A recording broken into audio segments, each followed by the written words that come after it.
Welcome here to a very sunny Queen's Park Oval as we're getting ready for action in the West Indies Regional Championships round number 3. And it's Barbados Pride in second position at the moment, and they are coming up against the Leeward Islands Hurricanes in what should be a really very interesting encounter. The news is Barbados, they have won the toss and elected to bat. The conditions look very good. It's sunny, it's hot. And you would have to say that winning the toss and batting is probably a good decision. We'll have to wait and see how this pitch plays. There's some grass on it, not a huge amount of grass, but some grass which could actually may assist the bowlers. And then you have to take into account the preparation moisture. As I say, it's very hot, it's very sunny, and whatever preparation moisture there is in that surface may very well dissipate within an hour or thereabouts. But it's going to be an interesting morning encounter. Can the Barbados early batsmen or the openers survive until lunch, or can the Leeward Island bowlers make some early inroads? We'll just have to wait and see. I'm Colin Murray. Good morning to you wherever you may be, and with me is Joel Manning. Joel out of Barbados. And Joel, before you make your comment, let's quickly I'm trying to run through the lineups here. Barbados, let's start with Barbados. Shane Dorich is the skipper. There's Kamari Boyce, Jonathan Carter, Jonathan Drakes, Dominic Drakes, he's coming to the side, and Chime Holder, Jer McAllister, Zachary McCaskey, Shane Mosley, Shamar Springer, and Kevin Wickham. So good morning, as I say, good morning to Joel Manning. Joel, interesting lineup for Barbados. Of course, we commented a little earlier. Jonathan Carter has come in and Dominic Drakes. And, winning the toss and opting to bat, good decision, you think, at the moment, before we even see a ball bowl? Good morning, Colin. Good morning to everybody out there watching us all around the world. Interesting decision indeed. And I think after probably the first hour, we will then know whether or not it's a good decision on the part of the Barbados Pride skipper. But the likes of Zachary McCaskey and Shane Mosley, they'll have to be patient this morning as we get ready for ball number 1 of round number 3.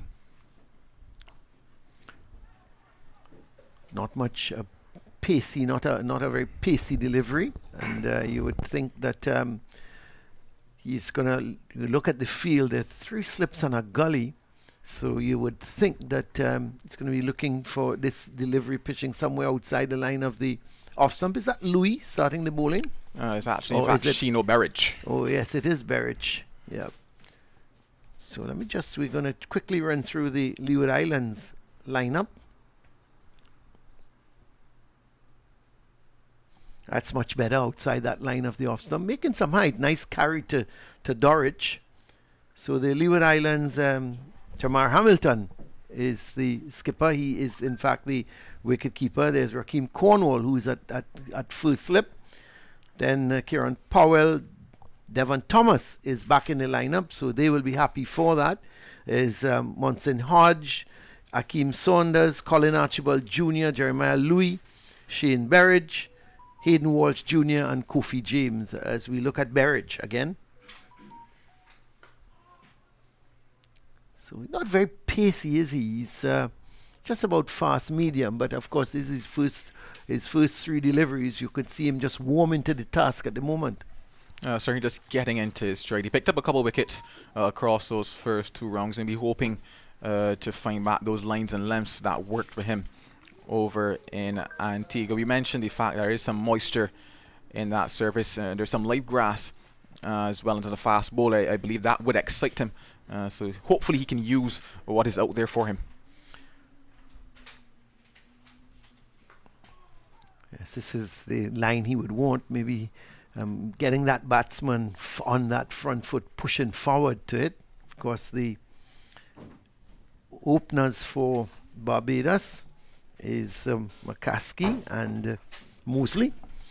Shane Mosley, the left-hander, is at the non-striker's end, and McCaskey, the right-handed McCaskey. But talking about Berridge, he's picked up 7 wickets so far in the first 2 games, and he'll be looking to start the ball rolling with a wicket or two. Not a bad delivery, not a bad idea of the delivery, Yorker length delivery, but starting it just a little too outside that leg stump and going further down the leg side.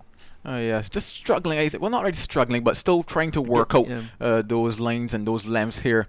And this first over, a couple deliveries just a bit straighter, and got one or two just on top of that off stump where he would like to be a little more often, especially at the start of the day. They're hunting for wickets. It's almost a restart, you would have to say, to the West Indies Championship after the pause that we had after those 2 games. Yes, he's again a delivery. He's angling it into McCaskey, and he's that's easy pickings for him. He's just turning that delivery down to the man down at fine leg, and so he's off the mark. Barbados Pride, they're off the mark. It's one without loss. So McCaskey is off, and it was the end of the over, so he's going to take strike again.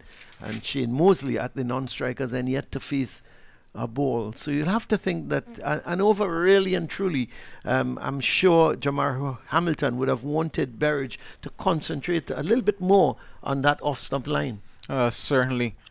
I mean, they didn't win the toss, but looking at this surface, you would have to tell yourself that this is a good surface for your fast bowlers to take advantage of on the morning of day 1. So Hamilton will be certainly expecting the likes of Berridge, and now I believe it's going to be Jeremiah Louis who's going to pair him from the other end. And we'll be hoping that this opening pair could actually do the job for him. On the flip side of it, the likes of Zachary McCaskey and Shane Mosley, I think patience will have to be the word of the morning for them. Zachary McCaskey just playing those 2 first-class games so far. I believe maybe 80 runs he has to his name across those 2 games.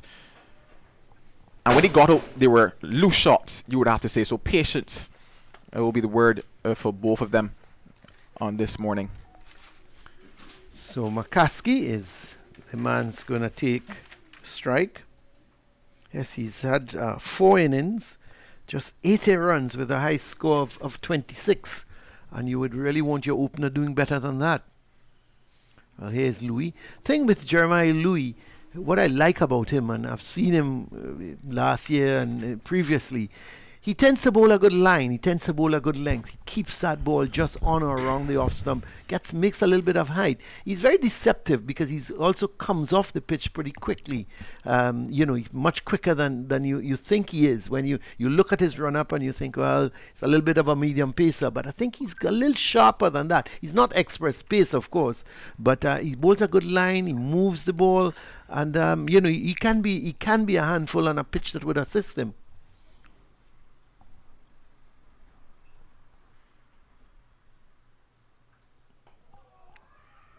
That's another good delivery. Making McCaskey play. Come on that front foot.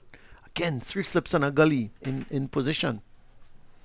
Yeah, for me, Jeremiah Louis is a bowler that I like to think of as a deceptive bowler. You kind of almost feel at ease maybe when you're batting against him, but like I said, he's deceptive, so sometimes he just gets onto you a little quicker. And what I also like about him is that control that he has. Probably didn't pick up as many wickets as he would like to so far in this West Indies Championship, but he's bowled with relatively good control over in Antigua, and he'd like to bring that control over here to Trinidad and turn it now into wickets.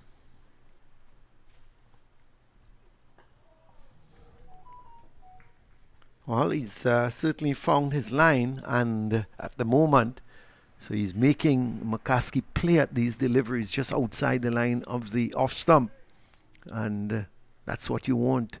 A little bit of movement maybe, and a little bit more bounce, and he can cause McCaskey some problems. He certainly can. He's caused many batters problems, picking up 112 wickets across his first-class career so far.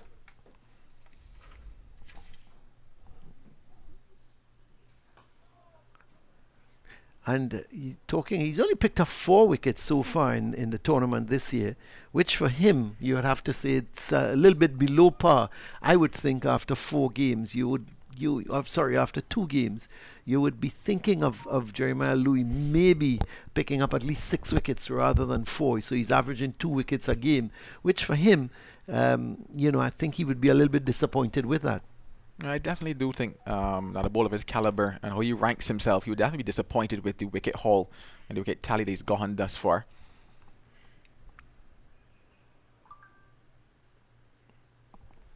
At a little bit more bounce there from Louis and Carey.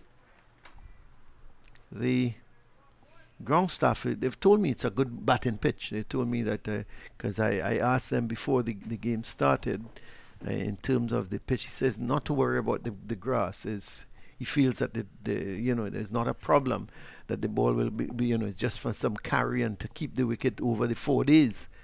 But they're telling me that it's going to be a good batting track, a 300 run actually batting track. But we'll have to wait and see. That's a good delivery again. May have got a little bit of an inside edge onto that. The end of a very good over from Louis in terms of his line, in terms of his length, in terms of his movement. That one may have just come back slightly at McCaskey. And you're looking at McCaskey. He's looking a little bit tentative, and obviously he's only let's have a 300 run actually 4 innings and 80 runs. We look at this delivery. It seemed to have just ducked back at him. That's a good delivery. Hit him a little bit high. May have got a little bit of an inside edge appeal. You could see the player started to go up and realizing may have hit him a little bit too high. I didn't see an inside edge onto that, Joel. No, that one definitely high and obviously more likely going down that leg side as well. You talked about the movement, and that's something I'm looking at present. I haven't really seen the ball swing so far from the morning, either from the hand of Sheen O'Barge or from Jeremiah Louis.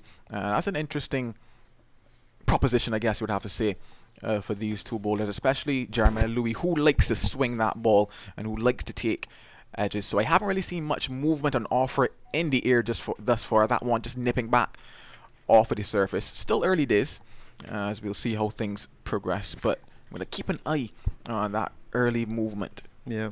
Well, Shane Mosley is going to take strike for the first time this morning, and he's going to be facing up to Shane Berridge. You could, again, that away movement, starting a little too wide of the off stump.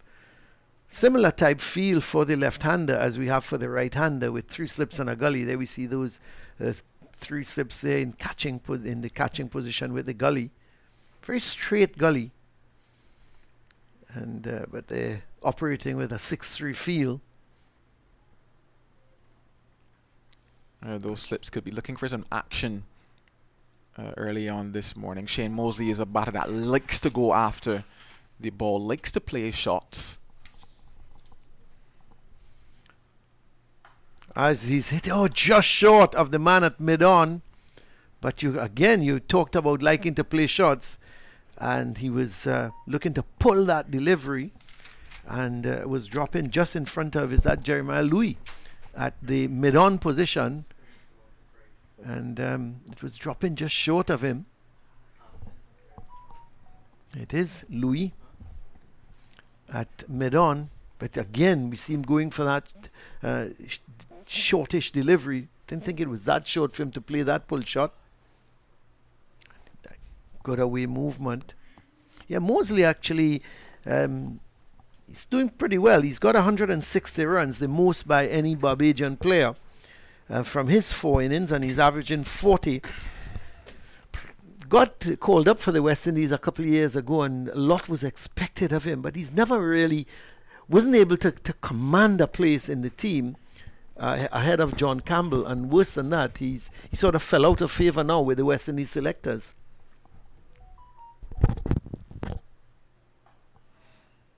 Yeah, certainly fell out of favour. Just those 2 matches that he had at the test level. Obviously, you would tell yourself that you would hope to maybe get a longer run, obviously, to get your feet. And obviously, test level is a massive jump, really and truly, from this first class level. The calibre of bowlers that you have on display. Even something as simple as the fielding that is on display at the test level is significantly higher. So you would have hoped to have probably gone a longer run. But at the same time, he's not necessarily been as consistent, you would have to say, at the first class level either. That's not a bad delivery from Berridge. Getting a little closer to the off stump, and I thought Mosley handled that well. Realizing that it was just outside the line, he left it alone.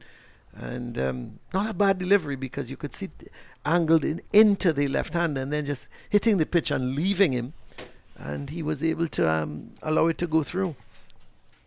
Shane O'Barry is definitely getting a lot more movement coming around the wicket here to the left-hander in Mosley. And it's going to be a very interesting matchup because, like I said, he likes to play his shots.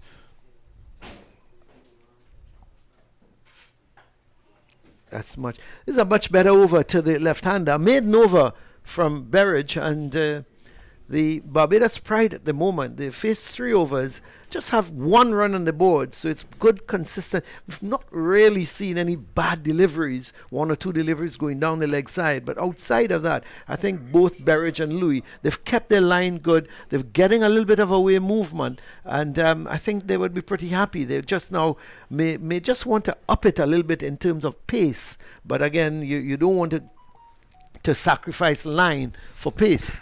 And you know, at the moment, they're keeping the Barbados openers quiet. And I think Jamar Hamilton would be happy with the start. You can definitely be happy when he looks at the scoreboard. They haven't gotten away. As I said, haven't been too many loose deliveries. They've been there and thereabouts.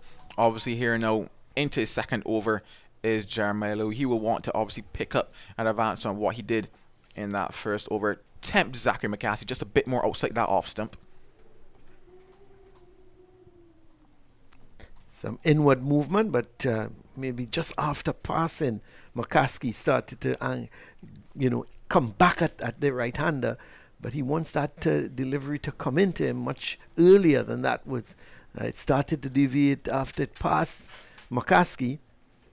So Louis getting some bounce and certainly getting some movement at the moment. There's the 3 slips in place.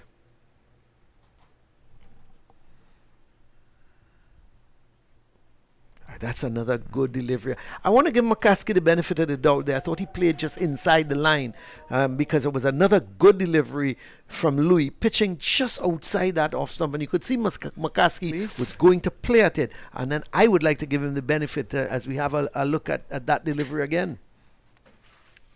Yeah, just back of a length and some good movement off the surface. But delivery. I want to give McCaskey the benefit of the doubt. Jeremiah Louis could just get that ball a bit of fuller. That's right. And he could certainly be in business.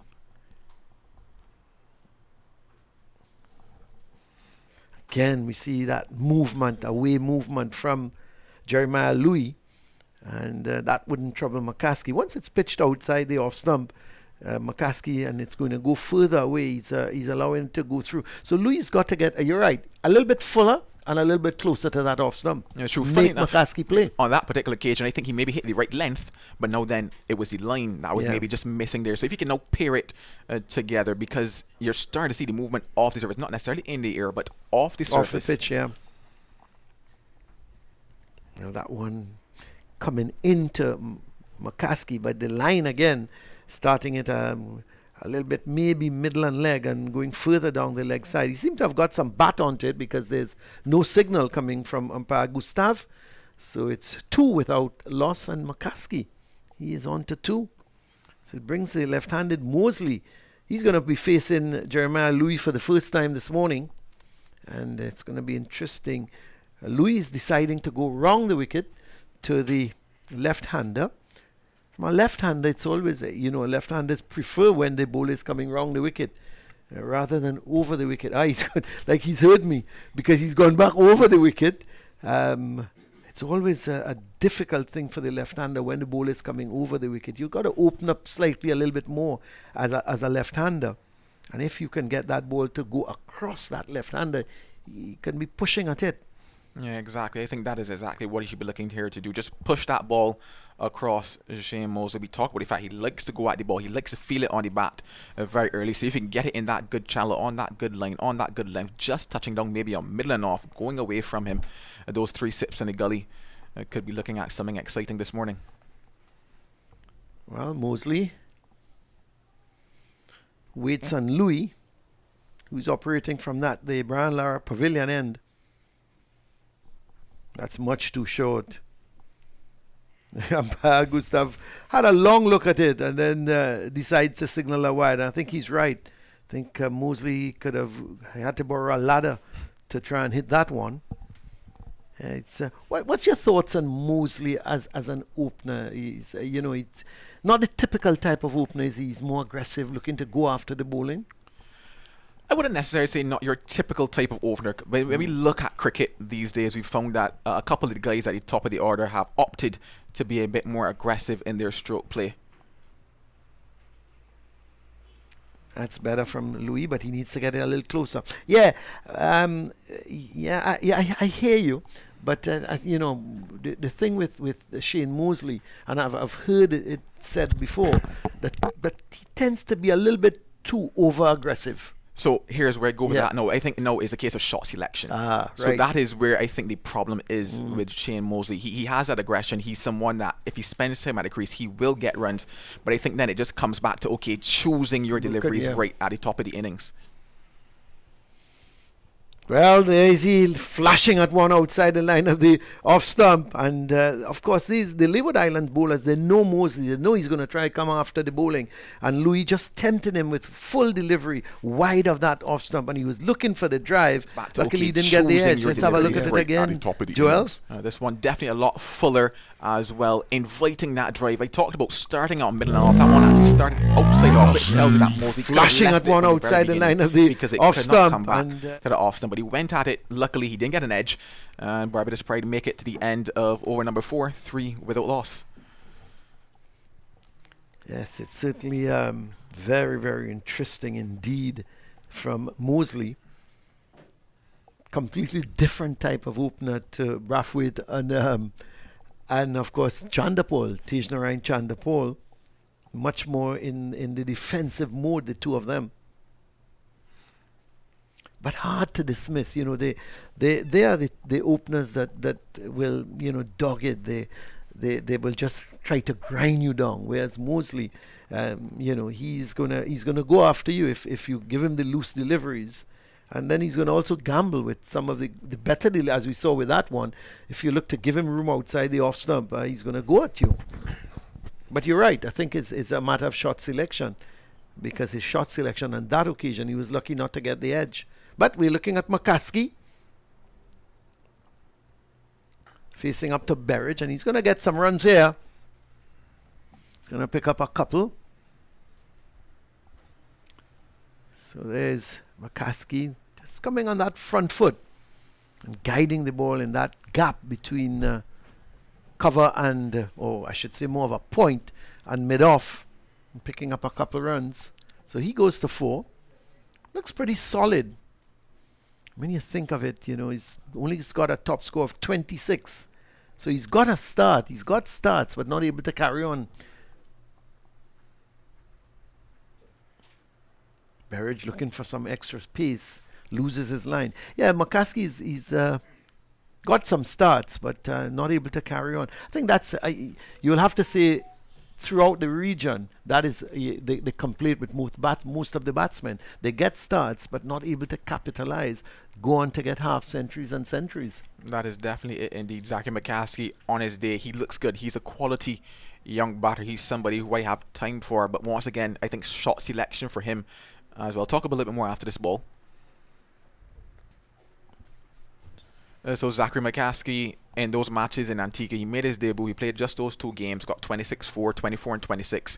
But I know that when he looks back at how he got out across those innings, he'll be extremely disappointed with how he gave away his wicket on occasions. I can remember especially at Coolidge, short, wide one, absolutely nothing in delivery, slash at it, took the edge, had to go back inside. Nearly broke his back walking back inside because it's a case of that is not a delivery that should get a quality batsman like him out. So for Zachary McCaskey as well, just that shot selection that comes into play also. It's a good looking delivery coming into him. Good looking shot. Just not able to find the gap.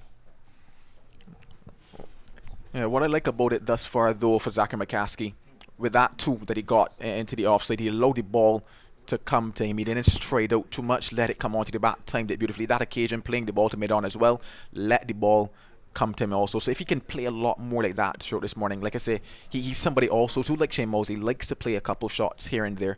But if he can let that ball come to him, bat some time. That's on a good delivery. Better length, better line, and McCaskey couldn't do nothing with it. I'm going to leave you, Joel, in the capable hands of Sir Ruskin Mark. Yeah, he's knighted in these parts. Even though we are a republic, we've knighted him over the last few years. So I'm going to leave you in his hands. Thanks a lot, Colin. Well, 5 overs gone. Yeah, this encounter here between the Leeward Islands Hurricanes and Barbados Pride. Barbados Pride reaching just 5 without loss. No concern though in terms of that score. 4 days of lovely cricket, lovely sunshine here in Trinidad and Tobago. It's scorching hot out there, but an interesting prospect on our hands here. The start of round 3 in the West Indies Championships. Good morning. Good morning to you, Joel, and I hope your stay in Trinidad is an enjoyable one. I know you like the warm weather, so I don't see this being much of a problem for you. If anything, you probably wish you were out in the middle. I'll be honest, the AC up here just feels maybe just a tad bit better. That's another good delivery just outside the off stump. And again, I think the bowlers are now beginning to kind of, as they say, get their rhythm. Because we find we have a lot more deliveries now in those danger areas where batsmen are having to think twice about either playing or not playing. And as we saw in the previous over, we saw Mosley have a big swish outside the off stump and almost gave it away.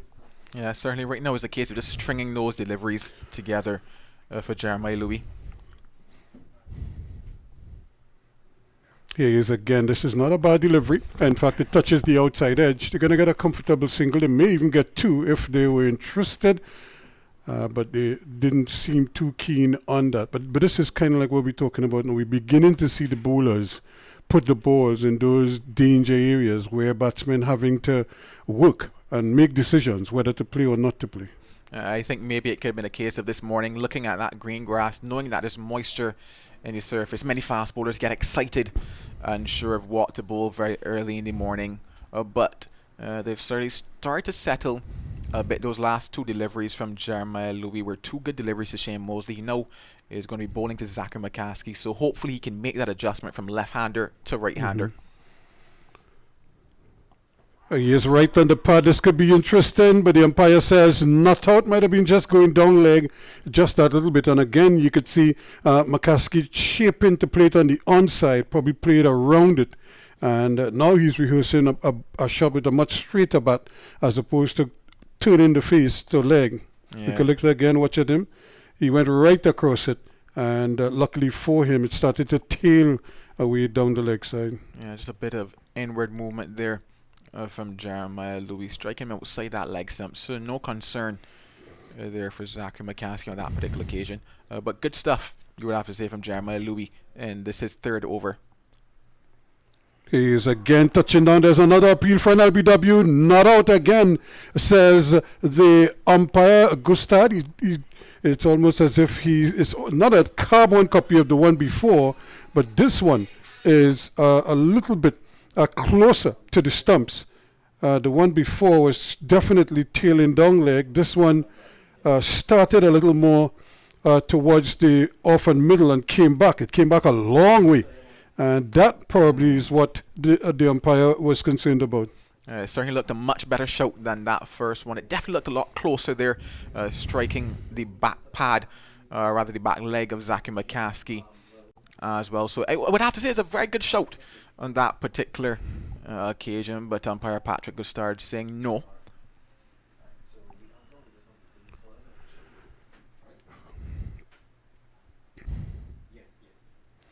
This time he's going down the leg side. They're appealing for a catch at the wicket. The umpire again is unmoved. The umpire signaled brushing of the pad, and these are 3 consecutive appeals, 2 for LBW and 1 for court at the wicket. And that one certainly tailed away again, going down the leg side, and hold Jamal Hamilton and company are not happy. Yeah, that one just drifting down the leg side. Did he get an edge on it is the question at hand. Pad. Yeah, certainly clipping off that pad. So a good call there by umpire Patrick. Good start. But the bat was very close to it. And that's the thing with umpiring. You know, you don't get the benefit of a replay. You have to make your decision based on, you know, what you're seeing first time up. And you always have to be very, very mindful of that. We always, more often than not, we have the benefit of a replay. This is another good delivery. This one was going the other way this time. The others, the last three, were tailing into the right-hander, but McCaskey survives as he remains on 4-1 to Mosley. It's 6 without loss after 6. Certainly a much better over from Jeremiah Louis there. I talked about the fact that he had to string together some deliveries. He bowled 2 beautiful deliveries to Shane Mosley and then to Zachary McCaskey. He was on the money and in business there. So by far better over there. Any questions that we would like to see them asking at the start of the morning here on round 3? It is, and then we have good weather. We have a pitch that so far hasn't done anything untoward. If anything, there's some grass on it. It's patchy grass. It's not really grass throughout the strip, but there's a fair amount of grass on it. In fact, there's a lot more grass than other pitches that I've seen here at the Oval. Whether that allows the spinners in particular, we haven't seen any of them just yet, whether that will give them some encouragement is left to be seen. We've had pretty dry weather conditions, so I would imagine a fair amount of preparation would have gone into this, but happily nothing towards in terms of the wicket. This is going to be a quick single and they're going to get it too. I was just making a point. I don't think the wicket, the preparation moisture affected the state of the wicket at all. The wicket seems to be playing regulation without too much alarm. The wicket is certainly playing well, but I would have to think that the Leeward Islands have not necessarily used the surface yet to their advantage. Like I said, Jeremiah Louis got into his stride there in that 3rd over and I delivered. Chino Barrage has been thereabouts. He will know that he can bowl a lot better also. And I just think that if they could string together some deliveries, put some pressure on the Barbados batters, because there hasn't been much pressure yet for the morning also, things could look a lot different. Here he is again on the back foot this time, and he punches it beautifully through the cover region. They're going to get a comfortable 2, and I don't think they're stressing too much about much more than that. So that's a good shot, just standing up McCaskey and punching it into the gap. Definitely a good shot there from Zachary McCaskey. Once again, allowing that ball to come to him, getting up high elbows as well and punching it through the offside. A shot like that would give him some confidence. If you can play shots like that at the start of the morning, you're going to have to tell yourself that things could maybe be shaping up to be your day.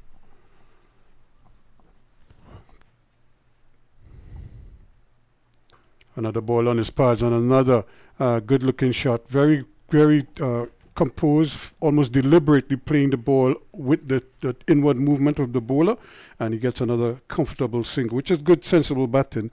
It's risk-free batting, if you know what I mean. Risk-free indeed to an extent, because we've seen a couple almost loose shots, would have to say, from Shane Mosley. But thus far, it's been a good start for Barbados. Right, they won the toss. Shane Dorridge asked his batters to step up, and there have been some questions that are being asked of them, especially coming out of those first 2 rounds in Antigua, and so far they've shown that decision is a correct one. Here's another good delivery, but this time Mosley's comfortably in behind it, and that has been they're coming off a win, so obviously confidence must be high in the Barbados camp, so they must feel as if while you're starting over and you had a kind of a break in between the last game to this one. But at the same time, you must be thinking, well, that rest might have done us a bit of good. Now we could push on for the remaining 3 fixtures and kick on from here. That's another good delivery, good early movement. You could see the swing in the air. Maybe for the first time we saw a deliberate swing in the air, and then the ball just tailed away and went its merry way. It's interesting you mentioned that break and maybe what it could have done for the players. I had a little chat earlier this morning with Shane Dorridge about that exact break and whether or not it provided that relaxation needed. He said, to be honest, no. It was a case of that breaks the momentum that the players have, and it's to try to keep that momentum going, which they can't exactly do when they get back home, and then to have that restart now. Another good delivery. Again, the similar movement, starting more or less middle and off, and then just ending up on about off stump, and played with respect back down the wicket. 10 without loss after 7. Yeah, things certainly going well for the Barbados Pride at the start of the morning. That's not to say that they're not going well for the Leeward Islands also, but I just think that they could maybe use that new ball a bit better. I do believe that there is something out there for them. We haven't necessarily seen much other than that last over from Jeremiah Louis. He's going to be hoping that he can follow that up, because that is what is going to be needed. He built pressure. Shino Barnes didn't necessarily release that pressure, just 4 runs coming off his over. But Jeremiah Louis now will be hoping that he can string together another good 6 here and maybe pick up an early wicket. Well, certainly it is. And of course, thank you so much, Joel. We'll be hearing from Ian Wilson in a short while as Joel takes a much needed break and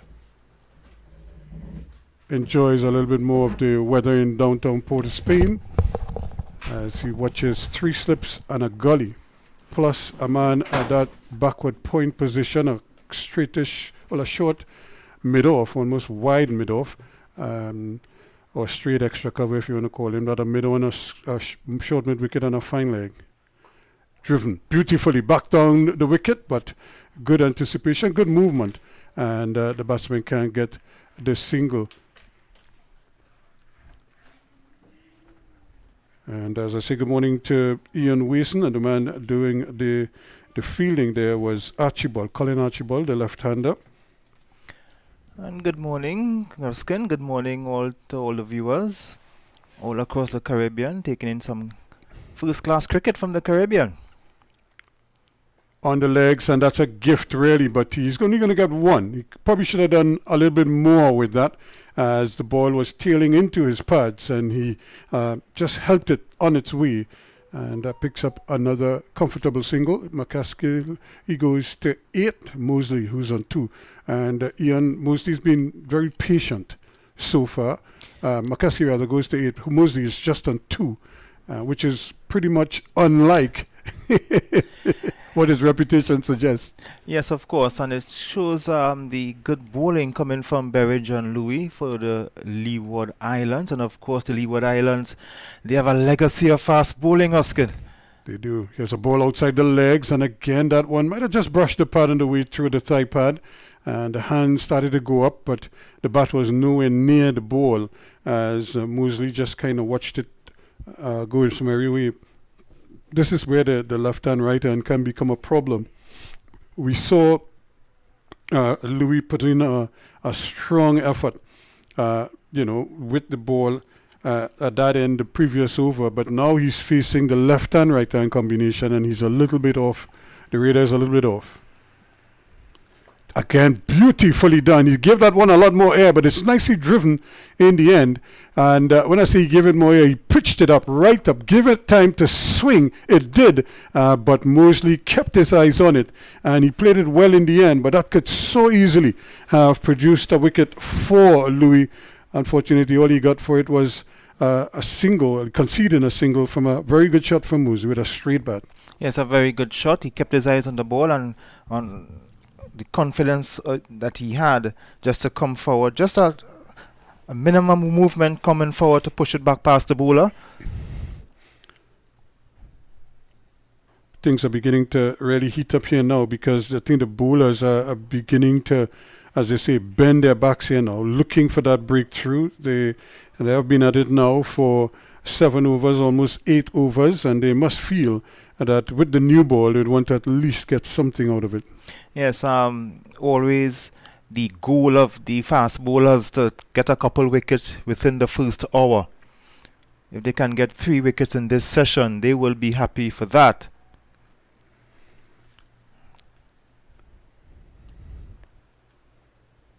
This is another good delivery again, just tucking him up a little bit there, cutting back into the right-hander. So he's going both ways. He's coming into the right-hander and away from him, but no luck so far. 8 completed, it's 12 without loss. And some good bowling from Louis. Once you get bowlers who can move the ball both ways, that will always be a handful to deal with by the batsman. And what the bowlers need to do now is to set up the batsman, bowl a couple balls leaving the batsman. When they get in, well, of course, the batsman may be beaten a couple times. But when you constantly do that, then they would start to leave alone. When they start to leave alone, that's when they look to bring the ball back into the batsman. So you could be able to get them either leg before wicket or bowled. So you have to be able to know when to bowl certain deliveries, using these deliveries to the best of your ability. I always say that a lot of the bowlers, the problem among the fast bowlers, among bowlers, not how to bowl certain deliveries, but when to bowl certain deliveries. But we are looking at a bowling change at the Colin top Archibald. end. Yes, I saw him bowling here, warming up yesterday in practice, and he was getting some good carry, getting some good pace off the pitch. So I'm excited to see him bowl here this morning. Well, he's left-handed and with I suppose with sleeves. I'm not sure if that's an undergarment or if that is just one of those sleeves that would keep the arms warm. He's wearing on both arms, so in the hot sun he's well protected there, and you could just see the breeze fluttering on the backs of the players, including the batsmen. So there's a nice breeze across the ground. First ball is a good one, and that a little bit of a forward shot. They might come back for a second. Again, the return is a beautiful one coming out of the deep and right alongside the stump. Hamilton with minimal movement, but unfortunately for him, the batsman had decided against the second run. But again, a forward shot. The first ball getting the inside edge, and he was looking to drive that somewhere through the offside. It ended up down at fine leg. Well pitched up. He got some late inward movement, hence the ball getting into the inside edge. So it's a good delivery from Colin Archibald first up, and he will be encouraged by that delivery. Well, he will now be bowling to the right-handed McCaskey. Still 3 slips on a gully outside the off-stump, and again good carry as well. And you can see the big fella there, as he's saying, thank God for Mr. Hamilton with those gloves on, because that ball was angling towards him at first slip there. And while he's a good slipper, I don't think he likes it too much when it comes directly from the bowler's arm to him. I know I never liked that one too much. Colin Archibald with 28 wickets to his name. The best bowling 4 for 27 from 11 first-class matches. This time he's starting on the stumps and forcing a defensive prod. And he has a nice, very economical run-up. He doesn't seem to waste too much by way of energy. He just sort of glides in to the stumps and has a nice, simple action.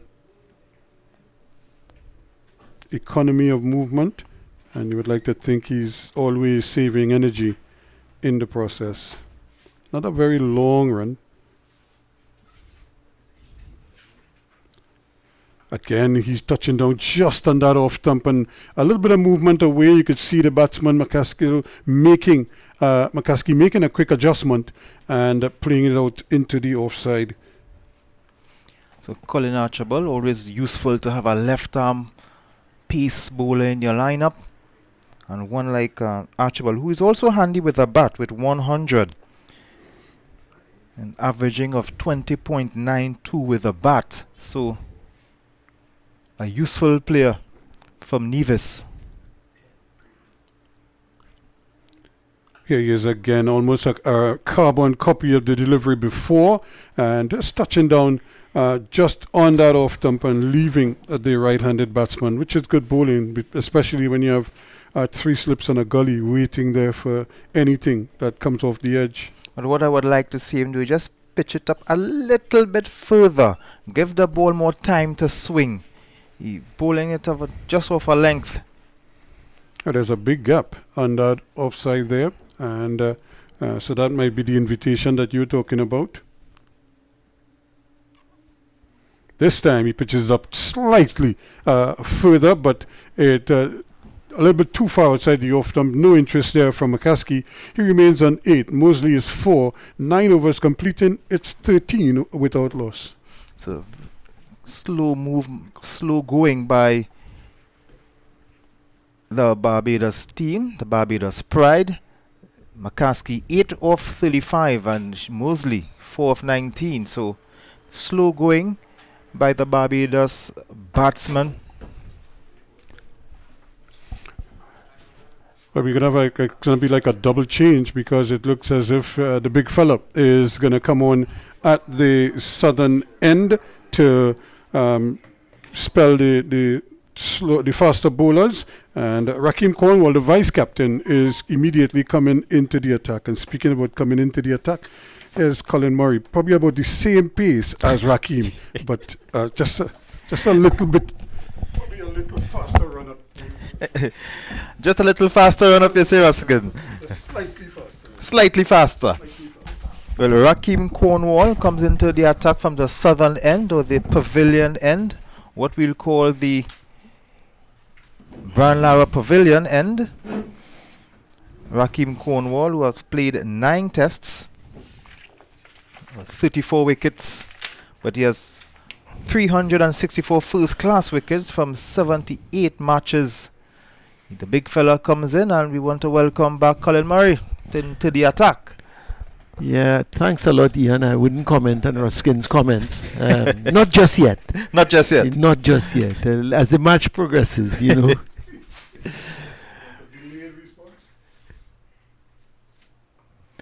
Cornwall is going to be interesting, and what we've had. We are into over number 10, and we're seeing spin already. So I'm a little. I suppose I thought with whatever moisture, little preparation moisture they had in the pitch, they would utilize the medium fast bowlers. But they're obviously thinking that Cornwall could cause some damage. And added to the pitch conditions, the ball will still have a lot of shine. So it's getting a half shot from the bowler. It's a bit strange to see spin introduced so early, as you mentioned. Just 9 overs gone. The pitch still has the little moisture. The ball still has the shine. I don't know if I saw you out there in the air, and really and truly he's gone. So the change has worked. I was about to say, Ian, to you, if you were out there, you had a look at the pitch. There's some grass, there's some preparation moisture, but it has worked for them. And Joel was mentioning about Shane Mosley, his shot selection. He's an aggressive type player. No, that ball wasn't there. He was looking to go over the top. It just wasn't there for that type of shot. And let's have a look at it. Look, he was reaching for it. He was reaching. And trying to hit it somewhere over extra cover. But why? You've survived a tricky 40 minutes, 45 minutes. You've seen off the pacers. You got the spin on, work the ball around. But yes. I think Shane Mosley doesn't have the patience for that, and it's unfortunate. Yes, because seeing him exercise that amount of patience earlier on, it was only a matter of time. You have some batsmen, they would try to be patient, but they would just, there comes that time when they would just crack. I think that was a situation for him, and he was reaching for it. Rakeem Cornwall did not carry it right up. Yeah, he didn't. He was reaching for it, and Shane Mosley is too much of a good player to get out like that. The ball was innocuous delivery. It wasn't anything. He just pitched it up, and he was reaching for that, and tried to hit it high over extra cover. And I don't even think he tried to hit it high over extra cover. He was just reaching for it, and it just hit it in the air. It was really a nothing shot. It was a nothing shot, and it gives a little bit of impression that the ball did not come on to him as fast as he would have thought. And just facing the spinner in the first over, still adjusting to the change in pace. Yeah. So Kofi James is the man who took the catch, a simple catch at mid-off. He just had to wait for it to come down.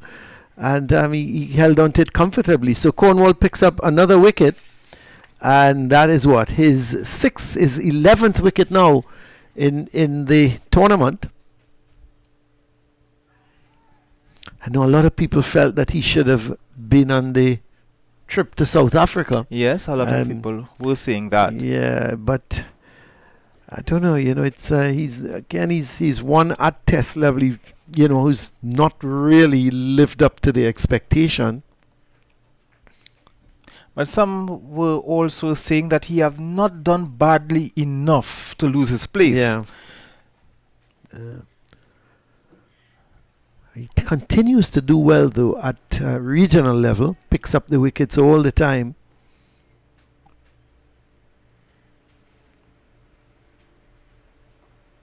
Now his place, now that spinning position by the West Indies, on the West Indies Test team, a very competitive position. Rakim Cornwall, Veerasamy Permaul, and of course Gudakesh Muti, who has done quite well in the African continent against Zimbabwe. Took up 13 wickets in the second test. Yeah, he's actually done very well coming into the West Indies team, and he's handy in the lower order as well. We saw him batting with Jason Holder in the second test match, where he didn't do badly, and then he eventually gave his wicket away. Just some other scores. Windward Islands, they are 36 for 3 against Jamaica, which is a little bit interesting, and Ghana 17 for 2. So some early wickets falling in the other games. We've just seen Shane Mosley demise here, but Colin Archibald is going to continue. Good leave alone. No, I was at the Branlara. Are you being sarcastic here? Because I thought he played at that, and if he left that alone, well, kudos to him. It looked like he just pulled the bat inside. Well, Look at it again. I need to see that again, because I think he played at it, and he just left the bat there, and the ball deviated, moved away from the outside edge. At first, it looked like he just pulled the bat inside. Maybe after he was beaten, he pulled back the bat. That's a batsman trait, isn't it? When you're beaten, you pull the bat inside. Always giving the impression that you were under control, but you were making a point. Sorry. Yeah, so I was at the Barbados Academy a couple of days ago, and looking at the score, 17 for 2, Guyana batting first. Understand that the Trinidad and Tobago team would have left out Vikesh Mohan and Kari Peer. Now the pitch was a green top. It looked like the pitch that is next to the pitch they're playing on now. It was a green top like that one, so I'm guessing that they didn't do much changes to the pitch, and so we can see that's a good delivery. This is a good delivery. This one, I think he played inside the line, but it made some height. He got the bounce and some movement as well. Yes, I was looking at Archibald yesterday. He was really making some good height and getting some good carry on yesterday's practice session. So I would expect to see Guyana losing a few wickets. Justin Manick made his debut today. Yes, the youngster out of Powergen. Yeah. So it's going to be very interesting to see the scores coming out from that game. It's just amazing how the amount of good quickies the Red Force now possess. And all the three top men can't play. When I say can't play, one is injured. Well, two are injured in Jaden Seals and Anderson Phillip. And then Shannon Gabriel is out in South Africa. And so the other guys have got their chance. Terence Hines, Uthman Mohammed, and now Justin Manick. Yeah, now Justin Manick. They've all now got their opportunity. Then Sharon Lewis is also nursing a niggle as well. Yeah, that's right. I forgot him. But I'm glad to see they've opted for the youngster, because there are still some of the older folks playing at club level. People like Marlon Richards and Riyad Emirates. They're still operating at club level, but the selectors decided to go for the youth. And I think that's a really great move. Give the youngsters the opportunity to show up themselves and to see what they're made of. Yes, and even when you look at this team here, when you look at these two teams, Leeward Islands and the Barbados, of course, Alzari Joseph, who is out on West Indies duty, they can call upon players like Archibald, Shino Berridge. Oh, that's a lovely delivery. That is a good delivery. Moved and beat the batsman, all ends up. Well, it's very. I'm seeing a Ghana batting card here where Bravo picked up a wicket, got a wicket of Anderson. And that's not Dwayne Bravo. That's Darren Bravo. Took the ball himself.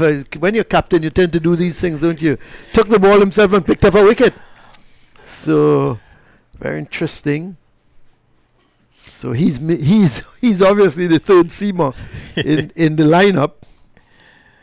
So while I'm thinking Manik and Uthman Mohammed would have taken the wickets, is Darren Bravo. Yep. And Trinidad won the toss, putting them in. But Uthman Mohammed picked up the very important wicket of Inlak. Yeah, Inlak. He went. He's a good little player. I've seen Tevin Inlak perform here at the Queen's Park Oval for the Guyana team. A very good batsman. Excellent. Savory is another one who I have been impressed with. I love to see those two gentlemen bat together. This is Cornwall. Cornwall drawing the batsman forward. Cornwall will be aiming to get back into the West Indies team, but he has to fight for it because Muti has made that position his own, at least for now. For now, yeah. Well, it depends on what, the makeup, the composition of the team, and whether they're going. See, they went for well, I shouldn't say they went for two spinners, but they used Roston Chase as the second spinner, and it's in the air, but his safe shot from. That's not a bad shot. Has it gone for 6? Yes, it has gone for 6. So McCaskey going after Cornwall, using his feet nicely, getting to the pitch and lifting it, and that was a good shot indeed from McCaskey. Let's have a look. Used his feet nicely, got to the pitch, and the thing about it, never hit across the line. He hit it straight. A very good shot. Excellent shot from McCaskey, and let's hope it some of the chains that are tying them up at the moment is come off.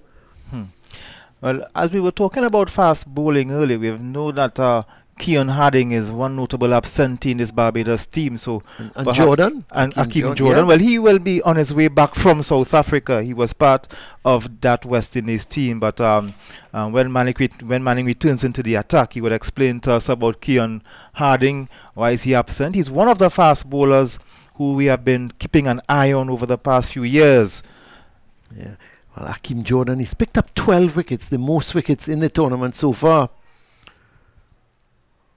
Well, there's a delivery. He was playing back to a delivery. Seemed to be a quicker delivery. They're not sure if it came off the top of the pad. But, he was back and quicker delivery from Cornwall. And McCaskey decided to play on the back foot. So there is the bowling figures.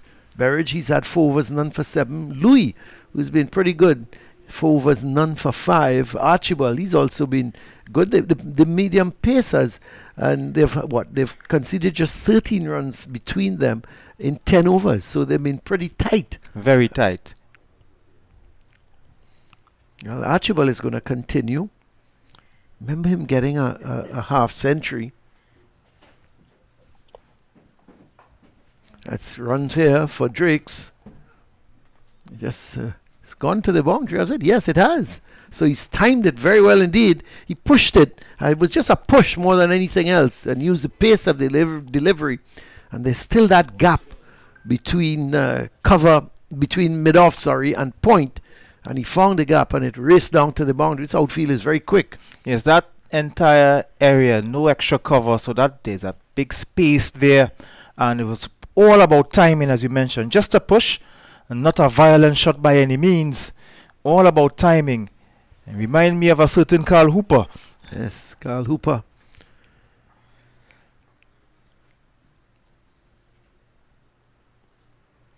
There was always excitement when Carl Hooper was going to the wicket, especially if he was going to the wicket to meet Brian Lara. Of course. You always felt, hey, fireworks is going to start. And especially if it's a spinner who has been operating. Yes. I remember in the early part of both of their careers, before Lara became Lara, so to speak, and was just, once you got into bat, you've sort of marked 100. And I remember somebody asking me, who would you go to see? Lara if he was batting at one ground, and Hooper if he was batting at an adjacent ground. That's another good shot. He's pitched it up too much, half volley length, and all Drakes did was leaned into it, and again stroking it through. They're going to have to plug that gap, Yes. because if Archibald is going to bowl outside that line of the off stump, which he's doing, they've got to cover that. They've got to plug that gap, and they very well may decide to bowl with a 7-2. I don't like to see bowlers bowling with a 7-2 because it means you've got to pitch outside that line of the off stump. I love to see bowlers bowl wicket to wicket, but if he's going to bowl outside that off stump, they're going to, and I think they're moving a fieldsman now. Is that lovely drive from Drakes again. So he's quickly on to 9 with those 2 boundaries, and they have plugged that gap now. They've taken the man out from sort of squarish mid-wicket, and they've put him towards that short cover. Yeah, and I was making the point. I said, it's difficult to decide, and I'll give you the answer from the person in a minute. This is quicker, but too wide of the off stump. He said, yeah, but Hooper is so attractive to look at. But the problem is, you go there and you look at him and you're not sure if he's going to be out in the next 10 minutes. Whereas you more or less feel that he's going to bat at least a couple hours. Yes. And I thought that, but Hooper obviously matured as he grew older and thing. But, he should have, still I think, you look at his stats, and I don't have it with me. I just feel he should have done much better than he did eventually. Yes, I think he averaged in the low 30s in Test cricket, or the low to mid 30s in Test cricket. It should have been mid 40s to 50s, shouldn't it? He has that ability. Yes, he's that good. That's a good delivery from Archibald, talking about being good, angled into the right hander and Yorker length, and Drakes had to come down on it quickly.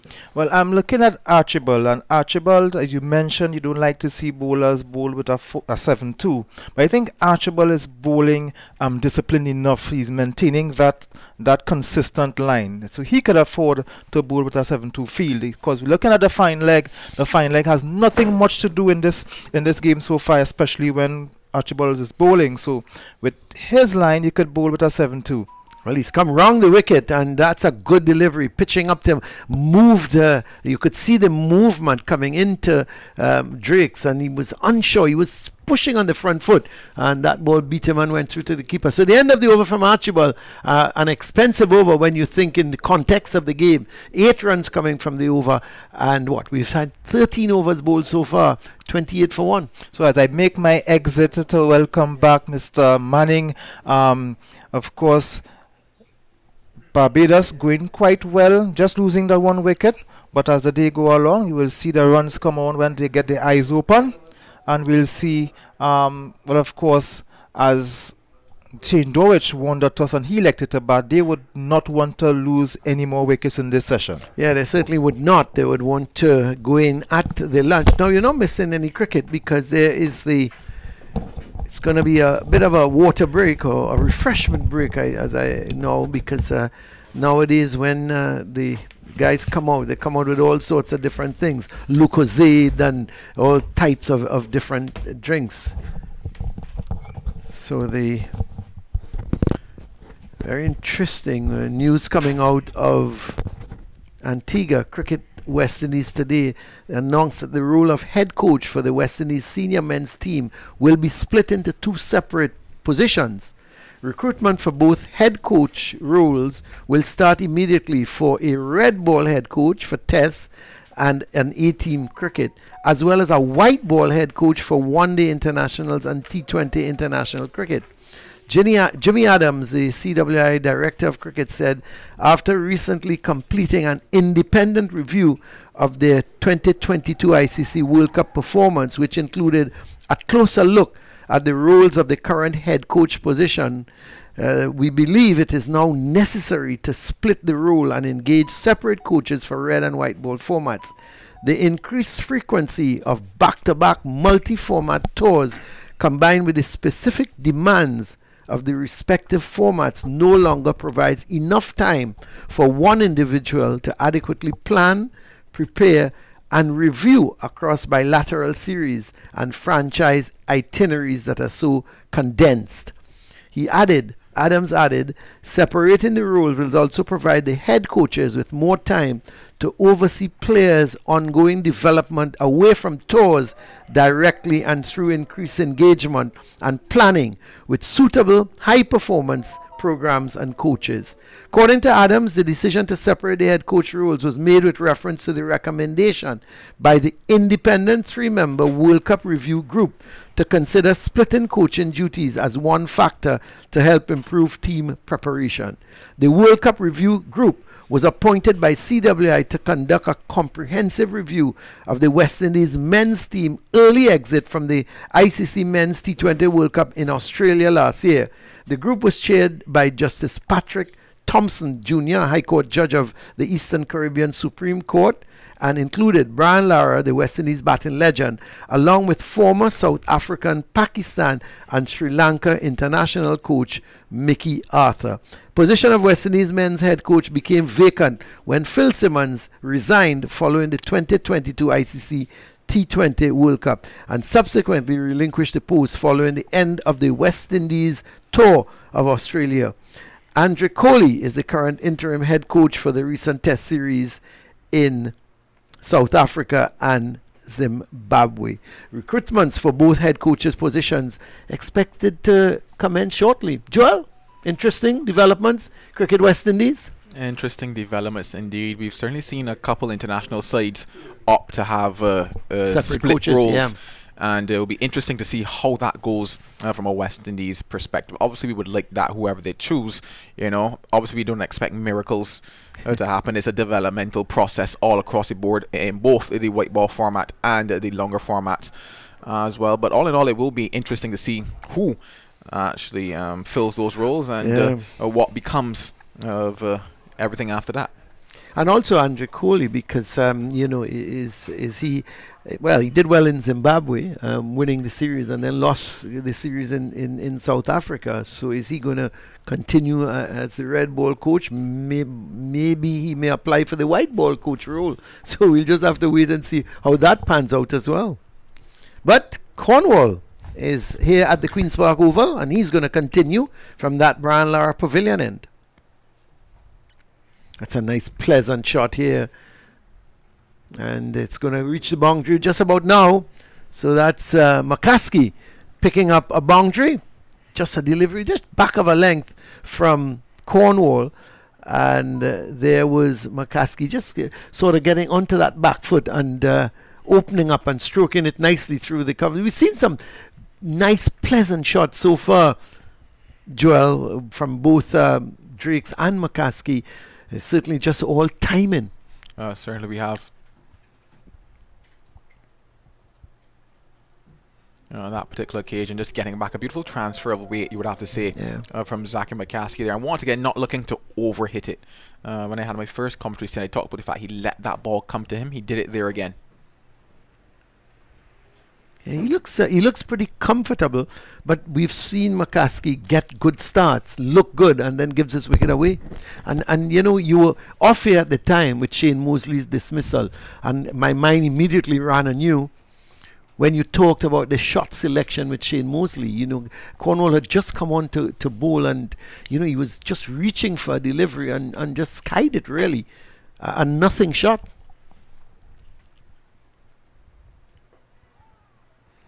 Yeah, given all that happened so far for the morning, not many threatening deliveries. As an opening batter, you tell yourself you're getting almost to that first, or we're getting to that first water break. And to play a shot like that, you would certainly be disappointed. I saw it live and I went back to watch it on the stream to see if maybe I might have missed something, and I clearly didn't miss anything because it was given some areas. It was outside of the off stump. The natural turn will be going away from Shane Mosley. Just threw his hands at it, and as an opening batter and as somebody who prides himself on getting runs, he will have to be inside that dressing room and be disappointed. Yeah, kicking himself, wouldn't he? Because especially you've seen out 45 minutes, and then you literally give your wicket away. Certainly, I talked about the fact that I thought that maybe the Leeward Islands Hurricanes, their bowlers didn't necessarily go out as good as I thought they could have on this surface this morning. Maybe use that early morning moisture a little better, get the ball into good areas, because we saw that once they put the ball into what we consider those good areas, there was some purchase. The ball was just nipping a little bit off of the pitch. That's a good shot, but Can't beat the field. Delivery right up to Archibald. Archibald looking to take that ball back into the right-handed Drakes at the moment. Can just a very tight table when you look through the table. Ghana on top with 28.6 points, and Barbados 23, Trinidad 20.5, Windward Islands 19.4, Leewards 17.4. So all these 5 teams, certainly none of them out of it. Jamaica just with 10 points at the bottom of the table, and I think they're struggling this year. Jamaica's certainly struggling, and I had a chance to look at their scorecard a little earlier also, and I think it was telling me something like 28 for 3 back then. If I refresh it, I'm not sure what it's going to tell me. It tells me 44 for 3, so they're recovering. Is it Jamaica batting or? No, sorry, it's Windward. Yeah, it's the Windwards batting. Yeah, yes, indeed. Yeah, they were struggling at one stage. They were 19 for 3 or something like that. Yeah, it's the Windwards. And they slowly recovered. They've started not badly. I think they were a little unlucky not to win the game against Guyana. And I'm using that word guardedly because the last pair batted out some 10 overs or something like that. You know, and you know, I was disappointed with that because, you know, you get 9 wickets, and had they won that game outright, they would have been probably in the lead. It's always good to see different teams. You know, you get the regular Barbados, Ghana, Trinidad, Jamaica, you know, always looking like they're going to be eventual champions. So and Windward Islands have always, you know, been the team to beat up on, even though they've produced so many good players coming out of the islands. This season, certainly, I've heard a lot of talk with many people looking at the Windward Islands as somebody who can really push for that top of the table position. 3 rounds left, so time, but still not a lot of time, you would have to say. But they've been looking good, and hopefully they can make that recovery there and post a good total. Yeah, as we talk about Jamaica, Ruskin Mark showing me a scoreline in the football game, friendly football game last night, goalless between those two teams. Of course, Ruskin Mark was first division player, bruiser, they used to call him, central defender, you know, and you know central defenders, they take down anything. The ball can pass, but the ball and the man can't pass. It's either one or the other, you know. Only one could pass, you know. It's either the ball or the man, not both. And that was Ruskin Mark's philosophy when he played at a central defender. So I'm not surprised. So he's showing me the scoreline goalless, meaning it was a defender's game. But here's Archibald again. That's a good shot. That's going to run away. Badly lined from Archibald. And Drake's taking full advantage of it, just working it nicely. So he's into double figures now. He's on to 13. McCaskey's on 18. The man out, Shane Mosley, he's caught James off the bowling of Cornwall for 4. And Barbados now moving up nicely to 36 for 1. John Drakes is coming and gone things moving a bit, you would have to say. But on the part of Colin Archibald, I think I preferred to see John Drakes driving through the offside than playing him through mid-wicket. I was a little disappointed when he opted to come around the wicket to John Drakes, because in my mind it was just a case of the length was what was defeating him on that particular occasion. You have 3 slips and a gully. He's driving. I don't mind that. Yeah. You have 4 days of cricket. Let him play his shots. If I can pull back that length and keep him driving into that open space, because I didn't like the fact that they also looked to cover it. I know you wanted to say, Here's Cornwall, however. Yeah, I like the idea of they locked it, because it gave Archibald a little bit more confidence to pitch it up and to pitch it, you know, outside the line of the off stump, and maybe just trying to leave the right-hander, you know.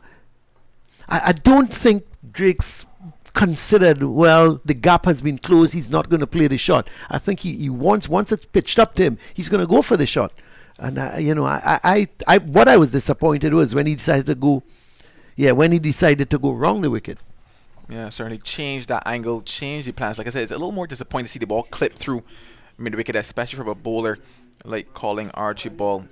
That angle, that natural angle going across the right-hander was something that he could have worked with there, kept the slips in play, but Easy single.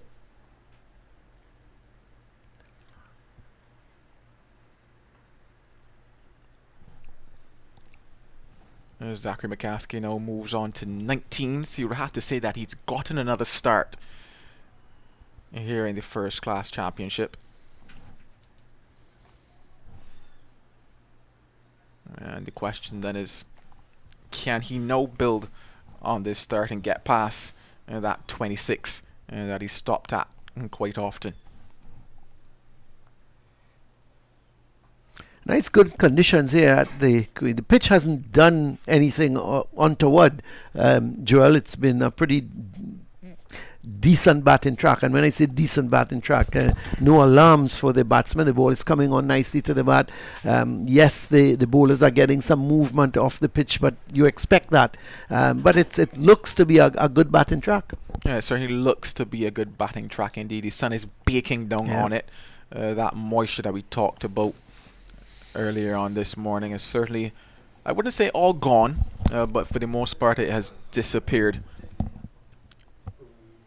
And when you think about batters with the quality of Jonathan Drakes and Zachary McCaskey, they'll be telling themselves that there are runs out there for them today. There's a chance to put their hand up and show that they were selected for a reason. Certainly will. Is there a change in bowling? It looks like Jeremiah Louis is back into the attack. He's had 4 overs, none for 5. So he's been pretty good in terms of his line. But this time he's operating from the Willie Rodriguez end, the Jerry Gomez Media Center Willie Rodriguez end. And we saw his opening 4 overs was from the Brian Lara Pavilion end. So he's now switched ends. 3 sips and a gully, so they're maintaining the feel for Louis, except they've taken the man out from that cover position and put him towards a very square mid-wicket.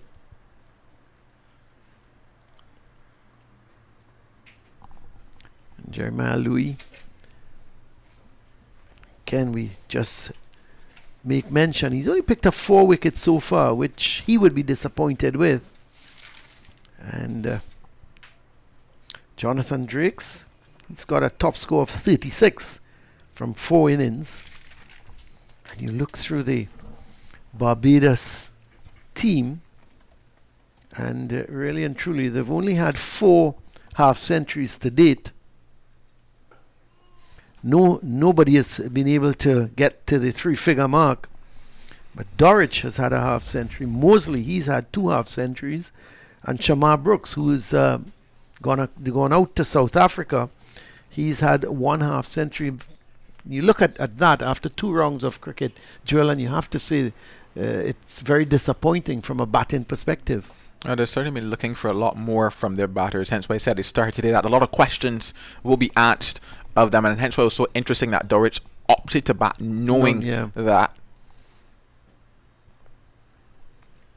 Obviously, even though they have not necessarily performed how they would have liked, you still have in the back of your mind, these are quality batters.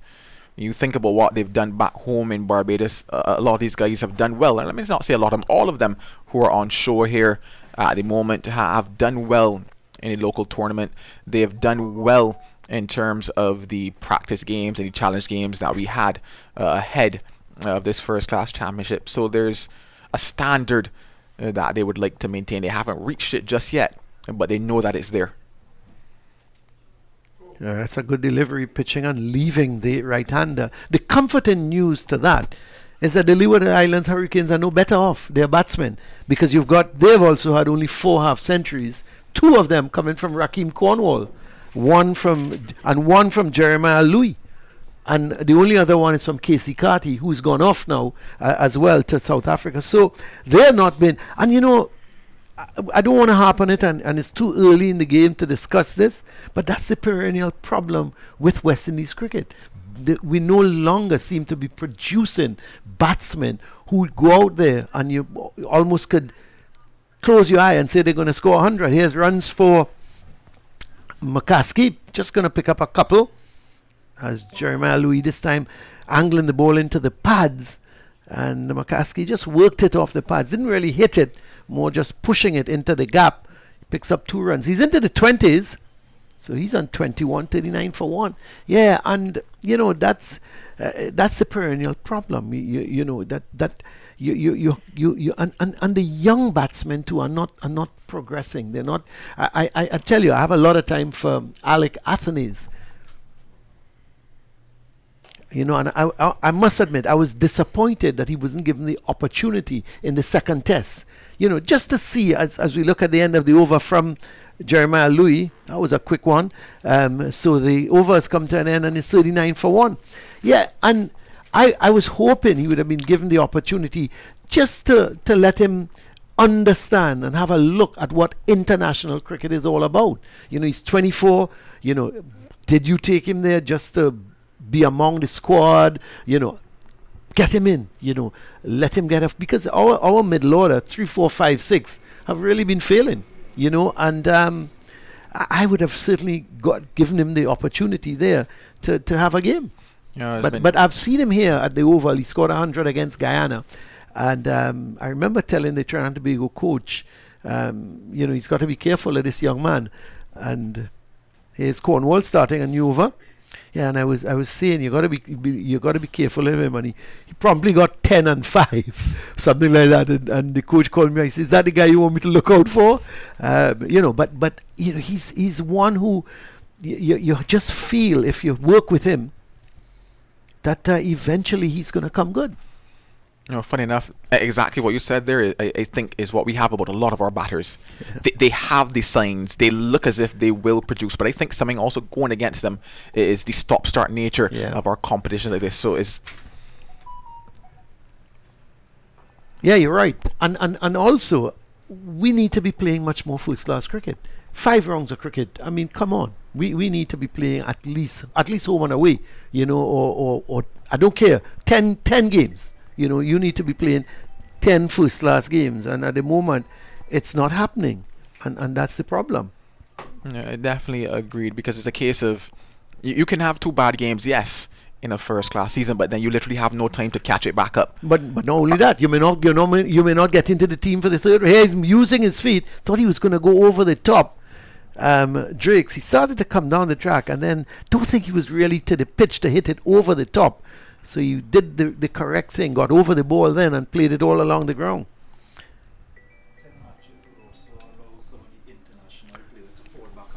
Yeah, well, that's the other thing. You have a longer season. It means some of the international guys could come back and be part of the setup. But anyway, my time has come to an end, so I'm going to hand over to Ruskin Mark, Joel, as this game continues with Barbados Pride on 39 for 1 after 18 overs.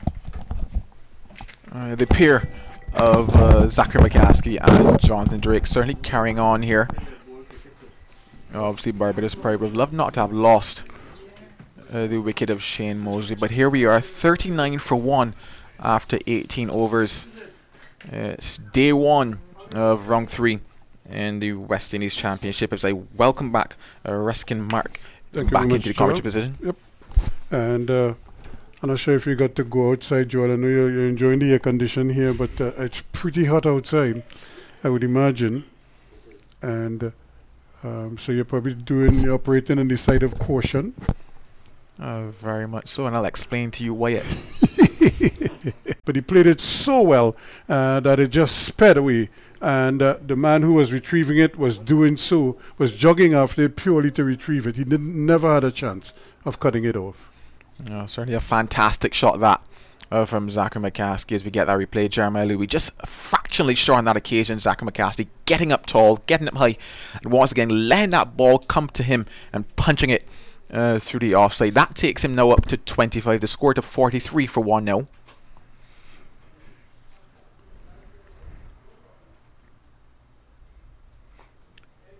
Once it's on his legs, he's really, that's bread and butter stuff for him. He thought for a moment of a second run, and maybe it was a good thing the bowler was standing there, because he seemed to block his path and block his vision, and as a result, he decided against it. But he was certainly hustling there, McCaskey, hoping to squeeze a second run out of it. But it was never on. That single takes him now up to what would be his highest first class score, that of 26. And when his third game. That's a beauty. Well bowled. It just touched down. Louis just was touching down just outside off stump and drew the batsman into the shot. And then you could just see Drake's at least demonstrating that the ball deviated off the seam and it just missed the outside edge. No, his deliveries like that. That's the reason why I made the comment that I don't think that the Leeward Islands bowlers took full use of the conditions this morning. They've not bowled too many like that. I thought they could have asked a lot more questions this morning. The second delivery, it's a similar type of delivery, but a little further and a little shorter, a little further wide of the off stump, and just a little shorter. In fairness to Louis, remember he had maybe a 2-over period when he certainly threatened the batsman with deliveries. In fact, it was the delivery that was coming in that caused a lot of the problems and a lot of the angst for the openers. He didn't get the wicket then. Hopefully you get it now. Again he's short and again it's punched away nicely. And this time Drake's is going to get a couple. Might even squeeze a third if they hurry. And they decide against it. And I think Hayden Walsh's reputation is probably what deterred them from going for the third run. He has such a good arm that they decided even about a meter in from the boundary, a deep cover, not to chance at a third run. Good arm and certainly gets to the ball quite quickly, as well does Hayden Walsh Jr. But this is good batting so far, I would have to say, from the pair of Jonathan Drakes and Zachary McCaskey. Nothing really loose and nothing that was chancy. And they've taken advantage of some fairly good balls being bowled as well from Leeward Islands Hurricanes. He has a nice compact stance, keeps the bat in the air long though. And this time he's in trouble here. This is a loud appeal. Not out, says the umpire. But that was very, very close indeed. Remember the deliveries before were going away. This one of you talking about earlier, he got the ball to come back. And this was one of those that certainly looked plumb. Unfortunately, it was just coming back in. And it might have done a little too much. I'm not too sure. I wish that scorecard wasn't blocking our view, but I thought that was a fantastic shout on that particular occasion. Height was definitely not in question. It came back in. Unfortunately, I couldn't exactly see where it struck him, but that certainly looked a fantastic shout. If we could just get that replay one more time there. It was definitely a good shout from what we saw live. You look at it again, that delivery touching down just outside the off stump, and boy, that was close. Because if anything, height might be the biggest debate here in the mind of umpire Bassarat. But what a delivery, 46 for 1.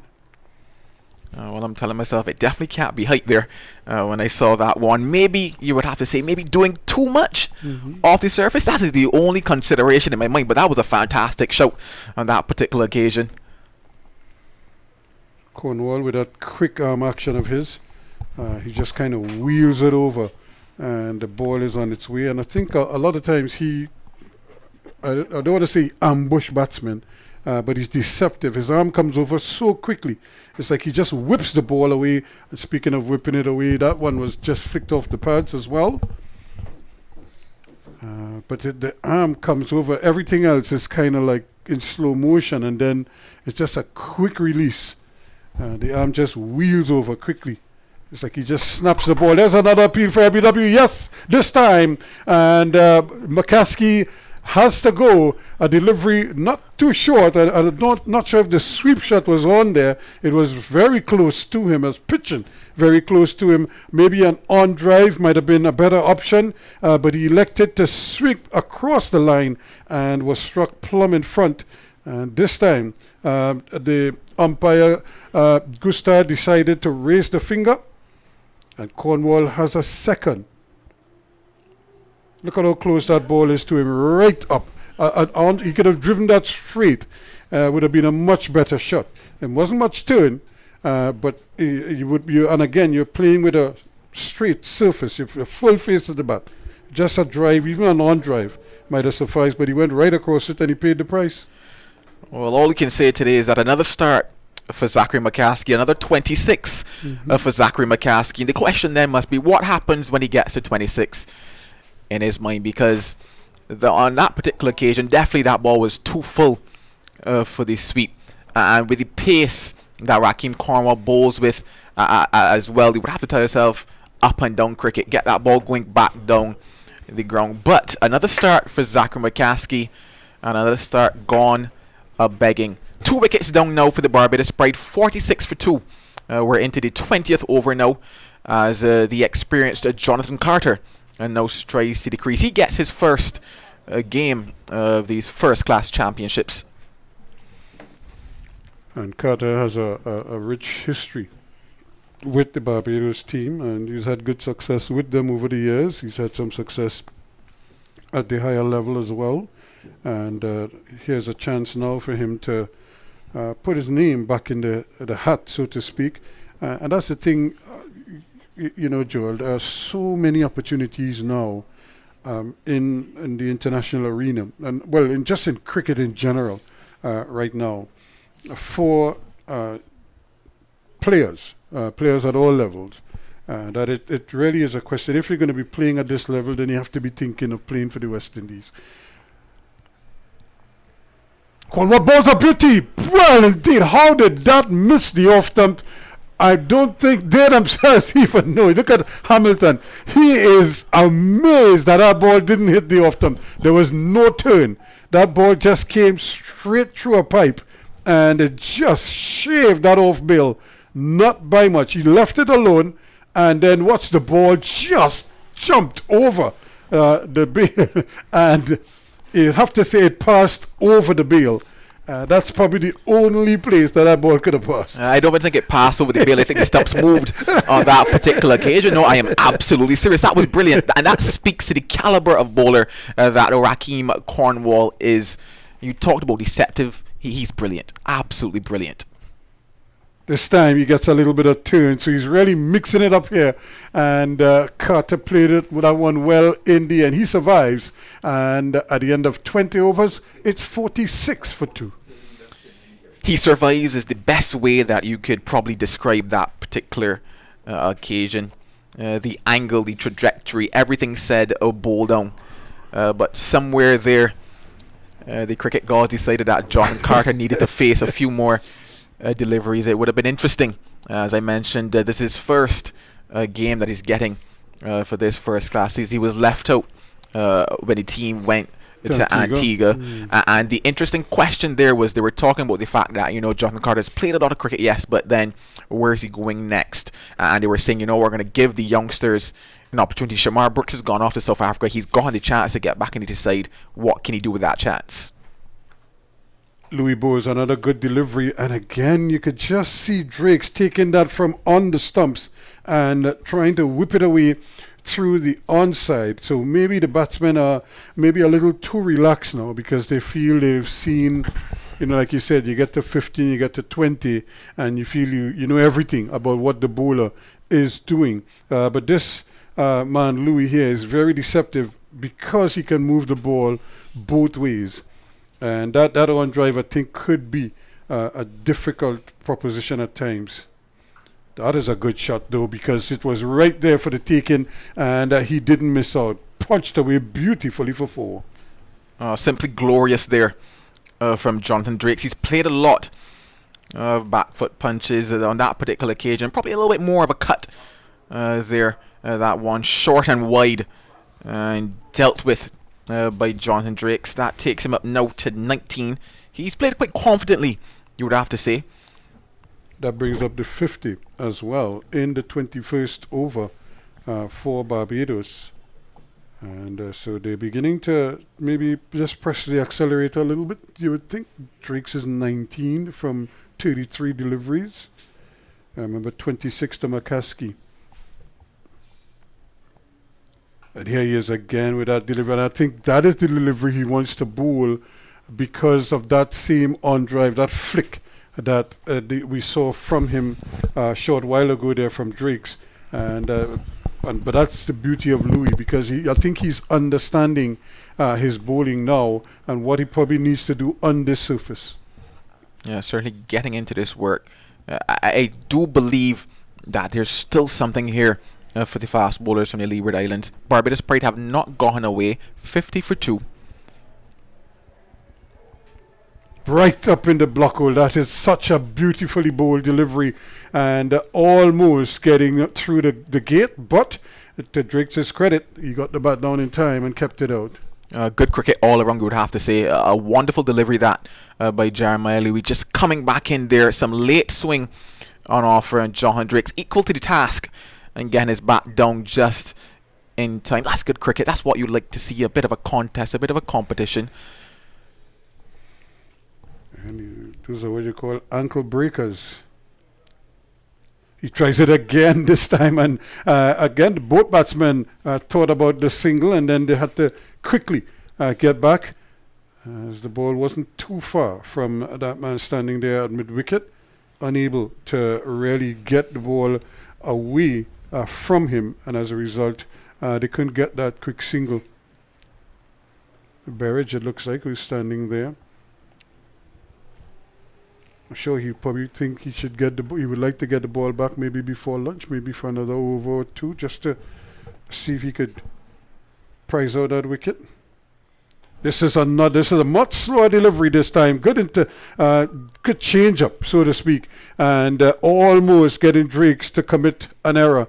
And but maybe just a lack of pace saved him as well, because it gave him enough time to make the quick adjustment. 21 completed is 50 for 2. We certainly saw some everything there on display by Jeremiah Louis.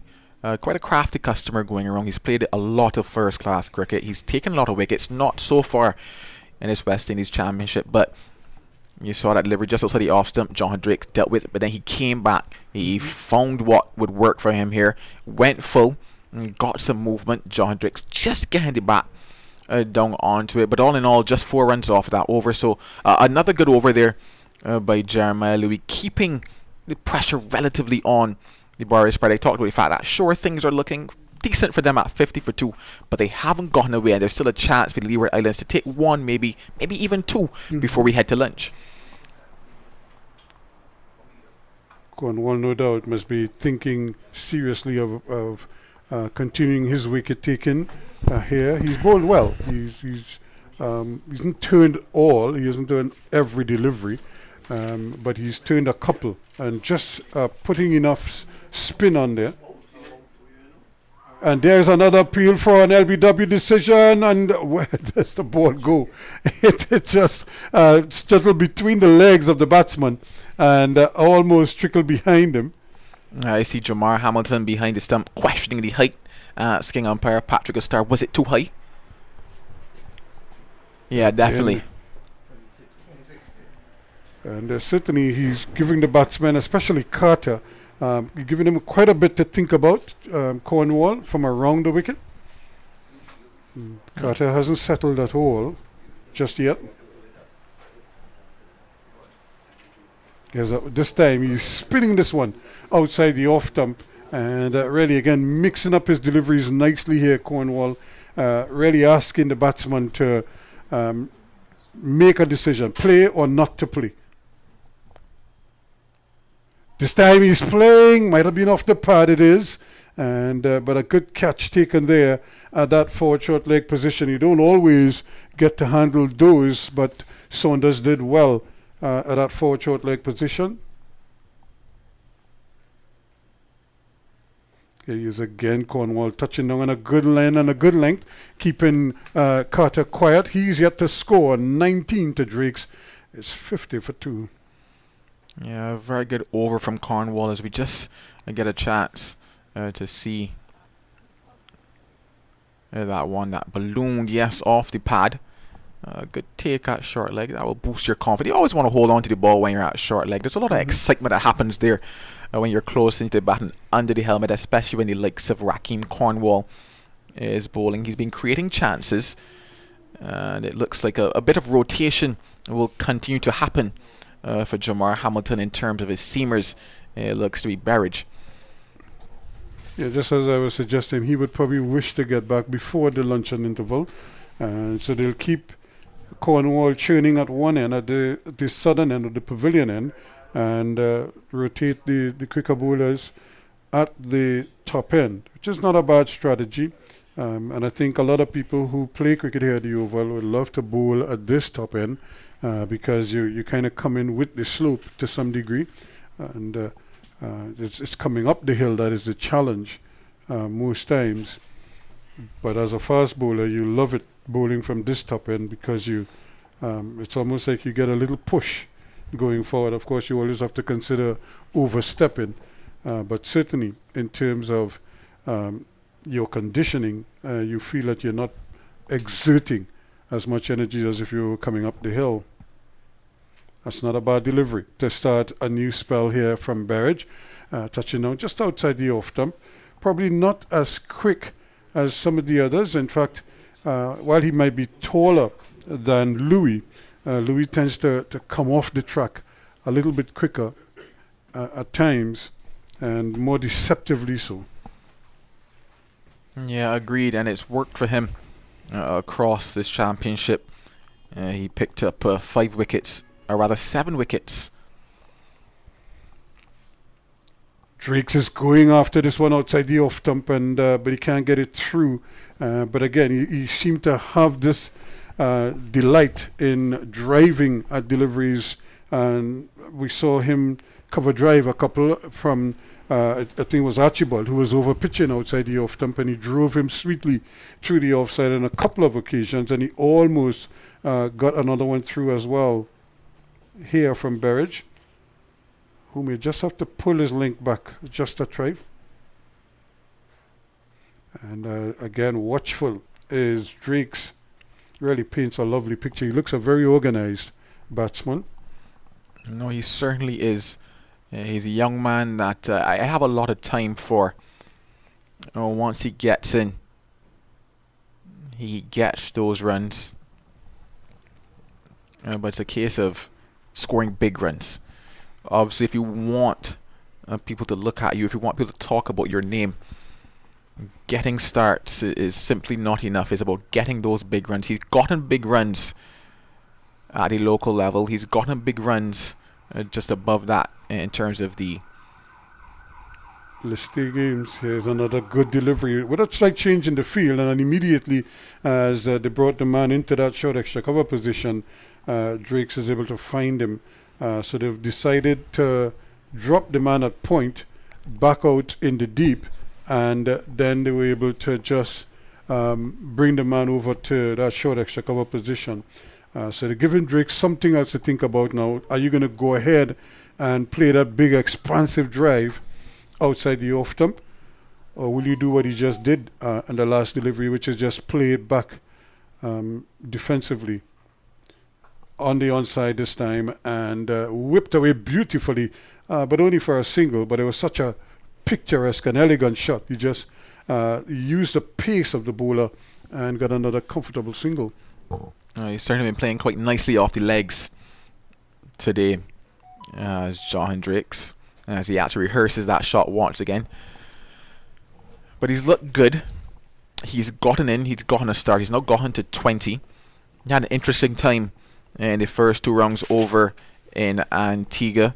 Was out for a duck on debut, then got 36 in the second innings, then just 1 and 19. So nothing too good just yet.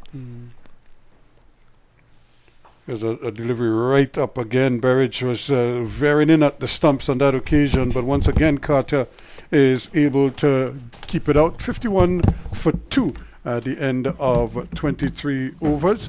Mr. Manning is heading off. I'm not sure if he has a CARICOM engagement, but he is heading off, and Ian Wason is rejoining us any minute. As you can see, it's 51 for 2 here, and once again Zachary McCaskey out for 26, but before that Shane Mosley departed for 4, both of them to Rakeem Cornwall. And Ian, I know Rakeem is a man you've really watched over the years, and you're happy to see him and to see that he's having success.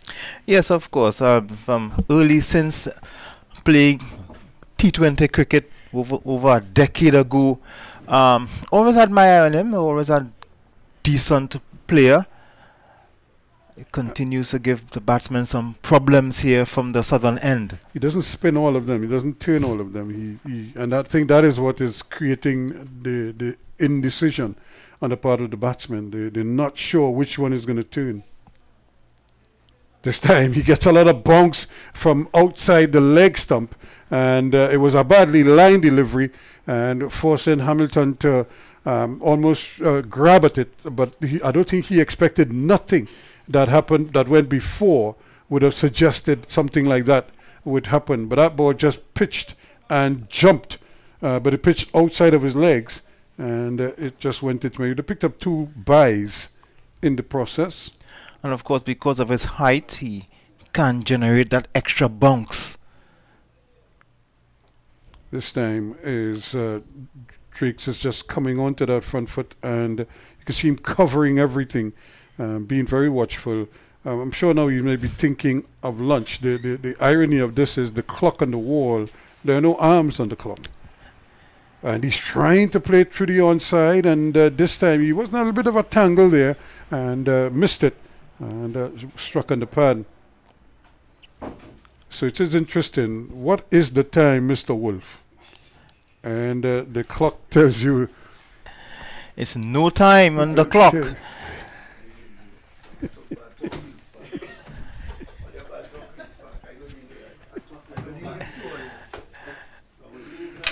But Ruskin, I know there are some fancy clocks these days. The hands will just appear and then disappear. I'm not sure if that clock is one of those.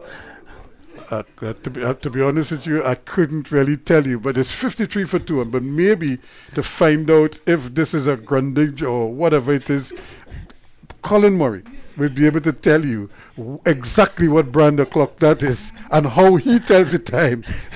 Here,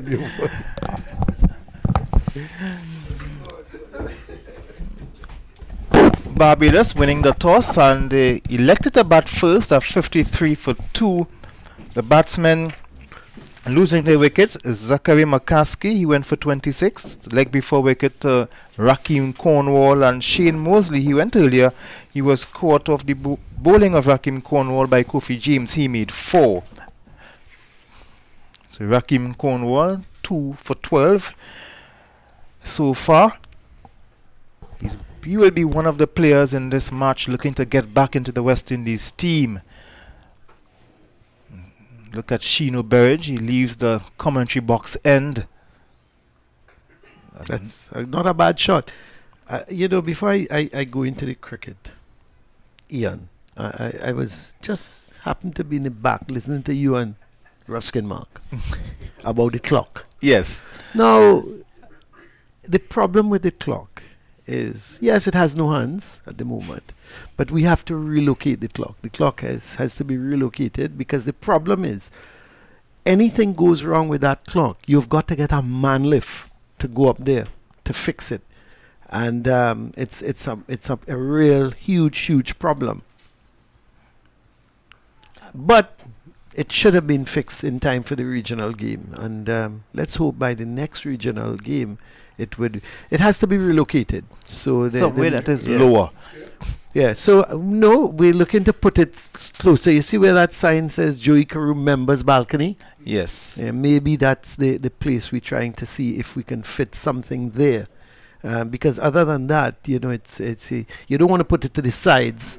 You really want to put it somewhere in the pavilion, so everybody can just look at it from whatever angle on the ground. So that's the clock went bad sometime just after COVID. The problem first, there was the first problem trying to locate the parts. You can't get a car part in this country, more or less a part for antique clock. Yes. And when you do find the part, it's exorbitant in terms of the cost. So we made the decision to, and then before you even could check, we got a man lift. We actually borrowed a man lift, got somebody up there to check on the part, and discovered that the parts all needed to be replaced. So, so just to replace the parts. So you got a man lift to check it, you got to get back the man lift to put it up. And it's real costly. It's probably may as well buy a new clock and put it somewhere else. Yeah, and just forget about the clock with no hands. Exactly.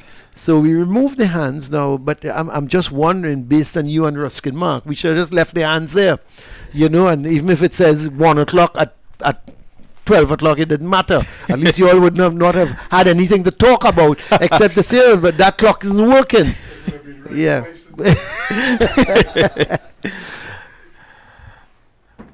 Oh, he dashed it. He's gone.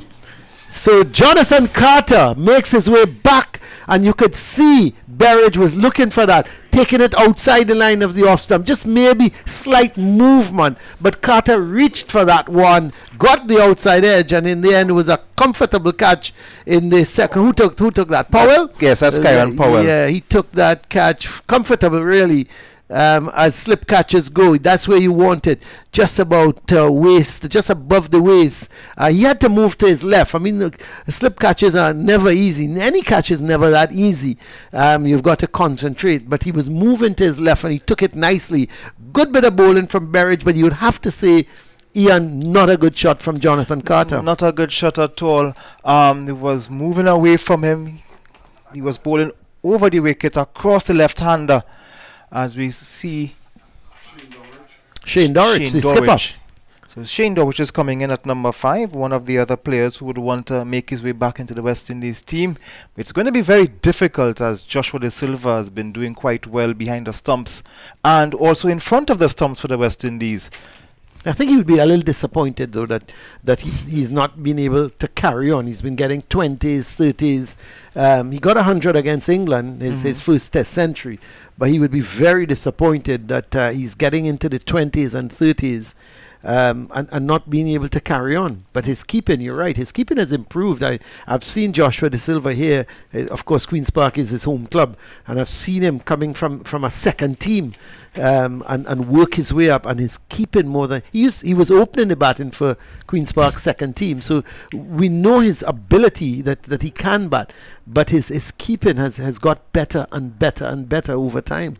But is Shane Dorrich good enough to play as a batsman in the West Indies team, given the problems that our middle order has been having in the recent past?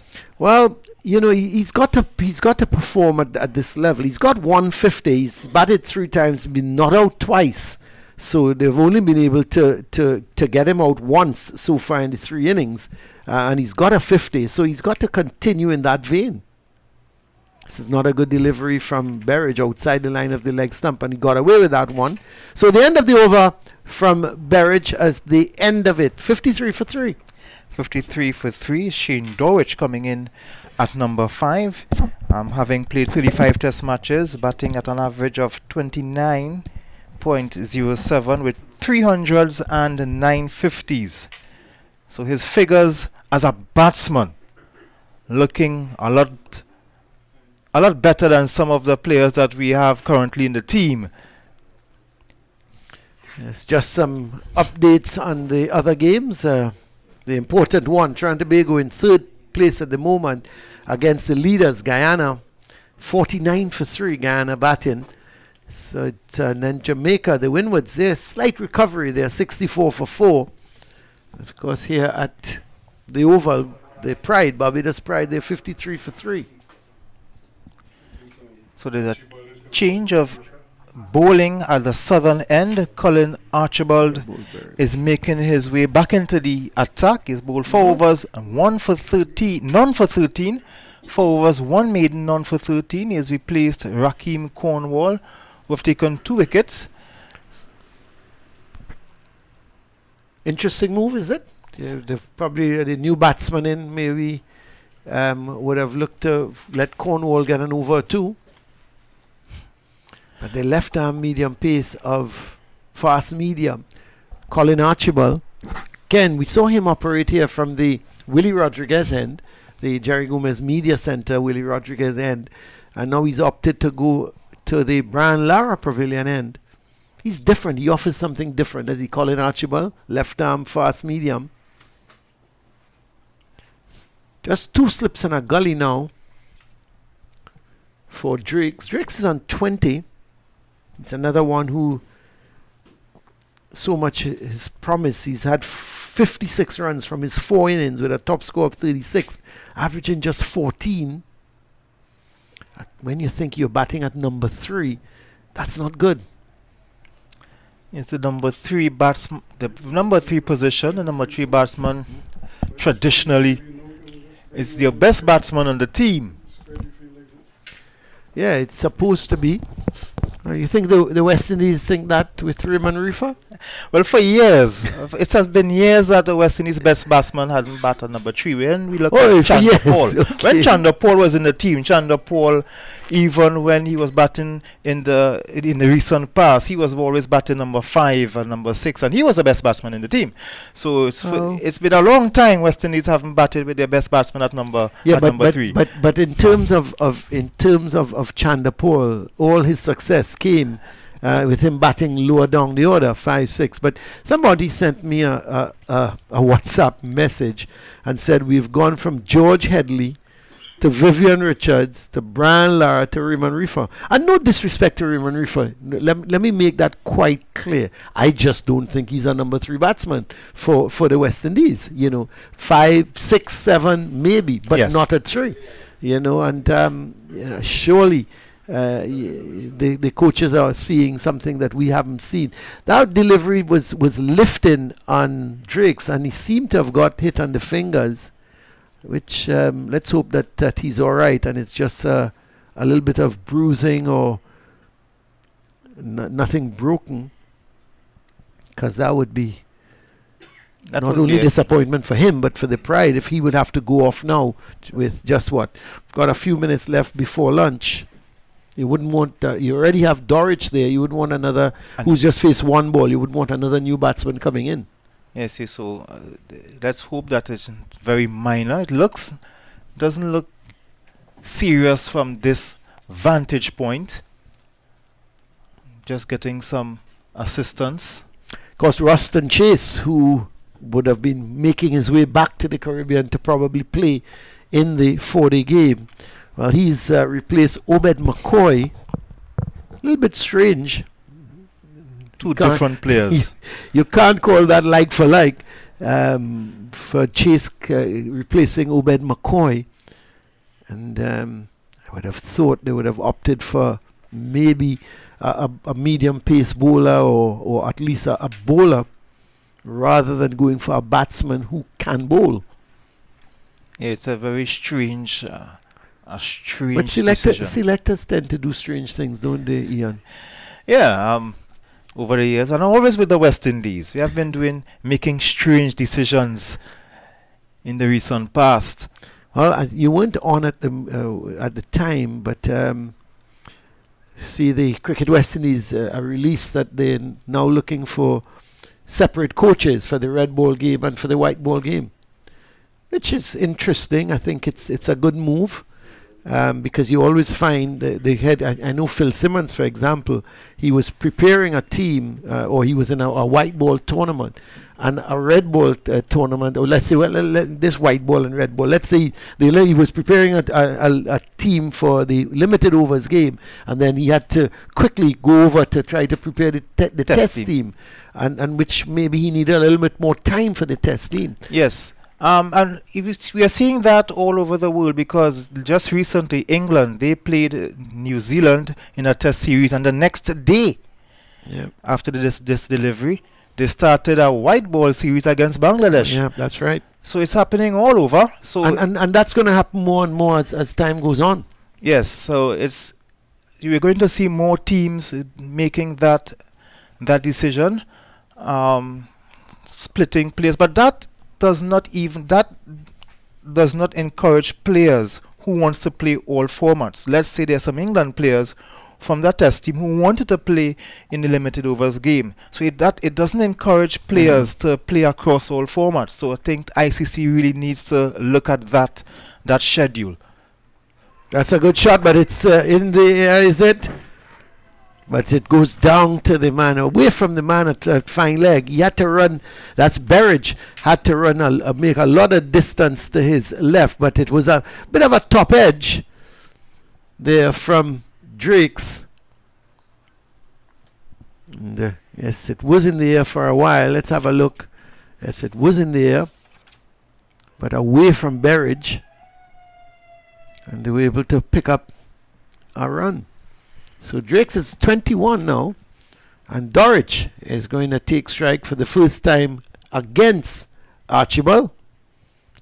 At forward short leg. 2 steps a gully, a forward short leg. So some pressure being applied to the new batsman. Right away, it's a short ball, so they know of Dorwich's reputation against the faster bowlers. So they're trying to capitalize on that. He has some shortcomings against the faster bowlers, and perhaps that could have been the thinking of replacing Raheem Cornwall from the southern end and bringing back Archibald.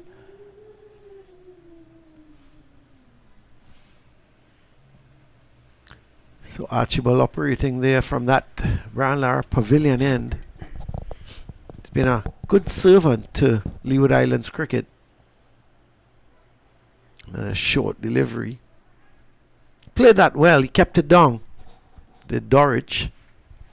Shows that he has been doing some work against fast bowling, his weakness.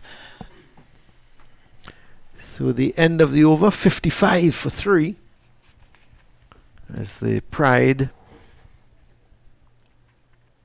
with McCaskey. That's his top score so far. He's with 26. He's can't seem to get beyond 26. So he's now has played 5 innings, 106 runs, and 26 being his top score.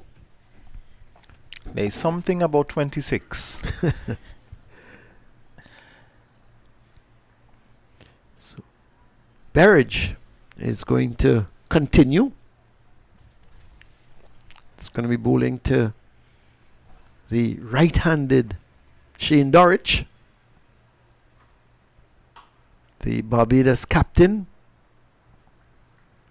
Busy little player he is. Very diminutive. But tends to play all the shots. Remember him getting 100 with when Jason Holder got, I think Jason Holder got a double.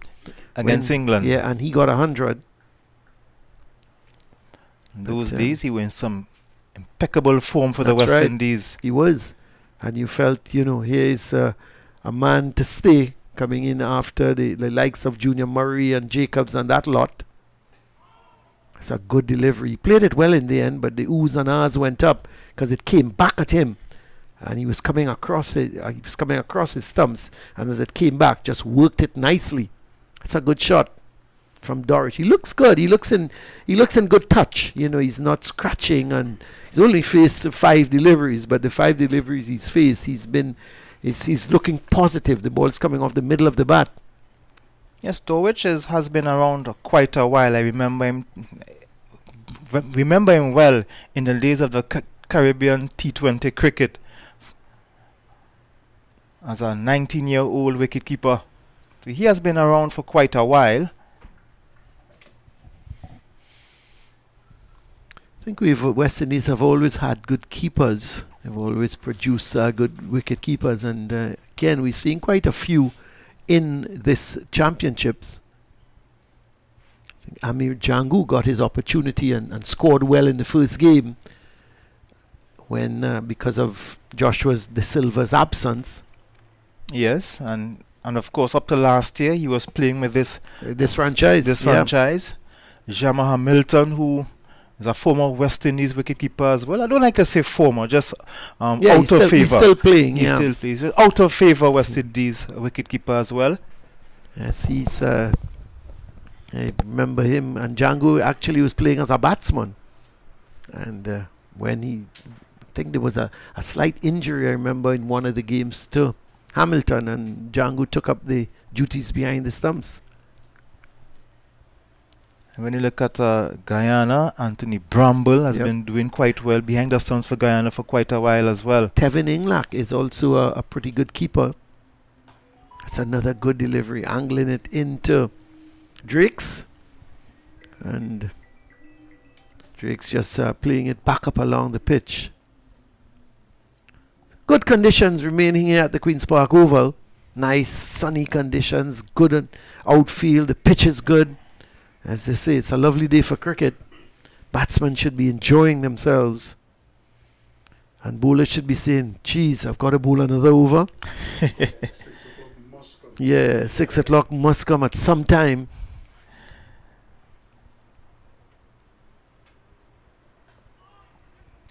That's well played from Drake's delivery that made just got up and held him a little bigger than he anticipated, but he handled it well, kept it down.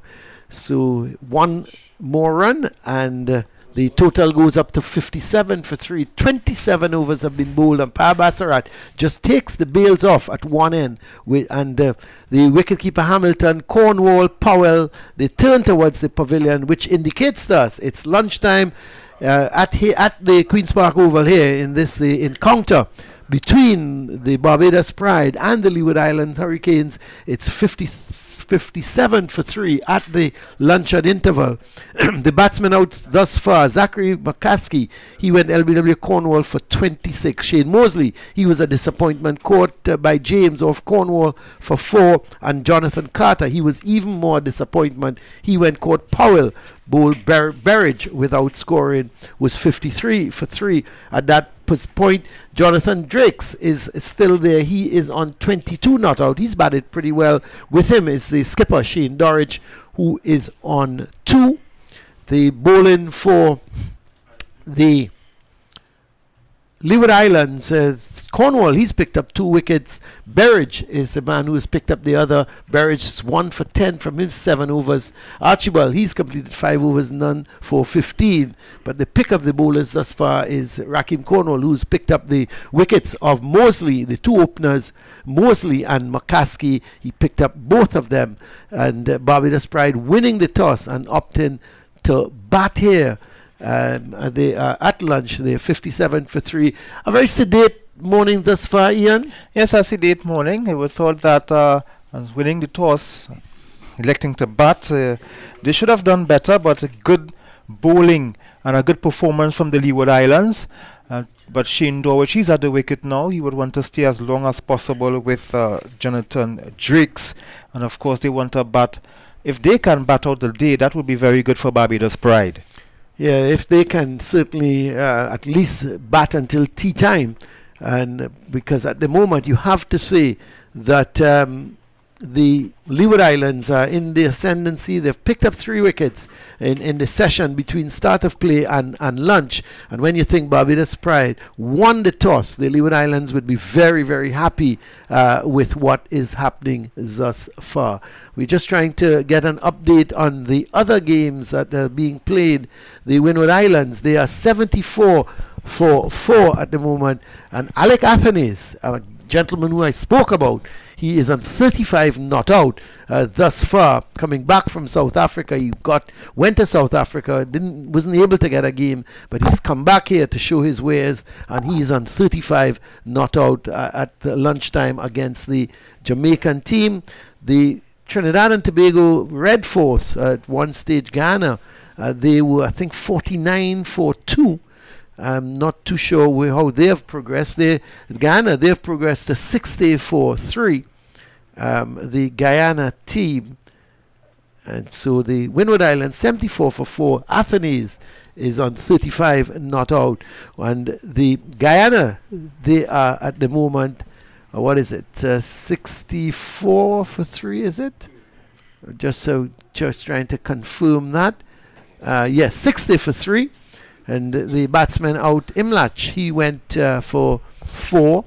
Nandu for 10. Anderson for 6. Savary is not out on 20. Skipper Leon Johnson, he is also there, not out on 17. So that's the situation. You're right up to date with the scores on all 3 games. But remember, we are right here at the Queen's Park Oval. It's lunchtime. And Barbados Pride winning the toss and batting. They are 57 for 3. Dorridge is 2 not out. Drakes is on 22. And so we're going to take a bit of a break here ourselves. Ruskin Mark has prepared a wonderful meal for us.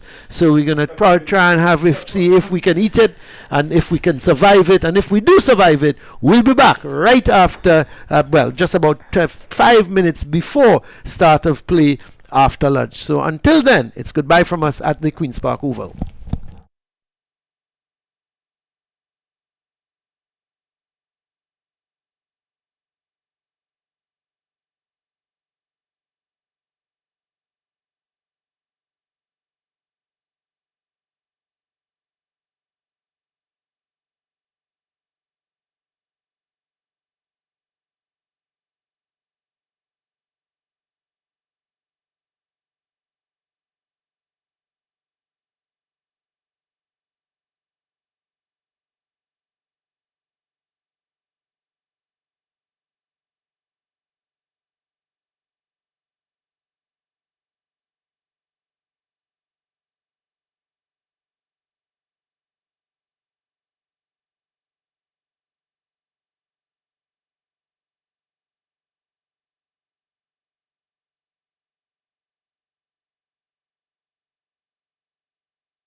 And we welcome you back here to the Queen's Park Oval. We're getting ready for play after lunch on the opening day of this third round encounter between Barbados and the Leeward Islands. 57 for 3 it is, 27 overs bowled. In the first 2 hours of play, Barbados, remember, won the toss and opted to bat first when they've lost. Mosley for 4, McCaskey for 26. And Jonathan Carter for no score. And I think the Jonathan Carter dismissal was probably the one that probably was a little bit alarming, although Mosley's dismissal also came like out of the blue. Here's the first delivery after lunch. And again, we see a change in the bowling now because they've gone back to the main man, Raheem Cornwall. As I say, good afternoon once again to Joel Manning. Yeah, opting to go back to Raheem Cornwall, who picked up those 2 wickets in the 8 overs that he's bowled thus far. He's been the pick of the bowlers, obviously, with that score now being 57 for 3. And here he is again. Now, this one might have just brushed the pad without playing a shot, so they're going to wave it as a dead ball. But I think what I like about Raheem Cornwall is the fact that he's not turning all his deliveries, and just the fact that he's doing that forces the batsman to have to keep a very close eye on him and every delivery, because he's lining them up more or less in the same region, but from there some are coming straight and some are just turning into the right-handers. This one is off the pad and they're thinking that he's said, yes, he is given out. Well, and there is the end of Jonathan Drake's. He resumed at 22, but he hasn't been able to add to that score, just prodding forward and probably hitting the inside edge onto the pad, and the ball just balloons in the air, and the wicketkeeper Hamilton takes a dolly of a catch. Look at it here. He was in 2 minds initially, play, not play. Yes, it looks like it hit the butt like it's a big edge. He looks disappointed, but really he should be disappointed in himself more than anything else, because that was a huge inside edge and onto the thigh pad, and it just kind of spooned up in the air. The crafty Raheem Cornwall strikes in the first over after lunch. The 4th wicket down now for the Barbados Pride. Jonathan Drake's there, as you rightfully said, Ruskin. Just getting the inner portion of the bat, ballooning off the pad, and a comfortable catch in the end. So having won the toss and electing to bat first, 57 for 4, the Barbados Pride. Things not looking good for them here on day number 1 of round number 3 of the West Indies Championship. Kevin Wickham is the new batsman. Again, it's all about trying to get some kind of a partnership going here now for the Barbados team. The captain is out there, so anybody that comes to the wicket now must be, just purely out of respect for the captain, must be thinking, boy, I have to really do my part here now and try to stick around for a little bit and see the team out of danger here at the moment, because they are in danger of being really railroaded here by the Leewards. And again, this is one of those from Raheem Cornwall that turns and bounces to end the over. Another successful over from him, and at the end of it, it's a 57 for 4 maiden wicket. Certainly interesting times here for the Barbados Pride. As we mentioned, they won the toss and opted to bat. Zachary McCaskey and got 26. Shane Mosley just before. Jonathan Drake's the batter dismissed just now, 22. And Jonathan Carter, well, he didn't trouble the scores here today. So an interesting task now on the hands of the skipper Shane Dowrett, who's at the crease. The inexperienced Kevin Wickham, just the one first-class game for him. He played that second round match in Antigua versus Jamaica, and he certainly did not look settled there. He just got 2 in the first innings and 1 in the second innings. So he'll be hoping that things will go a lot better for him here. But you have to tell yourself that Leeward Island Hurricanes, they will know that they're in the game. And with the fact that this Barbados Pride batting lineup is not necessarily strongest, they'll be looking for a lot more wickets right about now.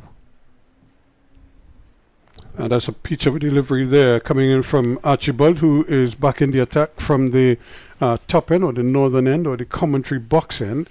Jerry Gomez, media center end. And a good delivery to start after lunch. Whatever they ate seemed to be working for them. And that was I'm a little surprised though. They have the field, the onside field set for the short ball. They have a fine leg and a deep square leg. And then the nearest man is at mid-wicket or at mid-on more than anything else. And that is a ball tickled away there. And they really gifted him a single. They thought for a moment of a second run. And good fielding out in the deep there to corral that by Berridge. The return probably not the best. But again, I'm a little surprised that they've opted for that type of a field because Dorridge hasn't really settled yet as well. I think it's probably in line with the short ball tactic that they went with just before the luncheon interval. We saw that John Drakes, when he was there, looked fairly uncomfortable. Shane Dorridge opting to not necessarily go at the short balls as well, but with the field that you mentioned, that man, the whitish fine leg, the man also behind square out in the boundary. That one is short, but it's way outside the off stump. No problems there.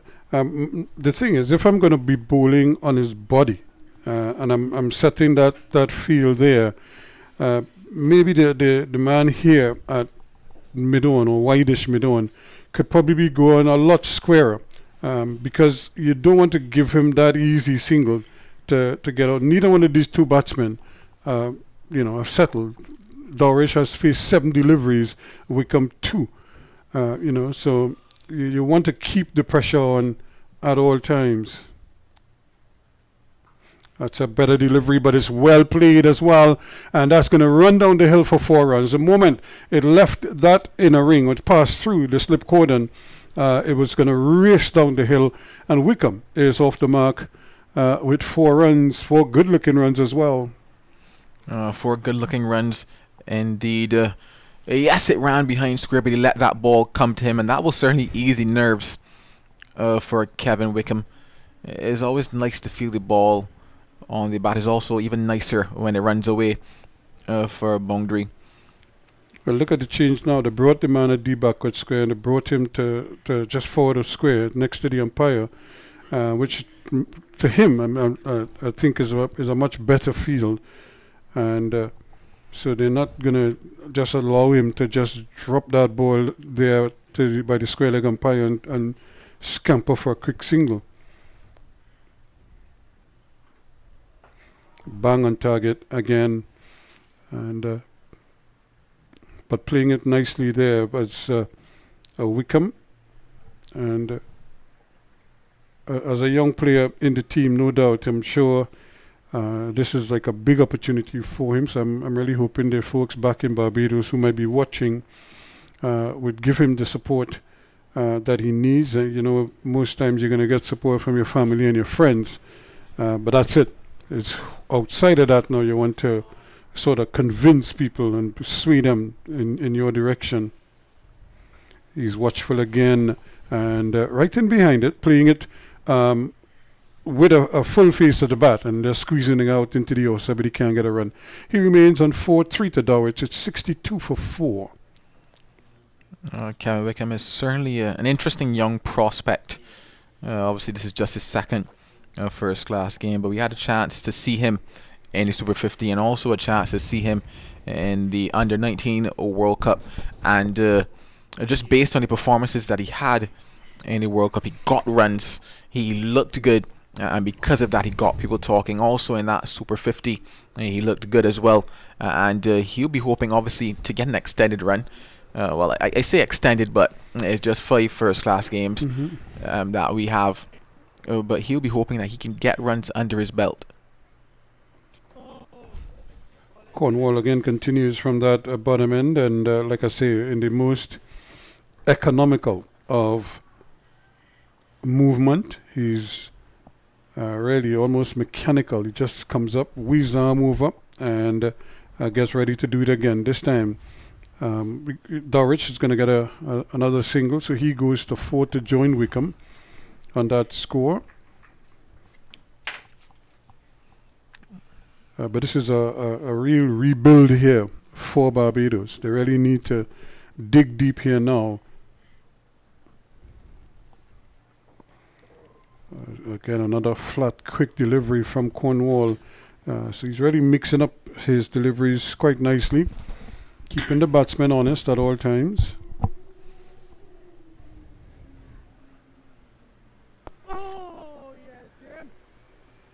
And then he's being treated with the respect that his bowling deserves. But it's the time of the game where the batsmen are probably thinking we can't take any risks now. And they're just going to have to absorb a moment of pressure here and try to see it through. Now you could go the other way and maybe launch a quick attack on them and see if you could get Cornwall out of the attack quickly. This time it's better played by Wickham, who just kind of stands up there and allows it to spin onto him, and he uses that turn to earn himself a single. It's the end of over number 30 at the end of it, 64 for 4. Yeah, it certainly will be interesting to see how the Barbados Pride, and especially their skipper and Shane Dowrich, maneuver this particular passage of play. Dowrich obviously would have scored a couple of runs across the 2 matches, or rather he just scored the runs in the second match. That's 64 not out. That certainly helped Barbados Pride against Jamaica. And that's another good delivery, but a little too wide, starting here from Archibald. And now I like Archibald because he, like you say, he's left-handed, obviously, and that presents a whole different dimension for a batsman. And but what I would like to see him do now is use the crease a little bit more, and you could bowl the same delivery, but just bowl it from a slightly different angle, and see if that forces the batsman into some kind of an error. That's another good delivery, just touching down on that off stump and forcing the batsman to play. And at this time, that's kind of like what you want. You want to keep them playing, and maybe even playing at deliveries that they don't have to play at. That will certainly be the plan for the Leeward Islands Hurricanes. It's moments like these that they need to seize to ensure that when they have the upper hand, they take full advantage of it. Kevin Wickham's still new to the first class level. He will still have some nerves about him. On the back foot he goes, but that's brilliant again, and you really can't get a run from him there because he's right around there. Hayden Walsh Jr. is such an electrifying fieldsman, and that you think you have a run, and then all of a sudden he just punxes. Punxing indeed, getting his work done in the field to the standard that we know he can do it. It'll be interesting to see when he gets a chance to go with the ball here today. And again, just shifting the line a little bit more closer to that leg stump this time. And but again, to Wickham's credit, he's just playing it on merit, which is what he probably needs to do at this point, at this stage of the game. There's so much more time in this game that you just have to absorb some of that pressure and then try to, as it gets easier for you, then you can start to expand your game. And every so often I would imagine the bowlers will produce a boundary ball that you might be able to get away.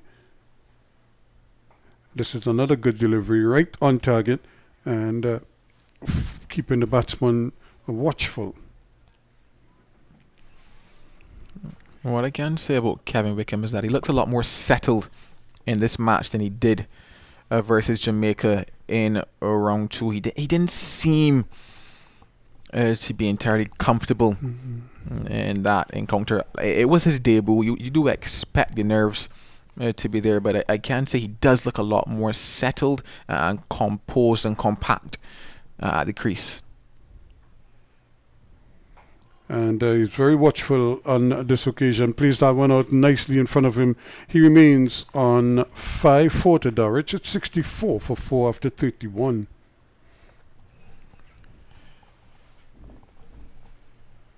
A 64 for 4. Shane Dulwich will know this is not the type of score that he would have had in mind at the start of the. Nonetheless, he is out there, and he is certainly, I guess, who Barbados Pride would love to have out there in a situation like this, given the experience that he has, not just at the first class level, but also at the test level. And he's somebody that can take them through this period of play with Raheem Cornwall. And again, Cornwall really adopting a nice line here. Dulwich seems a little bit square on that occasion, and I think he's trying to maybe cater for that delivery that doesn't turn. And so he has to stay watchful at all times, as he is here again. But this is really a very tense period for Barbados, because the game is like it's like on a knife's edge here. It could go either way. And I think Dulwich, as you say, will have to do his part. And he's doing it nicely here with a opportunity for a second run. They're going to come back and they're going to get it without too much bother. Yeah, right at this stage, it's all about partnerships. And that's what's required from Barbados Pride. You look at the partnerships it had for day 13, 33, 7 and 4. So no partnership of note for the day, and especially in a 4-day encounter. In a long encounter, you're looking for 2 solid partnerships at minimum.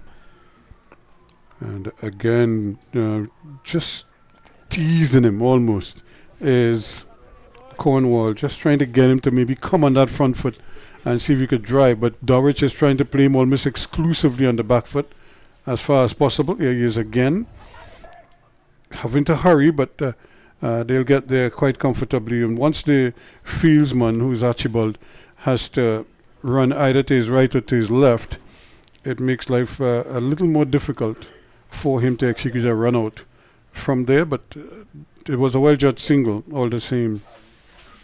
67 now for 4. And that completes another over. Good bowling again by Raheem Cornwall. He remains the standout bowler with those 3 wickets to his name. And 3 for 17 now from 11 overs. At the start of the day, when we looked at the grass on the surface, we knew there was some moisture in it. We're thinking a little more about the seamers and what they could do here.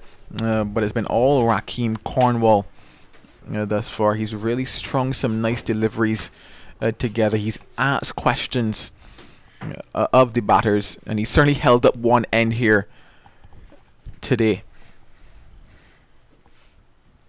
As he have, and he's done this now, for some time. He's been that type of a cricketer. I suppose very polarizing in the sense that you either love him or you don't like him, and then people stay in their lane with him. That's another good delivery.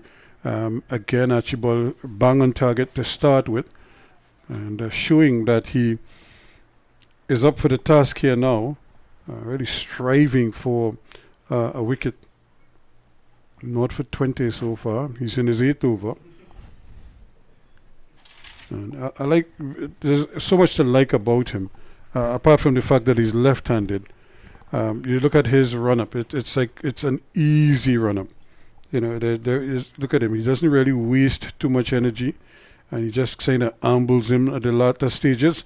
And look at him, he's right on target again. Very simple action as well. And you would want to think as a coach that there's so much material to work with here, and to teach him some of the nuances of bowling. What to do, when to do it, how to bowl that cross seam delivery, how to get the ball to leave the batsman, when to get it to cut back in, as say Bernard Julian used to do. Short ball, he's pulling at it, and he gets it away, and he's going to get 4 runs as well. Not in total control here, Shane Dowrich, but he certainly was committed to the shot and ended up getting the boundary as well. But he seemed to be almost there too early, and then he just kind of turned everything and got it away. Committing to the shot is why I think it came off in the end there. I don't think that ball probably got up as high as Dowrich maybe thought it would have, but he went through with the shot, and because of that he was rewarded with the boundaries. They now send that man just inside of the square leg boundary. And again, I'm not quite sure he's going to get a single, but he really was not in control of that. And what really, you'd have to say, what was he thinking there? The situation of the game hasn't changed.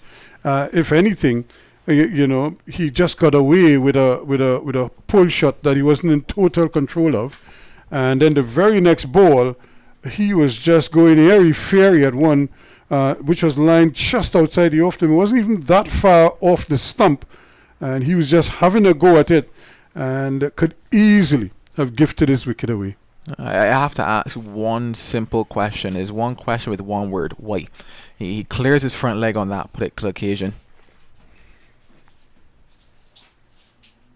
And this time, it's a little more circumspect from Wickham, as if showing his captain how it should be done. As if to show him how it should be done, and plays this one with the kind of respect that the ball deserves. And you watch at Dowrich rehearsing a shot at the non-striker's end, and you wonder what is going through his mind.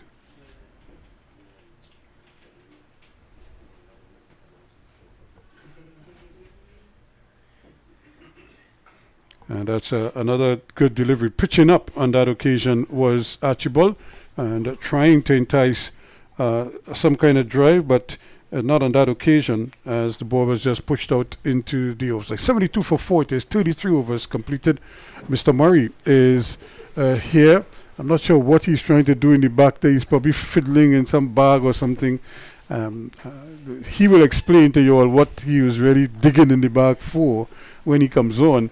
But certainly, Joel, to lose that wicket early after lunch has certainly set back Barbados here. Certainly setting them back just a bit, especially given once again that they won the toss, elected to bat, made that confident decision to trust their batters, and some of them have let them down. John Drake's not so much, given how he got out to Raheem Cornwall. As Dowrich goes back to another delivery from Raheem Cornwall, as I welcome back Colin Murray. Good afternoon to you, Joel. I take it you had a sumptuous lunch, and you're better for that. Obviously, Mr. Jonathan Drakes didn't have a very good lunch because he didn't last too long, or maybe he didn't eat lunch and needs to go back to have his lunch, because they're very disappointing. You know, and again, we see a batsman getting a start and then not carrying on.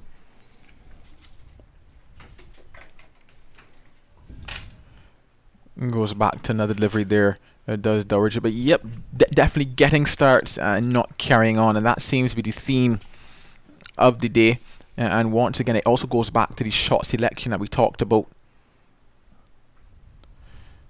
John Hendricks, not so much that ball from Raheem Cornwall, just getting a bit of turn off the inner portion of the bat. But when we look at the shots played,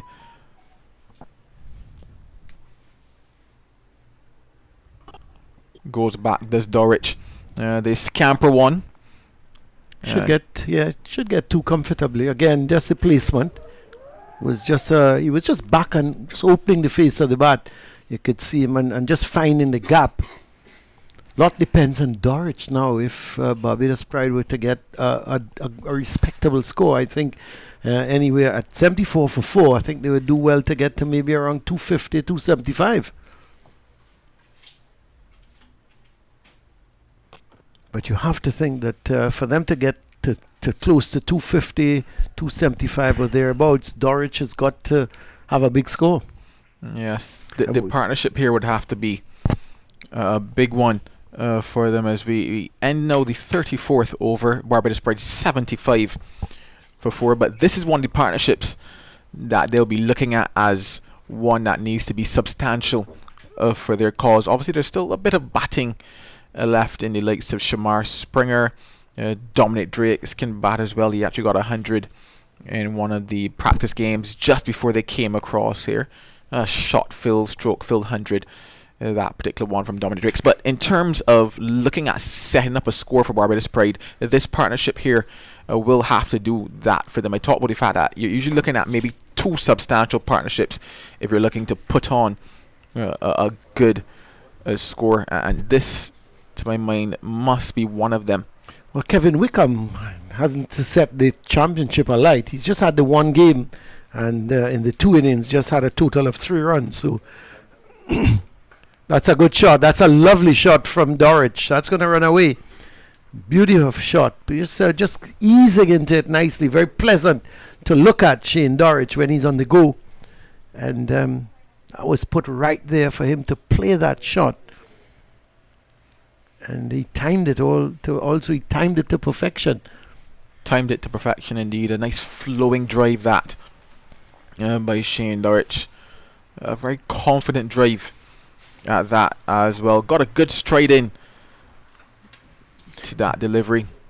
Dominic Drakes, as you're talking about Dominic Drakes, he played here at Queen's Park as well as a youngster. I think he must have been only 18 or thereabouts. Vasper Drakes, who obviously his father, who coached Queen's Park, asked Queen's Park to take him for a season. I think he came for 2. It's another good shot. Well, the captain would be asking Archibald, does he like the shot? Because it's similar delivery and a similar result. 4 more. Well, that one pinging off the bat of Shane Dorich, and it appears as if he's going to go a bit on the offensive, a bit on the aggressive side here to kind of pull things back into the favour of Barbados Pride and upset the rhythm of the Leeward Islands Hurricanes right now. Another lovely shot, that one, racing away through the cover. So back-to-back boundaries for the captain Dorich, taking him now into the 20s. Not too sure I'm in favour of Archibald going round the wicket.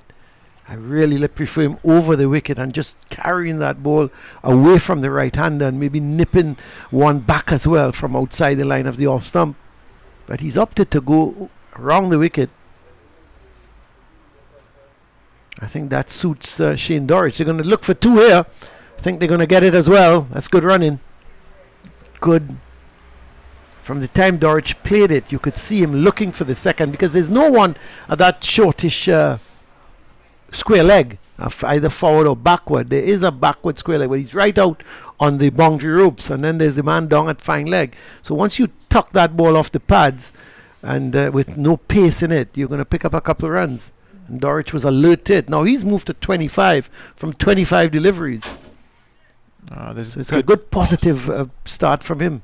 Yeah, definitely indeed, and it tells you how he's looking to approach this particular passage of play.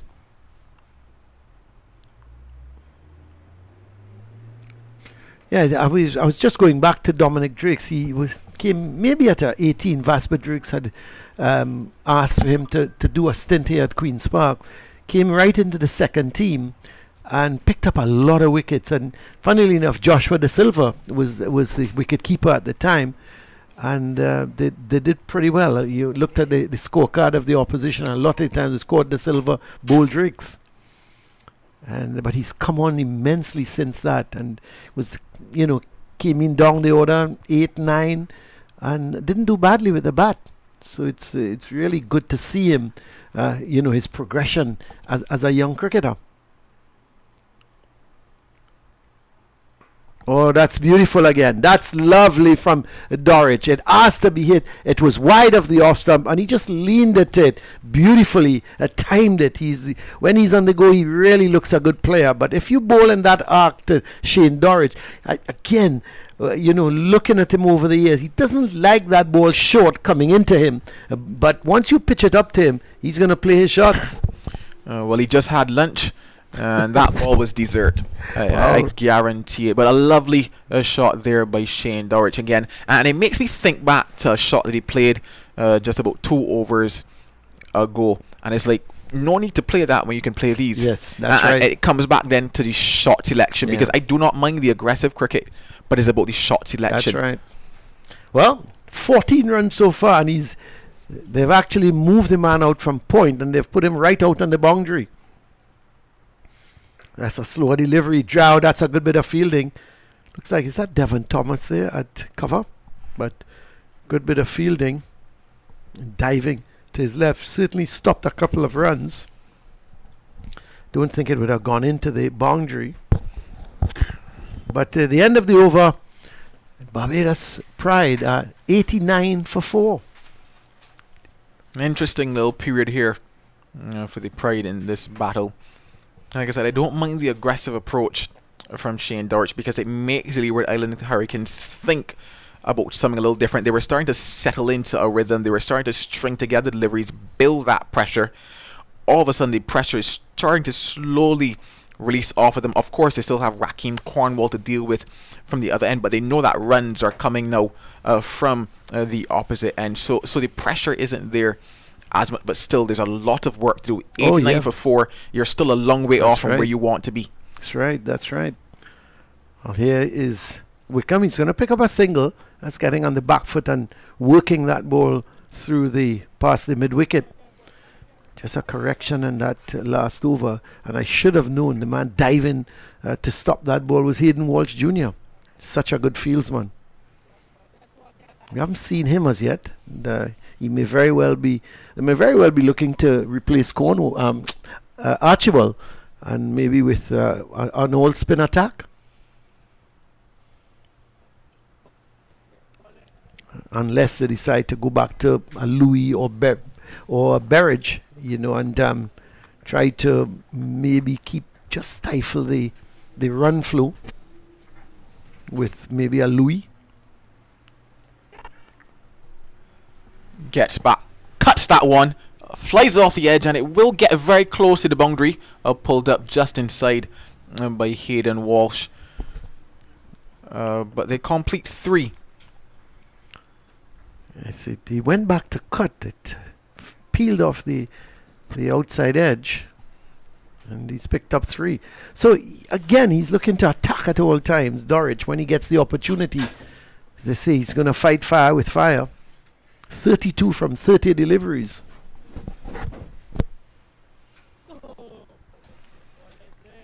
With the approach, as you mentioned, of fighting fire with fire, would then present an interesting contest should they bring Hayden Walsh Jr. into the attack. Wickham quite content to play the anchor role while his skipper scores the runs.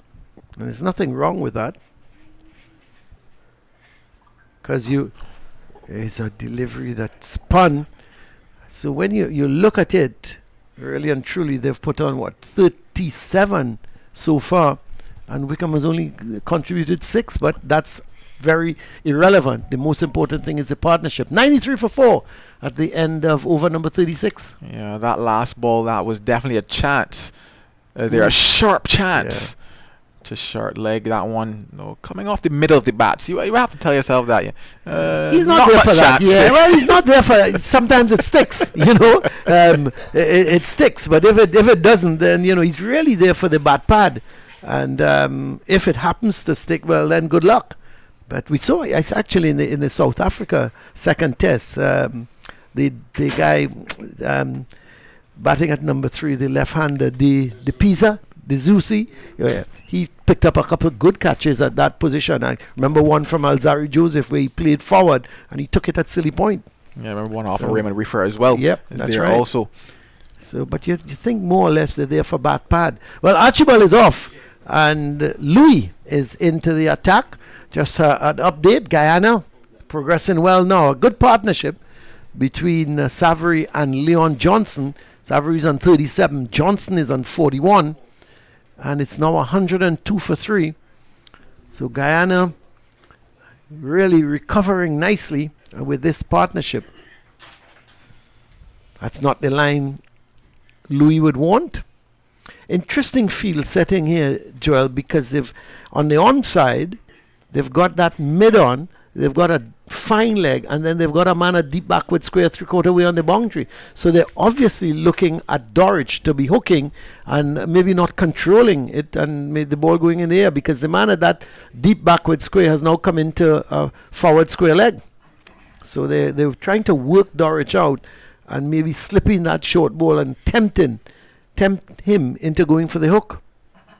But it's Wickham facing up. Runs here. Probably going to come back for the second. Yes, they will. They've got to hustle. And they get home comfortably in the end. So we've seen 2 deliveries from Louis angled into that leg stump. Not the line that Jamar Hamilton would be wanting him to bowl. When you look at the field, 2 slips a gully, point cover mid off. It's obvious he's got to get onto that off stump or just outside the off stump. Yeah, he's certainly going to want to just change that line a bit, will Jeremiah Louis.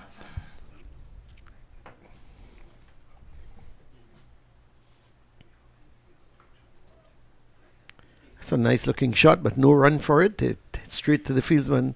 Well timed by Kevin Wickham. Tell me a little bit about Kevin Wickham, Joel. What I can tell you is that he's a rising star. He's a rising He's star. definitely You have a lot of hope for him in terms of his batting. No, certainly, especially given like we take it right back to the start of last year when he went with the under-19s. He got a chance there and he got 104, got a 61 as well. Got into the Super 50, had a relatively decent go there as well in those listed games. Got 52, 46, and 18 across a couple of those. He has his signs. It's something that we say a lot about these bats. He has his signs. Yeah. Promise. Yeah, and certainly. Potential. We know some players. Ruskin was a fast bowler with a lot of potential. You know, so we know a lot of players like that over the years, Joel. You know, and it's just a situation for them to get the breakthrough. You know, you get a big score, and all of a sudden they get that confidence in themselves and that type of thing, and it's all about just an opportunity. That's another good shot. That's going to run away. That's a very good shot. Louis would be disappointed, and Hamilton, because you've got a field set for really and truly to bowl on that off stump, but you're bowling on the pads, and it's easy pickings for the batsman. With that 4, it's now 100 for 4.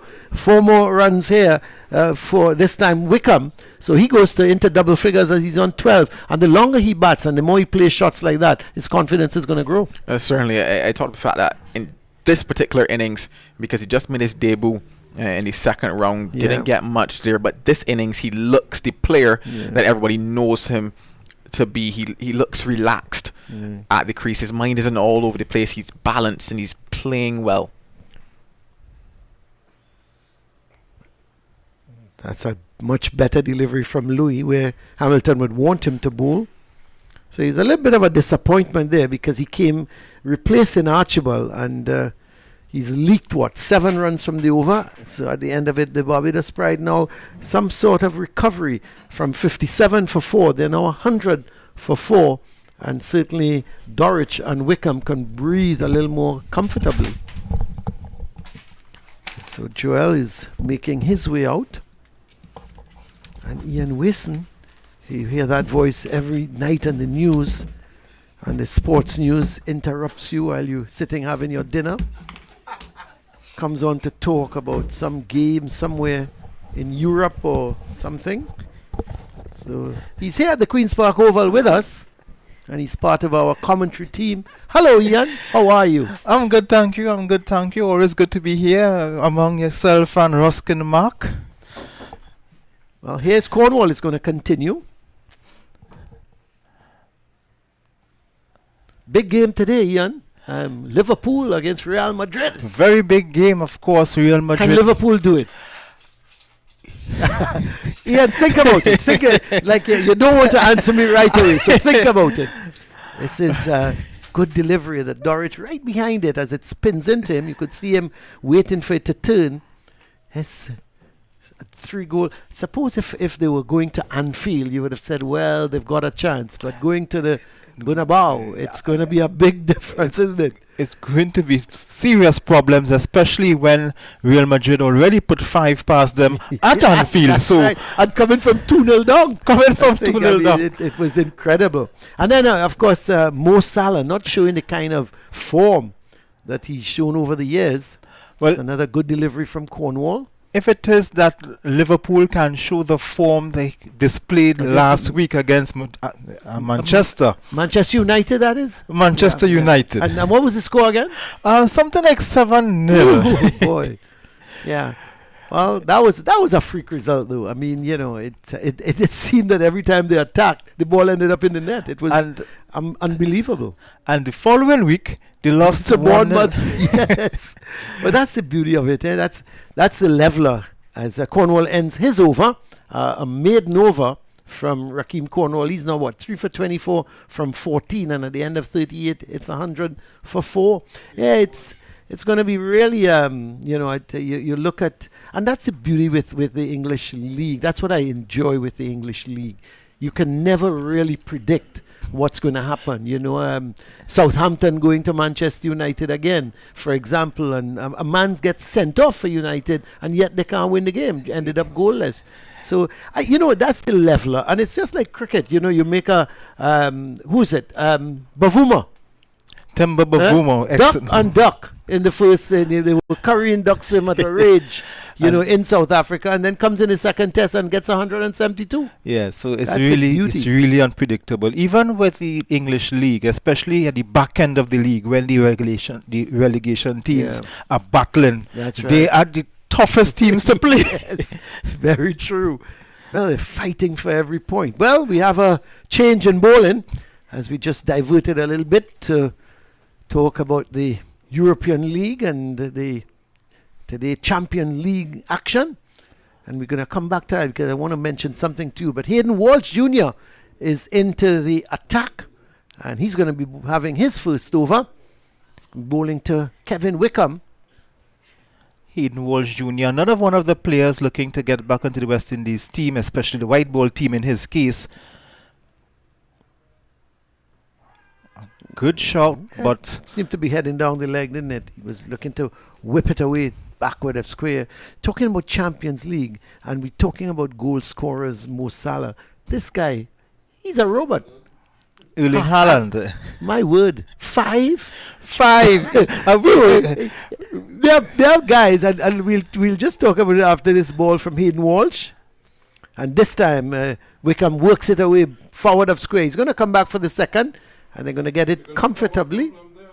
Well, no, I thought they were going to get the second easy, but then Wickham decided against it, and Dorich had already turned, was looking for the second run, but in the end, good sense prevailed, and they decided just to go for the single. Yeah, the thing is, this guy just seems, you score 1, he wants 2. He talked about a double hat trick.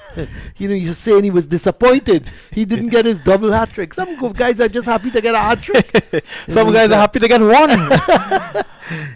and in Manchester City's case, I think Alvarez would be happy just to get a start. Yeah, that's right. Oh, loud appeal goes up, and let's see, umpire Bassarat says no. But Dorich and Walsh looks very disappointed because Dorich is the man. If you can get him, you would feel you're going to make some inroads into this. Let's have a look at it, Ian. Seemed to be maybe heading down the leg side, was it? That was close. That that was was, yeah. very close. Yep, I think he must have got the benefit. He must have got the benefit. I always try to judge it from the keeper. And if you looked at Hamilton, he started to go towards the leg side. And maybe, I don't know if we can have a look at that again. But Dorich is going to get a single because the ball came off of the man at mid-wicket and goes to mid-on. So they pick up a single. I would love to have a look at it again if we can maybe line it up. We'll have to. Here is Walsh, however. Let's have a look at Hamilton. See how he close. starts to go down the leg? Yes, Yeah. but only the off stump was exposed, so yeah. it's very, very, very close. Well, we're back live here as we were looking at that, and a short delivery from Walsh has been hammered high over mid-wicket for 6 from is it Wickham? Yeah, Wickham is the man taking strike, and that was a short delivery, and it deserved what it got. And Wickham smashes it high over mid-wicket for 6, which brings the 50 partnership up. 108 for 4. This has been a very, very good partnership. Well, Hayden Walsh tends to bowl the ball a bit too short too often. And of course, players of that quality in Dulwich and Wickham, they will be very quickly and keenly to capitalize on that. Well, they pick up a single. So another expensive over, 9 runs coming from Hayden Walsh's first over. He was bitterly disappointed not to get the wicket of Shane Dorridge, and then he paid the penalty by being hit for 6 over deep mid-wicket. So 109 for 4 after the 39th over, and this partnership really now starting to blossom. They've added some 52 runs because they were 57 for 3 at lunch, and right after lunch Drakes went in the first over to make it 57 for 4, and you just felt at that time, Ian, that Barbados were in a slight bit of trouble and would have been difficult to get 200 and beyond. But this partnership has certainly evened up the game, and I would say Barbados now are certainly, if these two stick around for a little while, they could be looking at a score certainly above 250. Yes, of course, Shane Dulwich looking to play the captain's knock. He has to lead by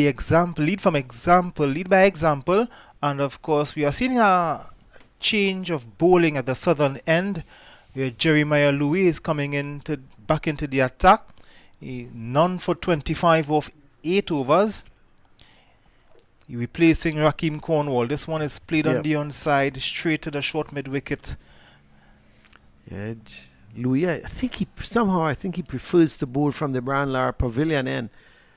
Bowlers tend to have their preferences. Yes, I could remember coming here as a boy. Courtney Walsh would be bowling from this end. Ambrose would always bowl from the Brian Lara Pavilion end. Yes. Remember, he destroyed Zimbabwe from that end, the Brian Lara Pavilion end. And traditionally here, we've had leg spinners operating from the Brian Lara Pavilion end, going back as far back as Willie Rodriguez. And funnily enough, this, where we commentating from, it's called the Willie Rodriguez end, but he's tended to bowl all his career from that from the other end. Yeah.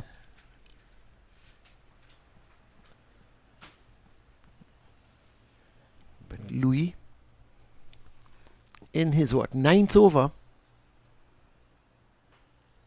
Wickham looks very easy on the eye, doesn't he? And I was asking Joel about him, and he was saying that he's showing a lot of promise. And it's just for him he didn't played in the last round of games, only got 3 runs. And he was dismissed on 2 occasions for 2 in one innings and 1 in the next innings. But he's certainly standing up here and certainly be counted. Yeah, sorry, Ian? Wickham would have got my attention during the Super 50 last year with the Rising Stars. Yeah. He did so with the ball as well. Dorridge is going to pick up a single. Good running. Immediately called for the run. It's good to see Kevin Wickham getting that promotion from the Rising Stars team into the Barbados team. Another player we're keen to look at in the Barbados team in the near future is Matthew Ford, who would have done quite well at the CPL. He did well here at the Regional Super 50 as well. So I'm looking to see how soon Matthew Ford would come into the Barbados team. That's too wide. Gets away with it. So Ford certainly made his mark in terms of swings the ball quite a lot, that new ball.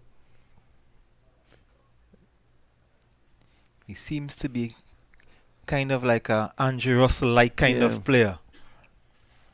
Haven't heard of Andrew Russell over the last couple of weeks.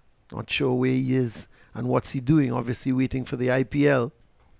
Sunil Narayan is warming up nicely for the IPL. He's destroying the local team's Yes. batsmen. I've Um, counted 33 wickets in the You know, last 3 games. Yeah, I mean it's incredible. Here's the end of the over from Louis. At the end of it, it's 112 or 4. Yeah, I asked them the other day. I said, "What is he bowling?" And they said normal. He's just running up and pitching it on a line, and they're just not reading him. They don't know if it's coming in, if it's going, if it's the Dusra, and they just the local batsmen having real problems. Yes, it was remarkable. I was covering those matches, and the first match he got 8 wickets. The second match, 12 wickets, then 13 wickets.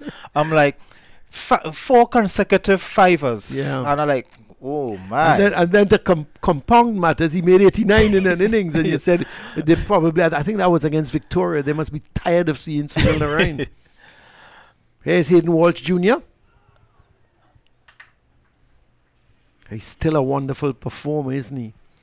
He's probably heading off to the IPL shortly. Yes, I understand that he may not be available for this weekend round of matches because he will be heading off to the IPL. So Yeah, and that's what that is a huge miss because they're playing a top of the table clash, isn't it? Clark Yeah. Road and Queen's Park. Clark Road, another top team. Just a single because there is cover in the deep.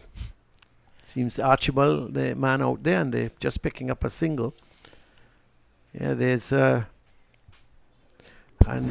Vikesh Mohan, who got a century back in the Trinidad team, but not playing, I understand. He's been left out of the final 11, which is tough on the young man because you play your first game, debut, the first ball, you mash up your webbing, and then was that a chance? It looked like a chance from this vantage point, but I think it was played into the ground. into the but ground because you yeah. would have seen a difference in terms of the body language. language.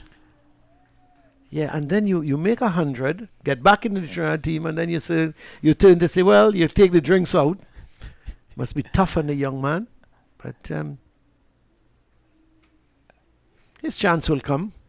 Another young man I noticed it would have been really tough on in locally here for Queen's Park, Camilo Karimbokas Yes. scored 200s. And then gets dropped. Yeah, don't tell me. I was baffled at it. I asked them. I said, "Well, how is that possible?" And they said it just too many. All the Trinidad players apparently were Yes, back in the squad. Yes, they Or back came in back. the team. Yeah. Back-to-back hundreds and get drop after that. Well, somebody mentioned the name Andy Gantom to me. One test match, 100, and never played another test. Well. So one more here, and they're just Hayden Walsh Jr. much better over from him in terms of his line and his length.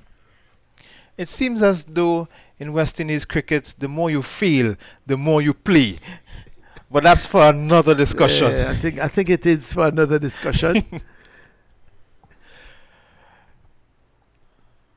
But here's Hayden Walsh Jr. with his final delivery of his second over. And so he's now completed 2 overs, none for 11. It's 114 for 4. Dorich is 36-23 is Wickham. And I'm going to take my leave. Ian and Ruskin Mark is going to be joining you. So the Leeward Islands and the Barbados Pride. Barbados 114 for 4. Dowich is batting well. He's on 36 from just 45 deliveries as we welcome back Ruskin Mark. Thank you very much, Ian. Still brilliant sunshine here at the Queen's Park Oval. A lovely day. And a good day for beach weather. It is what we call beach weather. I know, Ian, some of us like the beaches, others like to go to the rivers. And some love to just play cricket. well, true. And some people like to watch cricket. And because there's so much of it around now, you find yourself watching a fair amount of cricket. If you're watching schools cricket, you're watching senior grade cricket, you're watching international cricket. And, because there's like a heavy proliferation. I mean, just last week, what we had, 3 test matches playing almost simultaneously. The West Indies, playing with South Africa, New Zealand, Sri Lanka, playing Australia and India. Also playing. So, and just before that was England and New Zealand. So we've had there's quite a bit of cricket going on. I mean, even today you could figure out we have Jamaica, Windwards, we have this game here, we have Trinidad and Tobago, Guyana. Quite a bit of cricket going on. And if you're a cricket fan, well, you have your fill. You have options. And then locally, we have the interzone under 17 matches playing today. Tomorrow will be the under 19 schools cricket. It was yesterday. So it's a lot of cricket being played. The 2 presentation colleges, right? Presentation Sando and presentation Shogunas. Yeah, they are going down to the wire. Presentation Shogunas only lost to 1 game this season, and that was to San Fernando. And next week will be very interesting as San Fernando, they will play St. Benedict's, and Naparima will play the Shogunas presentation. On the legs, as again, just straying in the line here. I know Louis has been bending his back here, trying to break this partnership, which is becoming very ominous to them. 36 and 23 respectively, Dorwich and Wickham. Shane Dorwich, who would have scored 30 50s at first class level, or to go with 700s, because they would be counting on his experience. He's the most experienced player in this 11. And of course, next week, if the likes of Craig Brathwaite returns from the West Indies, understand they're already back in Barbados, Craig Brathwaite and Akeem Jordan, they would look to return against the Red Force. So that will not be welcome news for Diane Bravo and company. Especially if you don't have players of your own to counter with.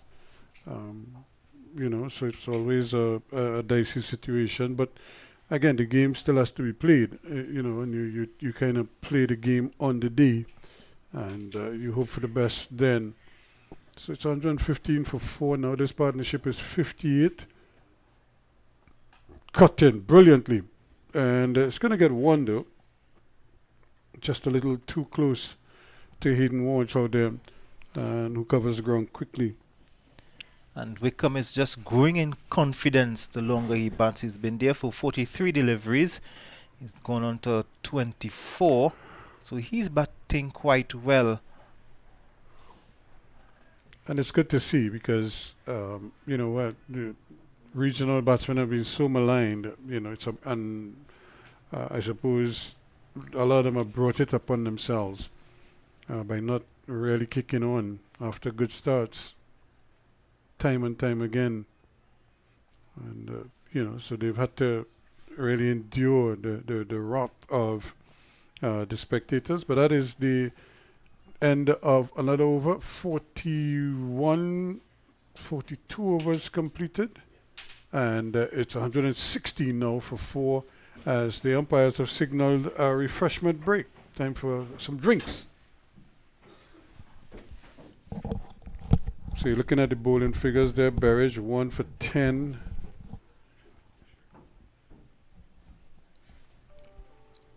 And but Rakim Cornwall is the man doing the damage with 3 wickets to his name. Yes, he continues to baffle the regional batsman. He has been doing that for the better part of a decade. Look at their points table there. The Guyana Happy Eagles, they are happy on top. Barbados just behind. So it's young days yet, early days yet. Only 2 matches completed. So still a lot of time for Jamaica to get up and make up some ground on Guyana. So now they have to think in terms of how do they, for Jamaica, for example, how do they get off the bottom of the table? The best way to do that is to try to win. A win and all of a sudden you just start to climb. The Leeward Islands also must be thinking along similar lines. How exactly do we get ourselves, back into the swing of things?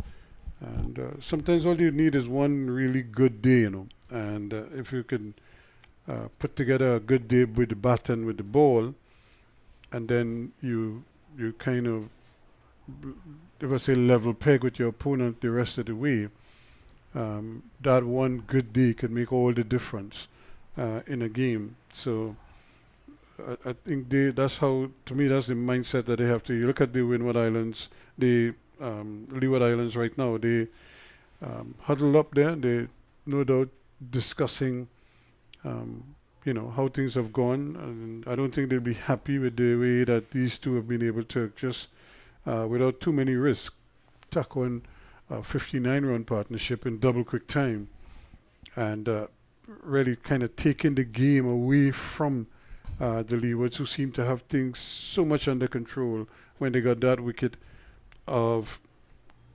Drake's just after the lunch and interval without any addition to the score. But since that time, these two have really dug in well, and they're making life very difficult now for the Leeward Islands bowlers, who are, as they say, having a lengthy discussion there, trying to figure out what next. But of course, they just have to, sometimes they would just need to take that one wicket to break that partnership. And that's what they would be thinking, just to get one wicket. Let's get the bottom order exposed. They already got 4 wickets. Shane Dorwich and Wickham, that's the pair that keeping the Leewards on the back foot. And of course, the Leeward Islands, without the services of Alzari Joseph, who is out on West Indies duty, Casey Carty, also out on West Indies duty for the Windies against South Africa, the first of which will begin tomorrow on Thursday, led by their new captain, Shea Hope, who is also unavailable for Barbados, as he's out on international duty as the new ODI captain. A lot of players not available, and it begs a question: how would the standings be looking if each team had all their players? I suppose that would be the debate that so many people would have as to how do they, manage all these resources that they now have, because you're blooding young talent here, and then all of a sudden you have an influx of players coming back from international duty, and how do you kind of assimilate them into the team without disrupting the flow? And some teams do it better than others. Because you want your regional players, the young players who you are blooding, you want them to play against the best in the region. So you would want a young Wickham to be facing Alzari Joseph. You want that. You want him to be facing Ashanan Gabriel, Akima Roach. You want to see those things. Hayden Walsh is going to continue from the top end here, and he's giving the ball a nice little loop. He's not bowling too quickly. And as a result, sometimes the batsmen are able to really get out to him. But in a sense, that's what he wants right now, because hopefully the ball, as he may be thinking, hopefully the ball will grip a little bit on the wicket and maybe spin away from the outside edge.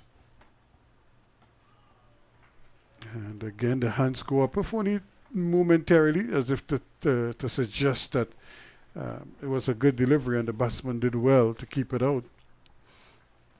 Hayden Walsh is pitching the ball up further, and which is what you would like to see. He tends to drop it a bit too short, so that's why he was punished with that 6 earlier. He's giving this one more air. So this is a much better over from Hayden Walsh Jr. Every delivery so far pitched up close to the batsman. He seems to have a nice rhythm, and he's not fighting with himself to get the ball out. He's going to have to hurry here. If he hits, it's going to be close, but he misses.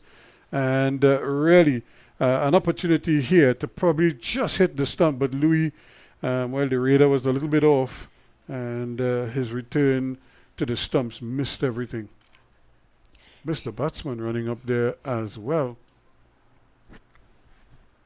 Hayden Walsh Jr. seems to be the type of bowler who needs to get long spells. Having him bowl one over like how he bowls in the T20 team, one over here, one over here, one over there, I think that is not working for him. He needs to bowl lengthy spells.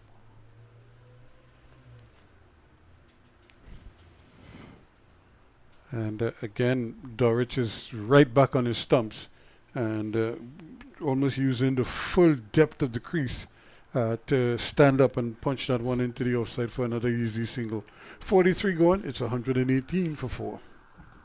Shane Dorich, one of the players who have been doing well for the West Indies, having scored 300s and 950s for the West Indies from 35 tests with an average of 29. One might think that if it is that Joshua De Silva has established himself as the wicketkeeper for the regional team, why not play Dorich as a batsman? We've seen where the team has been struggling, even when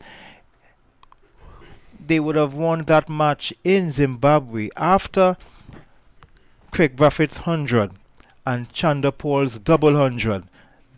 There was not much coming from the middle order, so there's a serious concern in the middle order in the test team. Louis continues. This one is just really coming down on it there again. You could just see Dorich as almost as if he's in two minds as to what he wants to do. I know he wants to attack, but he has to pick the correct ball to attack. Don't want to give it away at this point. You've done so much of the hard work already. He's 37-25 to Wickham. Together they've added 61 so far since the fall of Drake's wicket.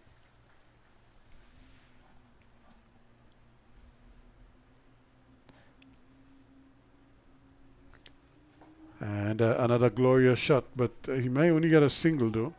A little too close to the fieldsman. Dorich certainly attack-minded. 38 from 52.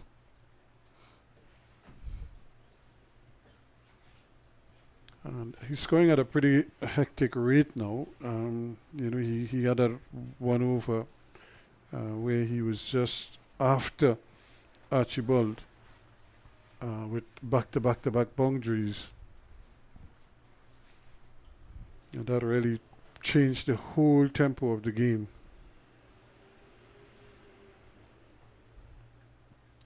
And not much we could do here, but watch as they amble another comfortable single. Good batting again from Wickham this time. Rotating strike, getting his captain back on strike.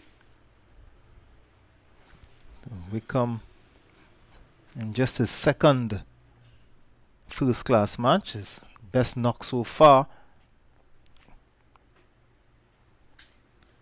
Only made 3 runs in his first match. So he's having a very good outing. He did quite well with the Rising Stars team at his Super 50 last October, November. And another well-placed one because they judged the single also well on that occasion. Not much the fielding team could do about it. As they amble another quick single, 121 now for 4. In over number 44, which is a pretty good clip to be going at.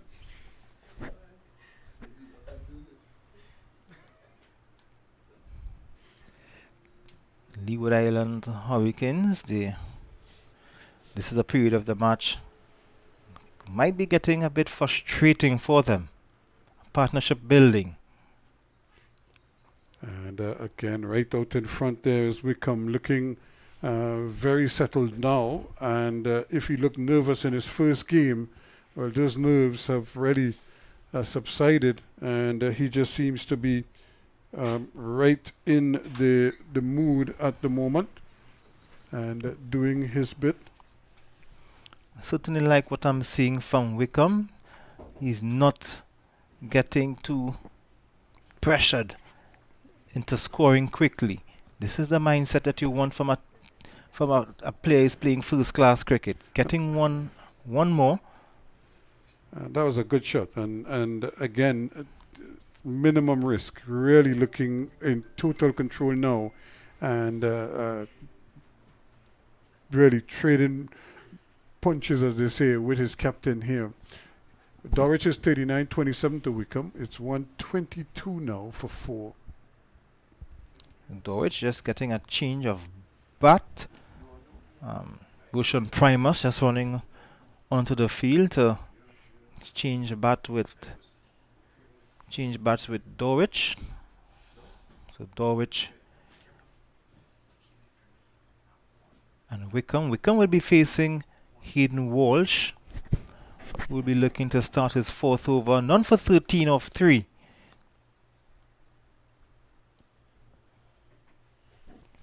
We're slipping a forward short leg now. That's the kind of the attack for him. Careless as they're able to get a single, but he seemed to have it covered and then just failed to stop the ball from going through. But it means that Dorwich now, who is the more aggressive of the two, is back on strike. He'll be facing Hayden Walsh, who has 63 first-class wickets from 29 matches. Short ball, pulled away nicely, and that's gone all the way for another 6. And that was a gift there that he just deposited over mid-wicket for 6 runs. Guilty of bowling short again, though. The previous over was a good over where he bowled every delivery up to the batsman. He did not bowl anything short, and now in the second delivery in this over, he went short, but Shane Dorwich was ready to pounce. So some good batting from Dorwich and Wickham. And Ian, would you realize that on all 3 games, the batting teams have lost early wickets, and now they're all recovering with good partnerships, as is the case here with these two. We're looking at Athenaeus and Graves putting on a good partnership as well against the Jamaicans. They're really putting it 156 now for 4. Athenaeus, who has been having a very consistent season, hence his call up to the West Indies team. He's still there. He's on 80, not out. And Graves is on 40. To the Windward Islands, doing quite well across in Guyana. Again, more runs because just a little, he watches a little bit too short and too wide at times, and the batsmen are just picking him off. He already got deposited for 6, and here you go, Guyana now 135 for 4. So they've lost Savary for 44.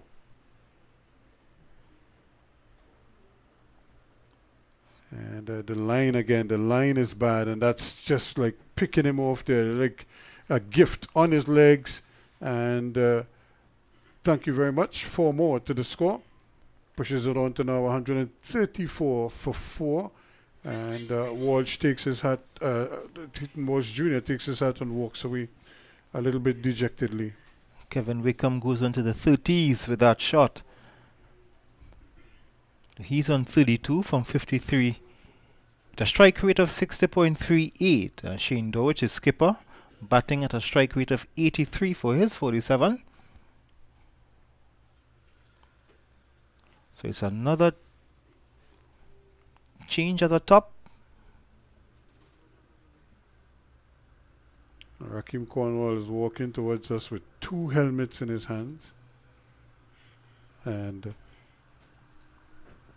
he must be thinking, if I could get the ball back now, maybe I could do some damage. But this is the time of the game where the sun is, really baking the field, and batting looks so much easier. That these batsmen really now must try to capitalize. As I said, in all 3 games, it just seems they're all taking a kind of a similar pattern, where you lose early wickets and then you have to kind of fight back with a big partnership, and they all seem to be doing that right now, although Trinidad and Tobago just prized out a 4th wicket. Archibald driving his Dorwich. They will just get 1 if they can get there in time. The ball misses the non-strikers, so Dorwich moves on by 1. Now, as you mentioned, the sun baking, so whatever moisture there would have been on the wicket, it's all gone. So the batters now are batting comfortably. We did a secondary schools game. I'm trying to remember the is it Woodland was the venue in Davie there, and the guys were complaining that they haven't had any rain or any water in the mains for the last 2 weeks or so, so they had to use river water to prepare the wicket. And to their credit, they produced a pretty good wicket, And what was also stunning, Ian, I'm not sure if they had like club cricket to come like on the weekend, but immediately on that game finishing, another truck rolled onto the field with a barrel of water. And don't ask me where the water came from. I would suggest it came from the river. Mm-hmm. And they were doing their normal groundsman stuff right away to getting the wicket prepared for the next game.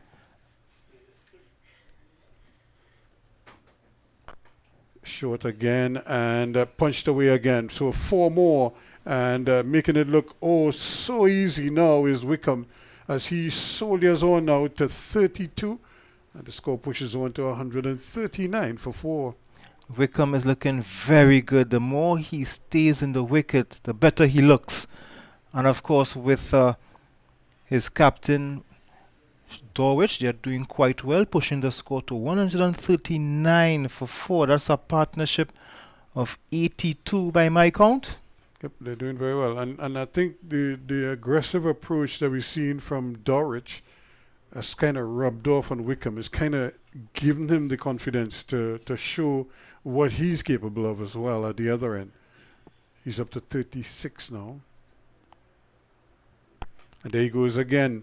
And we've seen this so often where the bowler produces one delivery, the batsman makes a particular shot, and this is a bad overthrow. It was nowhere near where it needed to be, and they got another comfortable single, so he's back on strike now.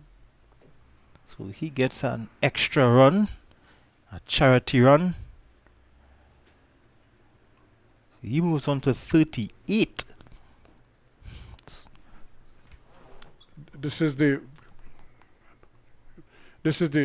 time when you as a fielding team, you tend to drop your heads here because the sun is taking its toll and you can't get a wicket.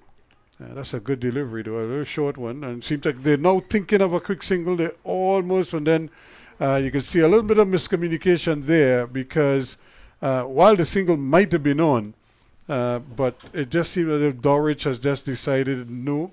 And even though the 2 fielders were a little bit slow in converging on the ball, he felt, look, not worth the risk. It's just better to be safe than sorry. It's not like it's a white ball game where you need 1 run to win from the last ball. That would have been suicidal. You didn't see what happened with New Zealand? Every run counts. Every run counts. Yep. A slower delivery. Well, this guys, but again, treated with the utmost respect here as we see Archibald finishes another over. It's 141 for 4. 46 overs completed, and we do a double change. And Colin Murray is going to come back. I don't know if he went to eat something, what he was doing in the back. I ain't sure what he went. What I know for a fact is that we still don't have any arms on the clock. So I know he wasn't attending to that, but he still didn't move the clock. So hopefully by this evening he would muster the courage to climb up and bring down the clock and put it into a better, more advantageous position so he'll be able to fix it as he explained earlier. And of course, we'll also welcome back Joel Manning.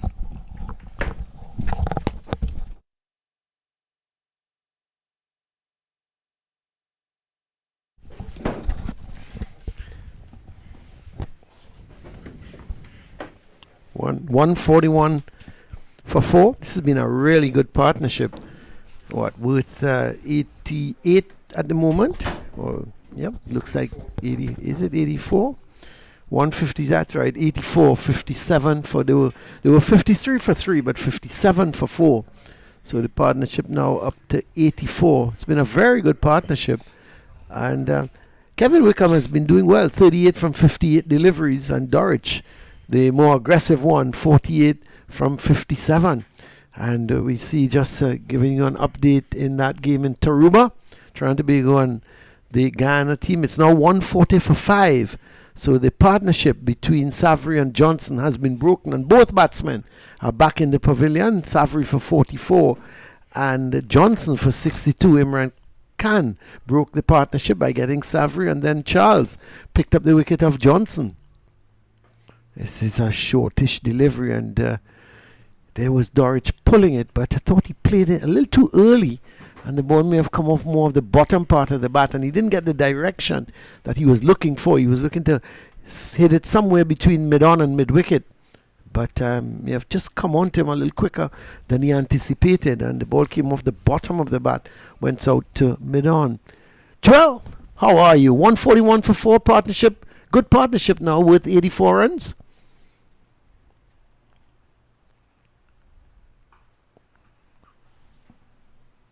A good partnership indeed, and it continues with that single to Dowrich, and this is exactly what Barbados Pride need. And you're looking at setting up a match. You made that decision to bat first. You must put runs on the board, and partnerships are how you get that done. And this is the first partnership of note that they've had for the day. Kevin Wickham has certainly shown up thus far, 38 off of 58. As I mentioned before, he looks a lot more settled out here batting. His stroke play is fluent. He's confident in how he's gone about his innings thus far. Well, commentator's curse as he was pushing this one through the cover region, took the inside edge. Luckily for him, it didn't go on to the stumps. And picks up a single, but ball coming off the inside edge. He was looking to push it through the cover region. Let's have a look. Yeah, just pushing out that one hand, just going away from the body a little bit, you would have to say, and finding the inside edge. But no damage done on this particular occasion. Another one to that partnership is Shane Dowrich is nearing another first-class half-century.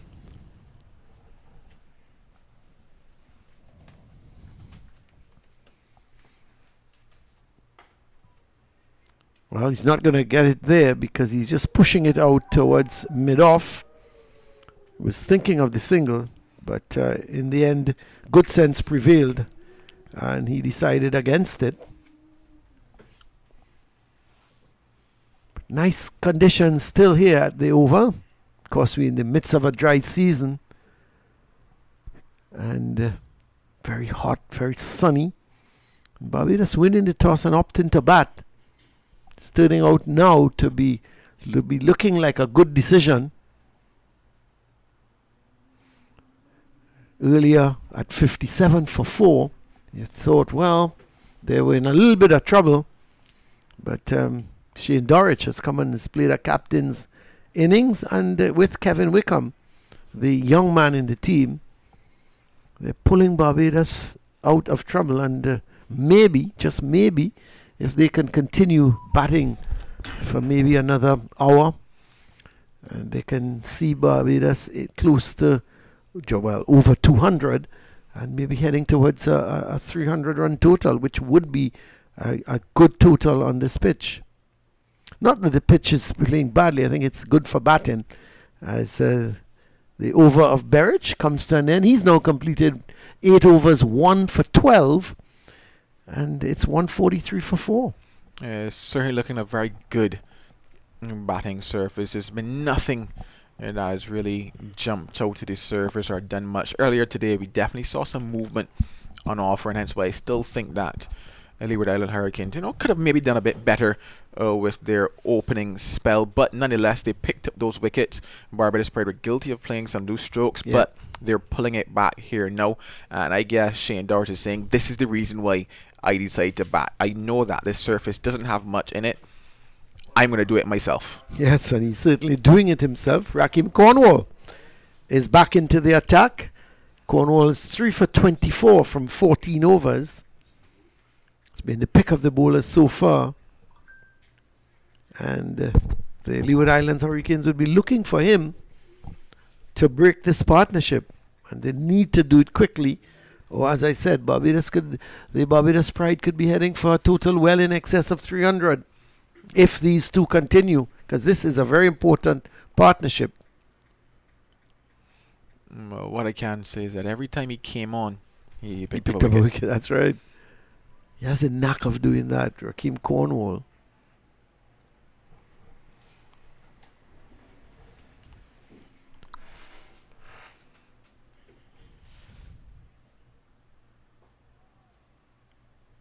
It was Wickham looking just to force the pace. You could see him looking to work that delivery through mid-wicket or maybe wideish mid-on. He's got to be careful because he can certainly get a leading edge. If he plays too early here, he's right forward to a good delivery from Cornwall. I thought Cornwall may just be giving the ball a little bit more air. Maybe start to tempt Wickham into maybe using his feet. Going over the top. Because he seems comfortable with the balls that are pushed through. He's either getting onto the back foot, stroking it. If it's pitched up, he's getting onto that front foot. Seems very comfortable. I would like to see Cornwall just giving it a little bit more air and say, okay, if you want runs, come after me. I like that one, but was badly lined. Gave it some air, but it was just outside the line of the leg stump, and he whipped it down to that deep backward square leg position. So Cornwall that time giving it some air. But if you're going to give it air somewhere outside that line of the off stump. Let him come and reach for it. And especially if he can get some turn as well. The end of the over from Cornwall. So he's completed his 15th over. 3 for 25.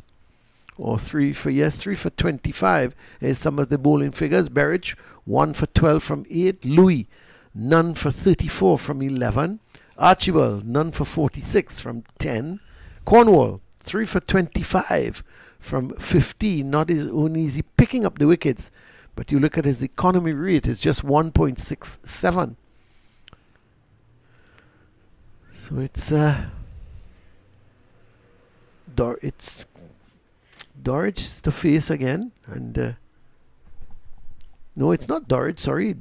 Wickham is the man on strike. Dorridge faced the final delivery from Cornwall.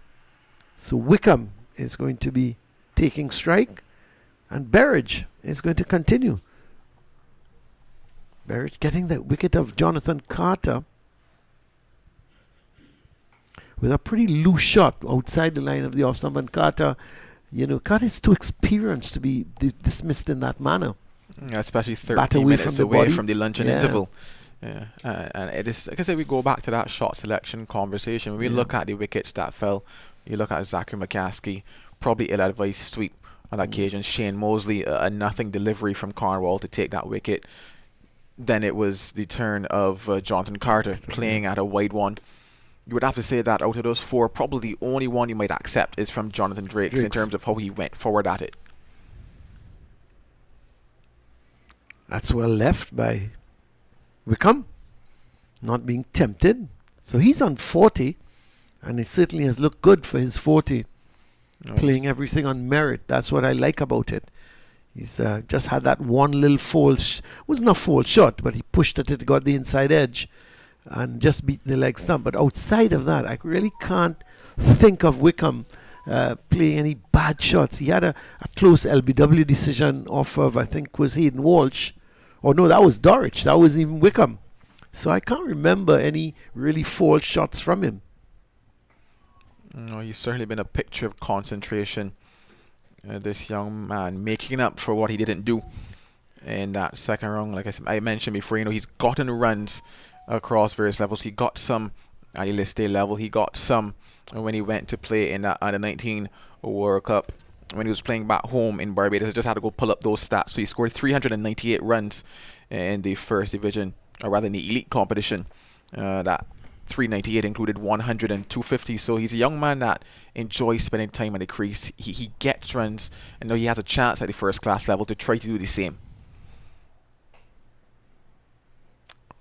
Disappointed with that delivery pitched up on the leg stump, and you could see him just trying to work it between mid wicket and square leg, but again the delivery was probably playing just a little too early, and because of that it was angled into him, and he played it out to square leg. Maybe if he had just waited slightly, could have got it a little finer. But he's full of confidence, and the ball is coming off the middle of the bat, and that's what is the important thing for Kevin Wickham. He's going to pick up an easy single. Thing with him, he looks pleasant on the eye. He's playing that ball with merit and getting it off the middle of the bat most of the time. Yeah, he's certainly been finding that middle and looking good doing it. Well, Dorich is on 49, so he'll be looking to get his 50. He's got just one delivery left in this over from Berridge. He certainly will be looking to get his half century. He's already had 2 for the season, is it? Let's just double check on that. One. Yeah, and this is his second, so wasn't far wrong as that ball came off a thickish outer edge more than anything else. He was opening the face of the bat, but it slid off the outer part of the bat and went down to the third man boundary. So Dorich, he completes his 50, is his second 50 of the season. And when you think about it, he's only been dismissed once. But so he is on to 53. And the total now on to 149 for 4. The board actually has Dorich on 52. The big replay screen here at the Queen's Park Oval, it says that Dorich is on 52 and Wickham is on 41. And the total 149 for 4. So just about 8 runs, 49, 8 runs away from for the 100 partnership. 4 fours from Dorich. They had two sixes as well. Remember the 2 6s, or was it 1? We'll give you those. We'll give you those stats. Oh, he's gone. So, well, it's the end of Wickham. A delivery from Cornwall outside that off stump. You could see him just maybe drifting it away from Wickham. He played at it and didn't cover enough of the ball. Let's have a look. But it was drifting away from him, and he took the outside edge. There's tentative pushing at it, and that ball just drifting away. Didn't come in, didn't spin into him. Took the outside edge, and the catch taken low down at slip. And Wickham goes, and 149 now for 5. And you had to think that Leeward Islands, they badly needed this wicket, as the Cornwall again strikes. He's now picked up 4 for 52, 4 for 25, sorry, and Wickham gone for 41. Rakeem Cornwall, the man with the magic arm, you would have to say. His 4th wicket of the day, and we did say whenever he gets introduced into the attack, he picks up a wicket. On this occasion, just tempting Wickham outside of that off stump, getting him to draw forward, and takes the outside edge. Wicket number 4 for him, wicket number 5 down for Barbados Pride. 149 is the score. And straight into the crease now is Shamar Springer. Yes, so Shamar Springer, the new batsman. And Shamar Springer will have to... just had 4 innings so far, scoring 46 runs with a top score of 35 not out. So he's another one capable of holding his own. So Powell taking the catch at slip to dismiss Wickham.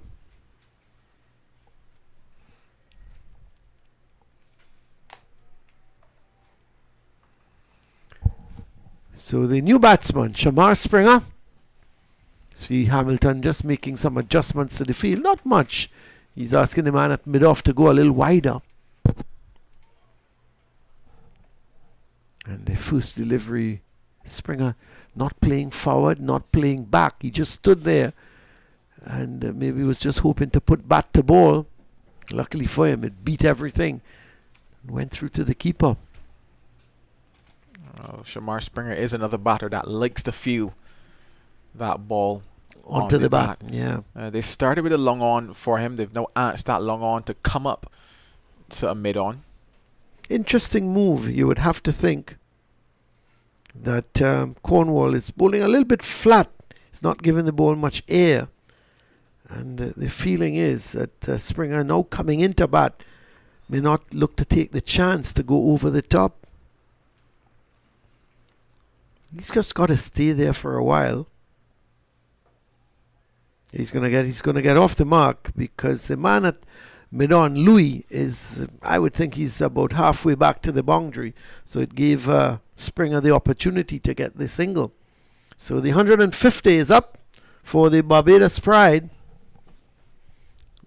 Brings Dorich back into strike.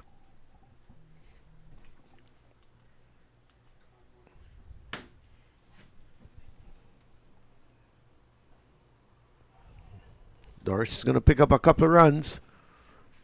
Quickish delivery from Cornwall, but badly lined just outside the leg stump. And well played by Dorich. He was just turning it fine. He knows that Berridge is more of a, I would say, backward square leg or wideish. Yeah, he's more of a backward square leg, and he turned it fine. And this one coming into the right hand, and he waited on it, and at the last moment you could see him just angling the bat. So he goes on now to 55, Dorich. It's 153 for 5 at the end of a very successful over for Wickham Cornwall. He's now completed 16 overs, 4 for 29. Well, another interesting period is about to begin for the Barbados Pride. That partnership of 92 runs certainly set things back up in their favour. However, when you look at 151 for 5, you're still not out of the woods just yet.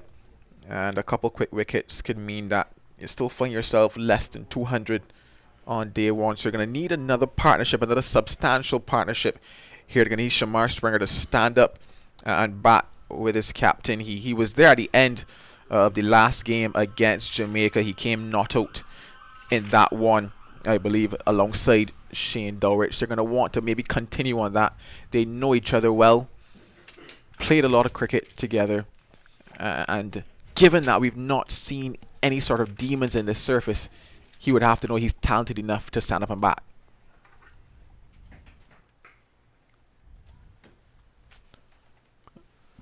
On the flip side of it, it's another chance now for the Leeward Island Hurricanes to apply a bit more pressure, get back into it. Game. That's right. Put Shamar Springer under some pressure. Especially in the mood that Raheem Cornwall is in. He's picked up 4 already. He will be hungry for 5. He picked up 5 in each innings in round number 1. He will know that he could probably do it again here today. So it's a good chance for Raheem Cornwall to string together another series of overs.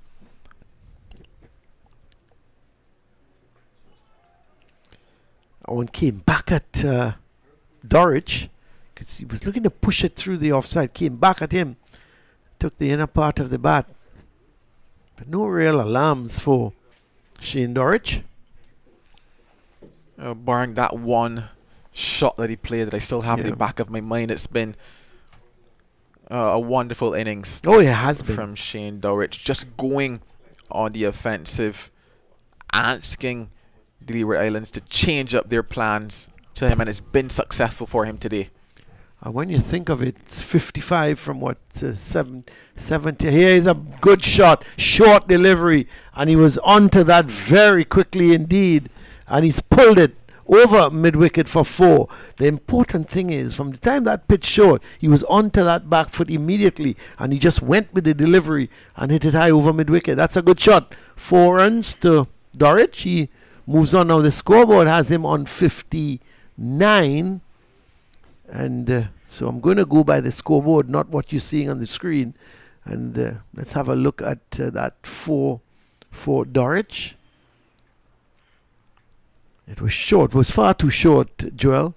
Yeah, especially at the pace that Sheeno Burge is bowling with at the moment. And the pitchers seem to have flattened out like that as well. Yes, the pitchers seem to have flattened out, which is good for the batsmen. Not too much for the bowlers. It's hard work. Certainly hard work out there as that man now drops back to deep mid-wicket. Just a couple steps inside of the boundary.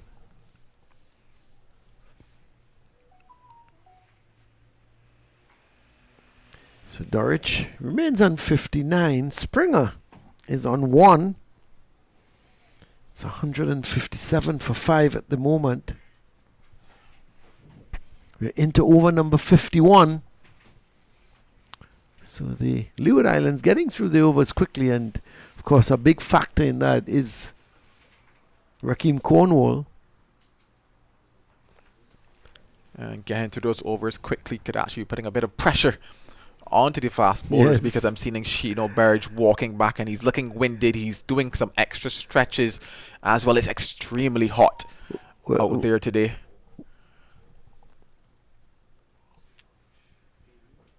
That's a good shot. Too short from Berridge, and luckily he gets away with it. Only a single for Dorich. So he goes up to 60. 158 now for 5. Yes, and Cornwall, he gets through his overs so quickly. Doesn't give you a chance to recuperate. Berridge is here, hands and Kimbo. Luckily he's nowhere on a 400 meter. But it's interesting because obviously in situations like this, you might be hoping that your other spinner was spotting and hitting well, giving your fast bowlers a chance to get just a bit more rest. Unfortunately, Hayden Walsh Jr. has not gone. Didn't pitch it right, did he? Yeah, just had that one extremely close shout for Shane Dorich. I thought it was a good call. It seemed to be just going down the leg side. Had I had a chance to review it, I would have reviewed it, seen what was possible. But the end of another over, 51 gone, 158 for 5. Well, I'm taking my leave, Joel, and Ruskin Mark is going to carry on with you until tea. No problem at all. Well, it looks as if the clouds have come over somewhat. The flags are fluttering down by the Brian Lara Pavilion.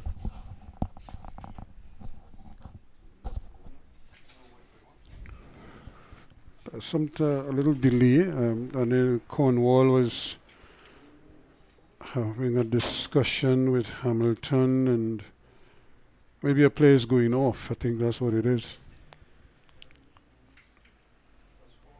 One man that will not be going off is Rakeem Cornwall. He's picked up 4. Like He's going Berridge. nowhere. Yeah, it looks like Berridge yeah. is going off. I can understand it as well, as I would have mentioned the fact that he was really huffing and puffing during that last over. It looks like he was really taking a grueling. He's a spent force right now. 1 for 22 from 10. And he's going to get a breather. He's walking up the steps and you could see him. He's labored. See, unless he might have tweaked something, you never know. It's a hot day.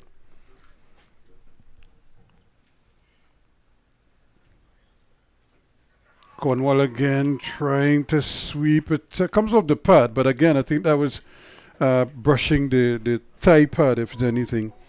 Nothing by glove or anything of that nature. It was really a kind of risky shot too. Didn't really go full-blooded with the sweep shot. Just seemed to want to paddle it.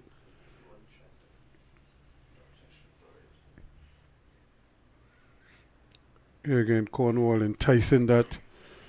A little bit of indecision there. Whether do I sweep or do I drive or do I just allow it to go? But then he doesn't spin them all, and that's the dilemma that the batsmen are facing.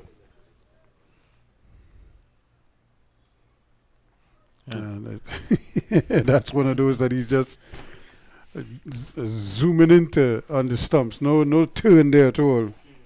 And that little period of indecision that you mentioned, I've not seen many sweep shots come off today against Raheem Cornwall. No, this time he's, which is the more sensible way to play. Just let it pitch and then just kind of drop your arms on it. There is a forward short leg, however, and so you're always mindful of, you don't want to just spoon a simple catch to him.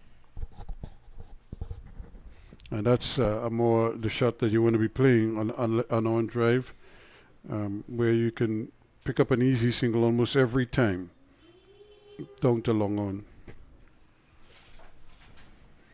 So this has been a splendid innings from Dorwich, leading from the front. But he's going to ask everybody else to chip in. And this time it's Springer's turn to do his part. The end of the over, another good one from Raheem Cornwall. 4 wickets rather, for 30 runs, 17 overs.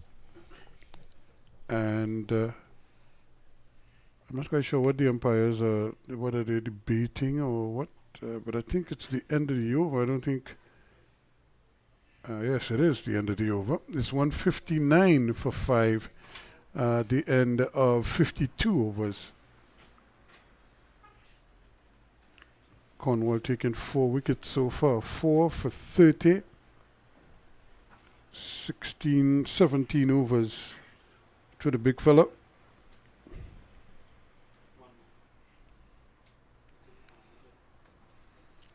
Well, we talked about those fast bowlers needing a bit of a rest.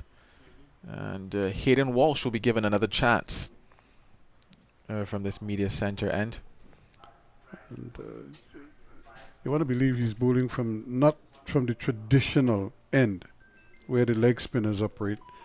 Most leg spinners prefer to operate from the Brian Lara, the pavilion end. You think of the likes of an Imtiaz Ali, a Ganesh Mahabir, even an Inshan Ali. Most of those were spinners, tended to really hunt down at that end. They seem to prefer to bowl with the breeze blowing across the ground, so they probably got a little drift as well. Captain and vice captain having a discussion there. I don't think it's an argument because I don't see who will argue with Cornwall. So it might have been a friendly little discussion. What do you think, big fella? If you say so. And that's the end of that.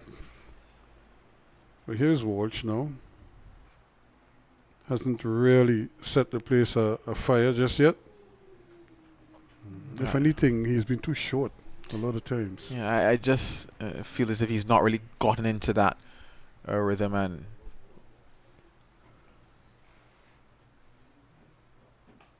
pitching up this time, and I think this is what he needs. He probably needs to just simplify it. He hasn't really been, as we say, ringing the deliveries. Sometimes he just seems as if he's just ambling up and bringing the arm over. And I suppose once he gets into his work, he'll probably have to start.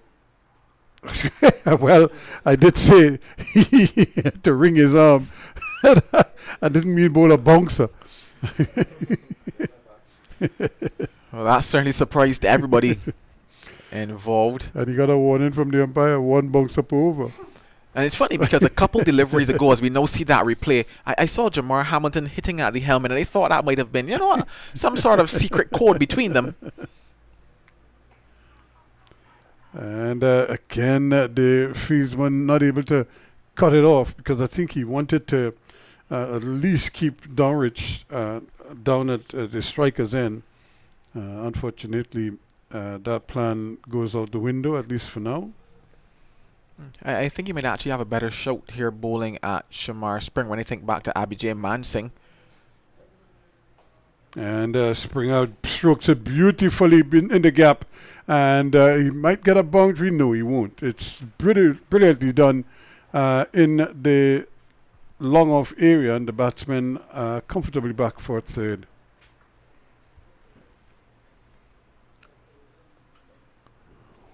Nice shot there by Shamar Springer. A gift, you would have to say, in a full toss from Hayden Walsh Jr., but he still had to find that gap. He still had to time it, and he did just that, did Springer.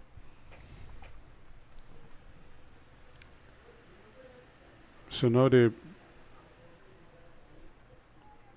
Kofi James was the man at mid-off there who had to do that bit of fielding a short while ago.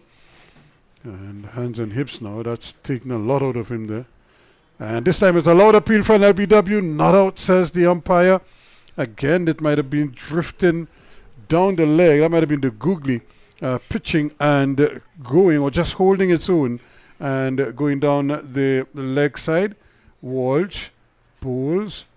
Yes, it's again inside edge. I think he might have gotten an inside edge as well. So that negated that appeal. But it's a good delivery from Walsh. 163 for 5 at the end of it.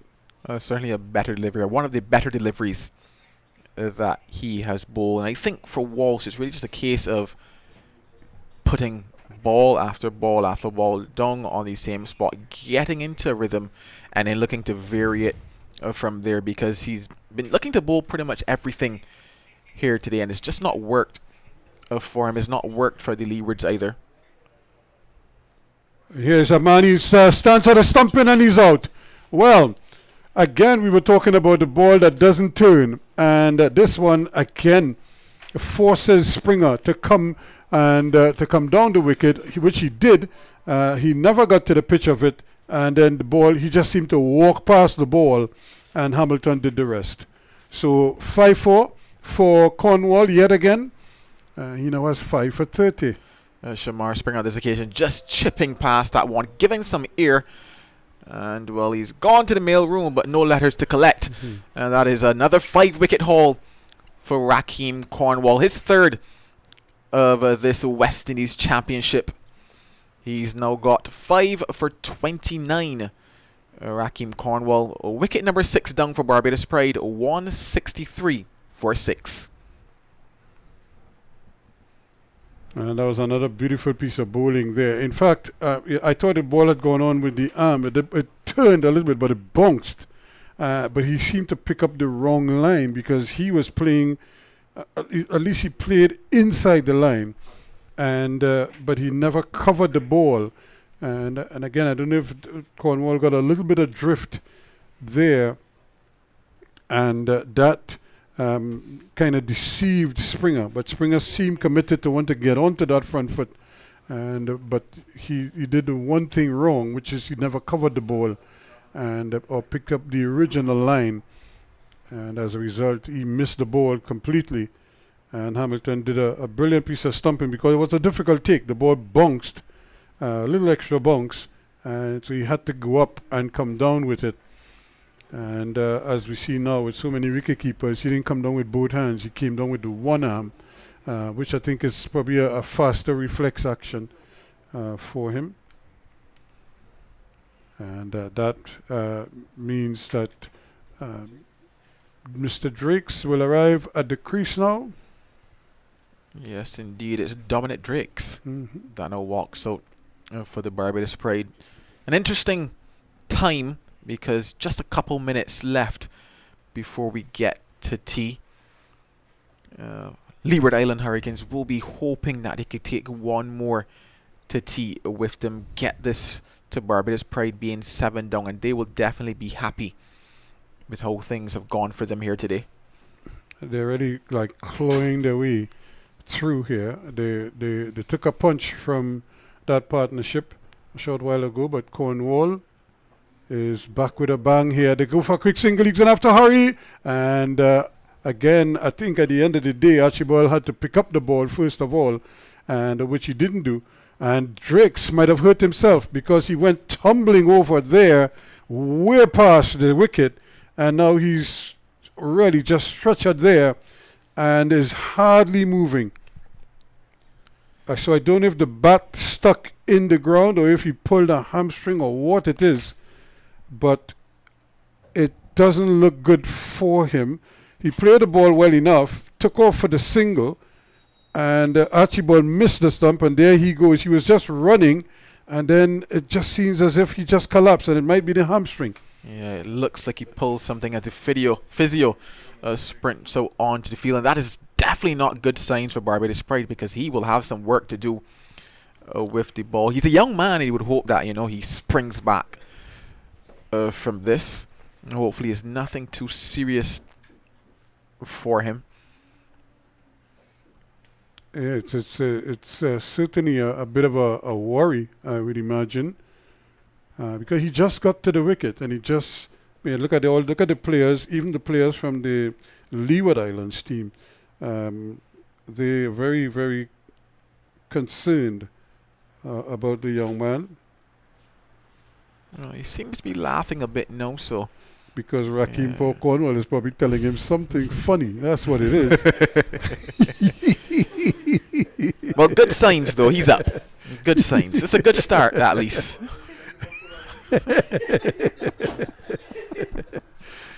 And Drake says, now I've heard that Rakeem Cornwall is the most hilarious person you could be around, And so I could imagine he must have really told him something very funny that everybody cracking up. And but there is Drake's trying to run it off. And this is when you have youth on your side. Yep. Somebody like me on the far end of 50 couldn't do such. Well, I wonder if he's going to continue, if he's going to go off. It looks like he's going off. Mm. And so this is another blow. Or no, he has changed his mind, is he? Well, it seems like he's not sure what he wants to do. But it looks as if he's going to stick it out. Well, a lot of guts here for the young man. Now, does this change the way Dowrich plays? That's an interesting one, because when you look at the clock, well, not the one that doesn't have the hands, but when you look at the clock on the table in front of you, you see just a couple minutes before tea. And obviously Dowrich will know that he is an important cog to this wheel. He needs to be out there to start back after tea. So does he soak up now these balls here from Rakeem Cornwall, and Dominic Drakes do the same thing from the other end? It presents a different task almost here, but I would like to think though that he won't cloud his mind too much, because he's played freely thus far and it has worked for him. So I'd hope that he doesn't go into a shell maybe here. Here he is, watchful again as Cornwall spot on yet again, and it seems as if Drake's it might have just been cramps in the hamstring. A little salt or something, salt prune or something might have done the trick for him. And physios these days, apart from the magic spray, they have all kind of goodies in the bag. And salt prune is one of those that they tend to walk with, or a salt tablet or something. And here's Cornwall again. It just, you just have to be amazed the success that Cornwall has, because it's almost like he's not expending any set of energy, any amount of energy. There it is. And so he just goes through his stuff. But that's the end of the over. It's also at the end of this session, the second session here today, day one of this third round encounter between the Barbados Pride and the Leeward Islands Hurricanes. And at the tea interval, Barbados, after winning the toss and opting to bat, they've reached 164 for the loss of 6 wickets, with their captain Shane Dorridge not out on 62, a very well played 62, I might add, and with him is Dominic Drakes on 1. And so the Barbados Pride have done well, recovering from a fairly precarious position, especially right after the luncheon interval when they lost that early wicket right after lunch, when it was Jonathan Drakes who departed for 22. And since that time, though, they had that brilliant partnership between Wickham and their captain Dorridge. And now Dorridge is probably going to try to see if he could shepherd the tail and maybe get them to 250, if not 300. Oh, well, 250, 300. Those were numbers that Barbados Pride will be hoping for. They put on 107 runs after lunch for the additional 3 wickets that fell. So you would almost have to say maybe even Stevens in that session after lunch, maybe 1 more wicket than Barbados Pride would have hoped, or maybe even 2, given how Shane Dorridge and Kevin Wickham were going there. They would have hoped that that pair could have carried on to tea. However, the important factor though is that Shane Dorridge is still there for the Barbados Pride, and as long as he's still there, there is certainly hope of getting to that 250, 300 as long as somebody else can stand and bat with him. But tea on day 1, Barbados Pride 164 for 6. We'll take a quick break, and when we come back, more action from here at the Queen's Park Oval.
Welcome back here to the Queen's Park Oval. Sunny, I should say, a sunny Queen's Park Oval. It's been like that all day long since we started this game at 10 a.m. It's been tremendous weather. It's been sunny, it's been hot, and we've seen some good cricket as well. We're at the tea time. It's tea time. The players are now back out after tea. And at tea, it's 164-4-6. And let's just quickly recap for you. And Barbados, having won the toss and elected to bat, and they opened with Zachary McCaskey and Shane Mosley. Mosley was the first to go. He caught James off of Cornwell for 4.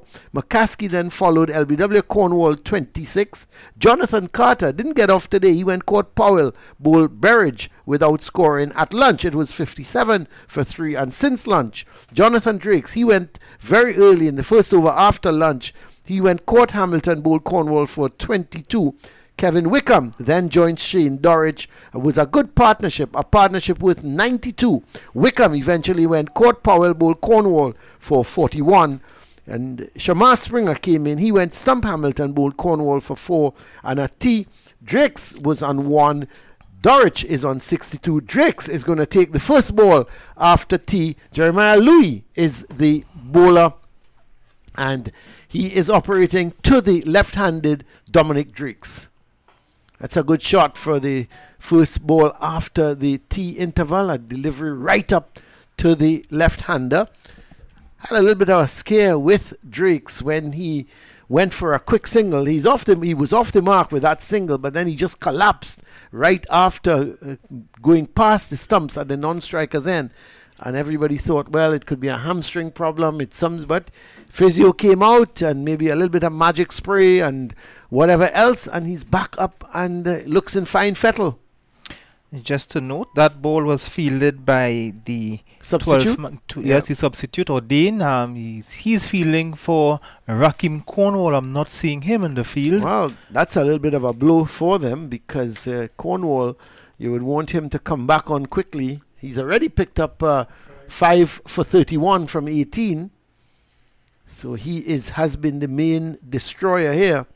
And you would want to think that they wouldn't want Cornwall to be off the field for too long. 5 for 31 already. That's a short delivery, but no room for Drakes to play that cut shot. It choked him for, sort of got big on him as he was looking to open the face and guide it past point. But that delivery got big on him. Dominic Drakes certainly no rabbit with the bat. And he won a CPL game for St. Kitts Patriots in a final. And he thought all was lost. Came at the end and won it for them.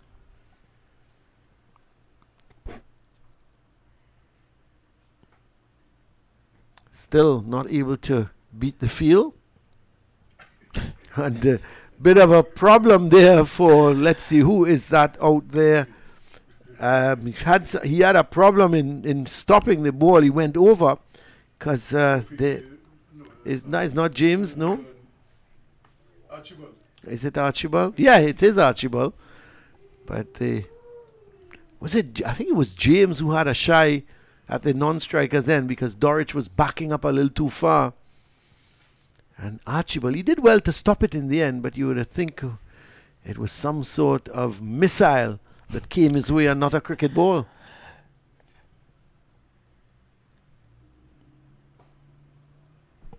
So 164-4-6 at one stage, Barbados. It's been a little bit of a topsy-turvy innings, hasn't it been, Ian? 57 for 4 at one stage, and you thought, well, they'll do well to get to maybe 200, 225. Then they went to 149 for 4 at one stage, and you figured, well, they're now looking at 250, somewhere 250, 300. But now, at 164 for 6, another wicket, and the Pride will have to really depend on Dorridge to get them up to anything past 200. Yes, and we are seeing that. You see that I'm not sure how Drakes will be because, as we mentioned just before tea, he had a bit of discomfort, and of course, when you get those kind of occurrences, it does affect your batting, maybe your foot movement and things like that. But let's hope that he can be able to to stay. He's playing that, not getting it past extra cover where the substitute fielder, and hoping that Raheem Cornwall will get back. Well, I'm seeing Raheem Cornwall at the top of the steps, so it means that he should be making his way back onto the field shortly. Yeah. He hasn't made a move yet, and so it means that they're going to have a change of bowling from the Branlar Pavilion in as Cornwall slowly makes his way down the steps at the pavilion. Let's see who is going to do the bowling. Is it Berridge? Looks to be. No, that's no, it's not Berridge. Let's see. Looks like, well, he will be coming into the attack for the first time. Yeah. A left arm, a right arm off spinner. So that's Kofi James. Yes, that's Yep. Kofi James, who had taken the catch of Shane Mosley. The first wicket to go down this morning. Now he's in the attack for the first time today. Just some news coming out of Guyana, Jamaica, and the Windward Islands. The Windward Islands, they've progressed to 194 for 8. And Alec Athenaeus getting to 81 before he was dismissed. And Justin Graves got to 50. So that partnership must have been worth something between them. Because right after that, then Robin John, he went without scoring. Demba went without scoring.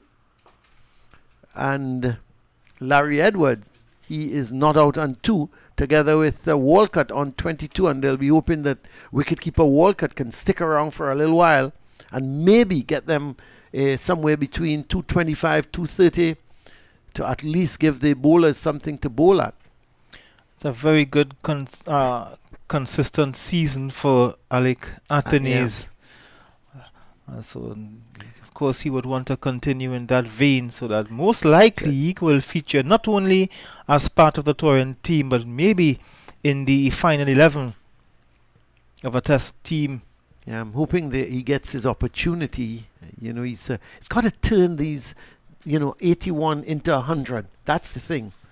And let's have a look at Guyana. Guyana are 197 for 5, so partnership, there is a shot from Drakes. That's a good shot. Delivery wide of the off stump, half volley, and he just leant into it. And this time he finds the gap behind point, and it goes down to the boundary for 4. So Drakes goes to what? He's on to 5. The end of the over from James, his first over, 5 runs conceded from it. It's 169 for 6. Look at that shot. I doubt he could have gotten it more squarer than that, as though he used some sort of instrument to get it square off the wicket. Very good shot from Dominic Drakes, who may be new to the first class team. Just 2 matches coming in before this one, but he has played 10 T20s for the West Indies. So he has a bit of international experience despite the different format. 6 wickets, 6 T20 wickets for the West Indies. Just another quick update, this time at Taruba. Ian? That's a good shot from Dorridge. Too short. It's not going to get a boundary, but he picks up an easy single. And just out of Taruba, Guyana were in a little trouble, and then a nice partnership between Steve Savary and Johnson. Both then went. Savary for 44. Imran Khan picked up that wicket. Then Charles got the wicket of Leon Johnson. But since then, another partnership developing nicely between Anthony Bramble and Kevin Sinclair. Bramble is 47, Sinclair is 22. And it's now 190 for 200. The 200 is up there. So it's now 200 for 5. So Ghana Harpy Eagles fighting back when against a Trinidad team that started the game well. That's a lovely shot from Drakes. It has enough on it to get to the boundary? Yes, it does. So he was looking for that gap all the time, as Louis is just giving him a little too much room outside that line of the off stump. When you give, he's been playing that shot well. He's been looking to find the gap, and he did on this occasion. Let's have a look at the width. He gets that width, and he's getting on that front foot, and he punches it nicely, timed it well, and more importantly, once he timed it well and he finds the gap, it's going to run away. So Louis got to get closer to that off stump to disturb Dominic Drakes. And this one is outside the line of the leg stump. Quicker delivery from Louis, but badly lined. And let's see the signal from the umpire. Buys. So didn't take anything. And Hamilton, having to stretch going down that leg side, wasn't able to stop it cleanly. And they went through for a bye. So total there now 175. More importantly, from a Barbados perspective, Ian, Dorich is back in strike. Yes, Dorich batting quite well for his 64. He has faced 86 deliveries. Holding the team together, certainly holding the middle order together. He lost right after lunch. He lost Jonathan Drakes. Yes, and then they had that nice partnership with Wickham. Then Springer didn't last too long. But Cornwall, so far the pick of the bowlers, 5 for 31, and they would want him back on the field as quickly as possible. Because he's off the field now. Nice batting conditions now. The wicket looks very easy paced. Very.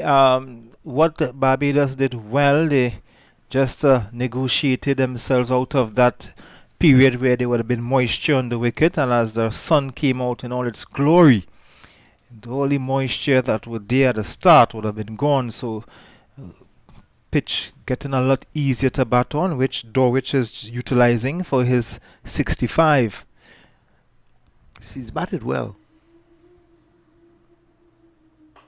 That's a lovely shot from Drake. So that's a brilliant, good bit of fielding there. Diving away to his right. And saved a certain boundary. A good shot, and they don't even think they went through for a single. So excellent bit of work at that mid-off position. That's by Kofi James. That he certainly served a boundary. Brilliantly done.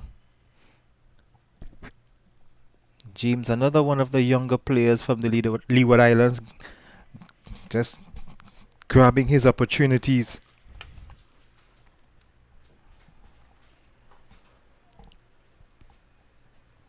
Still no Rakim Cornwall back in the field, so already taken 5 wickets, 5 for 31. So the end of the over from Louis, the 176 for 6.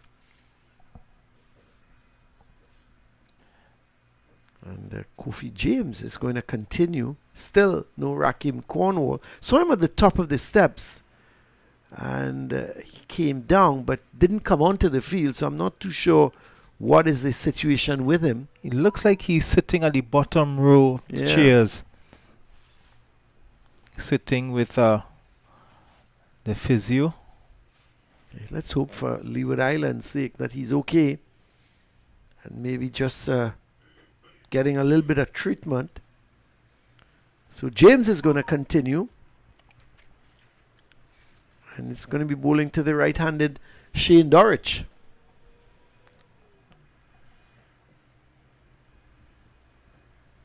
Still they're maintaining that slip and forward short leg. It's interesting that even with James bowling, Ian, that they're maintaining that forward short leg. Obviously trying to keep the pressure on Dorich. And Dorich just plays it on the offside, where it's fielded by Louis in extra cover. They will get no run. So just maintaining that field, as I mentioned. And Dorich, who is on 65, very comfortable at the wicket. He looks in control of things now. And as we keep saying, the pitch is playing probably better than it was earlier before lunch. It's easy pace. We see patches of grass, but that certainly has no effect so far on the batsmen. Balls haven't deviated tremendously or not much. We saw some movement this morning.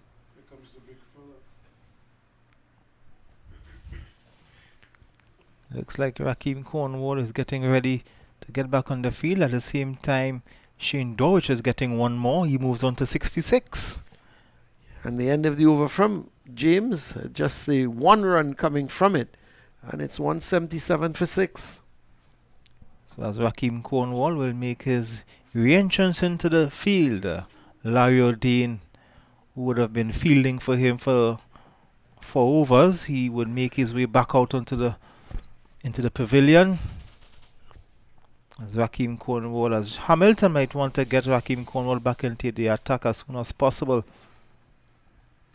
It's going to be interesting. I want to see him bowl to Dominic Drakes and his line of attack to the left-hander.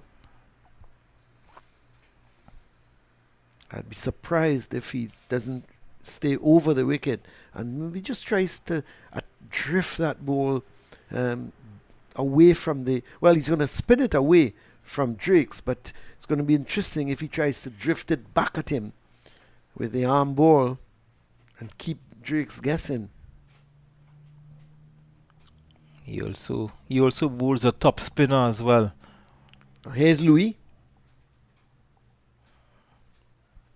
Still a little too wide of that off stump. He's got to get back onto that off stump line. Make Dorwich play. Well, he has protection down in a deep. That's right. He's got a man wide, sort of a deep cover point. But I think that, to me, that's for the ball pitching short or outside the line of the off stump. Yes. He's got to get onto that off stump, make him play, and carry it up to him. Let him drive if he needs to. Again, too short. That's easy for Dorwich. He's gonna love that all day long. Just bowl him short, and he's just going to open the face and guide it down. He's got to take the ball, and a no ball now from Louis. He's got to take the ball up to Dorwich, make him look to drive. Let him drive. Have your protection at extra cover. Have your protection at mid-off. And who knows? Maybe just get that ball to drift slightly away from Dorwich. Gets the edge. You got 2 slips in position. But you bowling short outside the line of the off stump. Dorwich is going to comfortably pick up the singles. Now he's bowling to the left-handed Dominic Drakes. He's bowling with 3 slips. A third slip, a kind of wideish. Yeah, I would even count that as a straightish gully. A straightish gully. Yeah, rather than 2 slips and a straightish gully. A gap between that second slip and that straight gully. Too wide of the off stump. They would hustle for 1, and that's a good piece of running because the ball sped along. Came quickly. And they run. Remember, my coach would always say, run the first run hard. You never can tell. So good running between the wickets. Dominic Drakes moves on to 10. He moves on to double figures. He's not a bad little batsman, is he? When you look at Dominic Drakes, he plays straight. And he seems to love to drive. And if you give him the room outside the line of the off stump, he's gonna to certainly make contact and make you pay. Yes, he's a very good all-rounder in the making. Yeah. It didn't take long for him to get to the West Indies T20 team after his exploits at the CPL. He's still learning his trade, and I would like to see him play more cricket. But I'm happy that he's at the 4-day level because we tend to pigeonhole players, and he's got into CPL, he's got into the white ball. I'm happy to see him play in this 4-day cricket because he's got the ability. He moves the ball. He's not a bad little batsman, and it's very good. And it's very good to see him in the team, just like Tej Narayan Chandapol. Their fathers, this was I don't know if to describe that as a leave alone or No, if it he was did try to play at it, but the ball was so far from where the bat was. I doubt it that he actually looked to play that. Ian, you're being kind. He did. He was looking to, I thought he was looking to uppercut it somewhere over the gully position. But the ball was so far. It was not a viable shot because it could have gone anywhere. That was a strange looking attempt. Yeah. I think he made up his mind at the last minute when he saw it. And he sort of tried to uppercut it. Luckily, he didn't make contact. It could have gone anywhere. That's better from Louis. Much better. Coming forward, Shane Dorwich. Getting back to Dominic Drakes. If Dominic Drakes and Tej Narayan Chandapol play in the first 11 like their dads would have done in the past for the West Indies, Shiv Narayan Chandapol and Vasper Drakes playing together for a few matches. Tej Narayan Chandapol is in the test team, while Dominic Drakes has been in the T20 team. Leaving this one alone, this one got some away movement. That's right. Pitched, hit the seam, it seemed, and that's deviated away from Dorich, but too wide of the off stump to really trouble him. Didn't draw him into a shot. And that's what you want to do when you get in these deliveries moving away. You want to get the batsman committed, coming forward for a shot. But with a ball that is already wide, doesn't encourage the batsman. This is Louis. He would try again. Just almost carbon copy. Just a little too wide of that off stump, and Dorich picking up the line early. And that's a sign of a good batsman. You pick up the line early, and then you make up your mind if you're going to allow it to go through, and which he did. Well, he's on 67. He must now, Ian, be eyeing 100. Yes. And if he does eye the 100, it means that the Barbados Pride will get into maybe close to 250 or thereabouts, which would not be a bad total. Would be very good given that they earlier 57 for 4. 57 for 4. So this would be a very good position for them.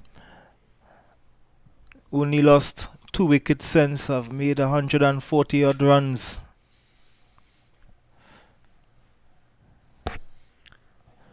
So Kofi James is going to continue. Vasper Drake's doing quite well. Very good. He will be a handy all-rounder in the making. Well, I would think you wouldn't want to bring back Vasper, Ian. You're thinking of Dominic. Vasper, of course, his dad. Coached here at Queen's Park for a few years, Vasper Drakes. And encouraged his son Dominic to come to Trinidad as a youngster to play in our Premier Division. Oh, that's not a good shot. He gets away with it. Gets away with it. Well, certainly out of character so far of what we've seen of Dominic Drakes. He just, all I can describe that really and truly, Ian, was a swipe. It was a swipe, and just off the reach of that looks like a Archibald swipe. Trying to take it from outside the line of the off stump, and maybe just spinning slightly away from him. And is the man at the backward point was stretching and just couldn't catch. That's a lovely shot from Dorich. He's going to pick up at least 3. They're going to come back for the 3rd, but that's a really good shot. Badly lined from James outside the off stump, and all Dorich did was to use the pace of delivery and guide it nicely. And so of course, Walsh had to do some running around because the first slip was Rakim Cornwall, and he certainly wasn't going to take after that. So let's see if Dominic Drakes has learned his lesson with that delivery. A couple balls ago where he tried to hit it somewhere out of the ground. This is much better. They're going for 1. Is he going to come back for the 2nd? No, they're not going to risk it. So 1 more to the total. brings Dorich back on strike. He's just 30 away now from a very well-deserved 100. This would be his 8th first-class 100. You already have 3 test 100s. Well, he's not going to add to his total after that delivery. So it's the end of the over. 186 for 6. Dorich is 70. Drakes is 12. And I'm going to leave you, Ian, in the capable hands of Ruskin Mark. It's 186 for 6. 60 overs gone. 30 overs to go for the end of the day's play. And of course, they would have some drinks. Shane Dowich going quite well for his 70. Batted since before lunch.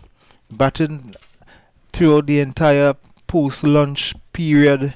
Now it's after tea. He's still holding on. He's on 70 and certainly a captain's knock, Ruskin. Certainly has been an impressive performance from Shane Dowich. He's had his moments. He had that one rash shot, remember earlier. He survived a confident LBW appeal as well. Another one, but that one came off the inside edge. Now let's take a look at some of the wickets to Fulton. Today that's a good catch indeed.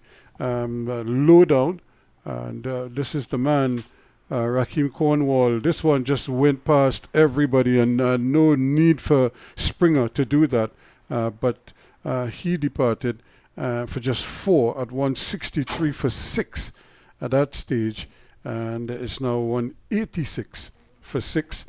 So they've just pushed on since that time. Drakes has had his moments. Drakes has been a little bit airy-fairy at times, but the bottom line is he's still there and putting on a useful little partnership now with Shane Dowich as captain. So they just finished their drinks, and of course, while they were taking their drinks, they were just remarking the pop-in crease and doing the necessities, getting ready to continue. Looks like Archibald, it looks like from here. Archibald is getting ready to come back into the attack, yeah. From the northern end or the commentary box end.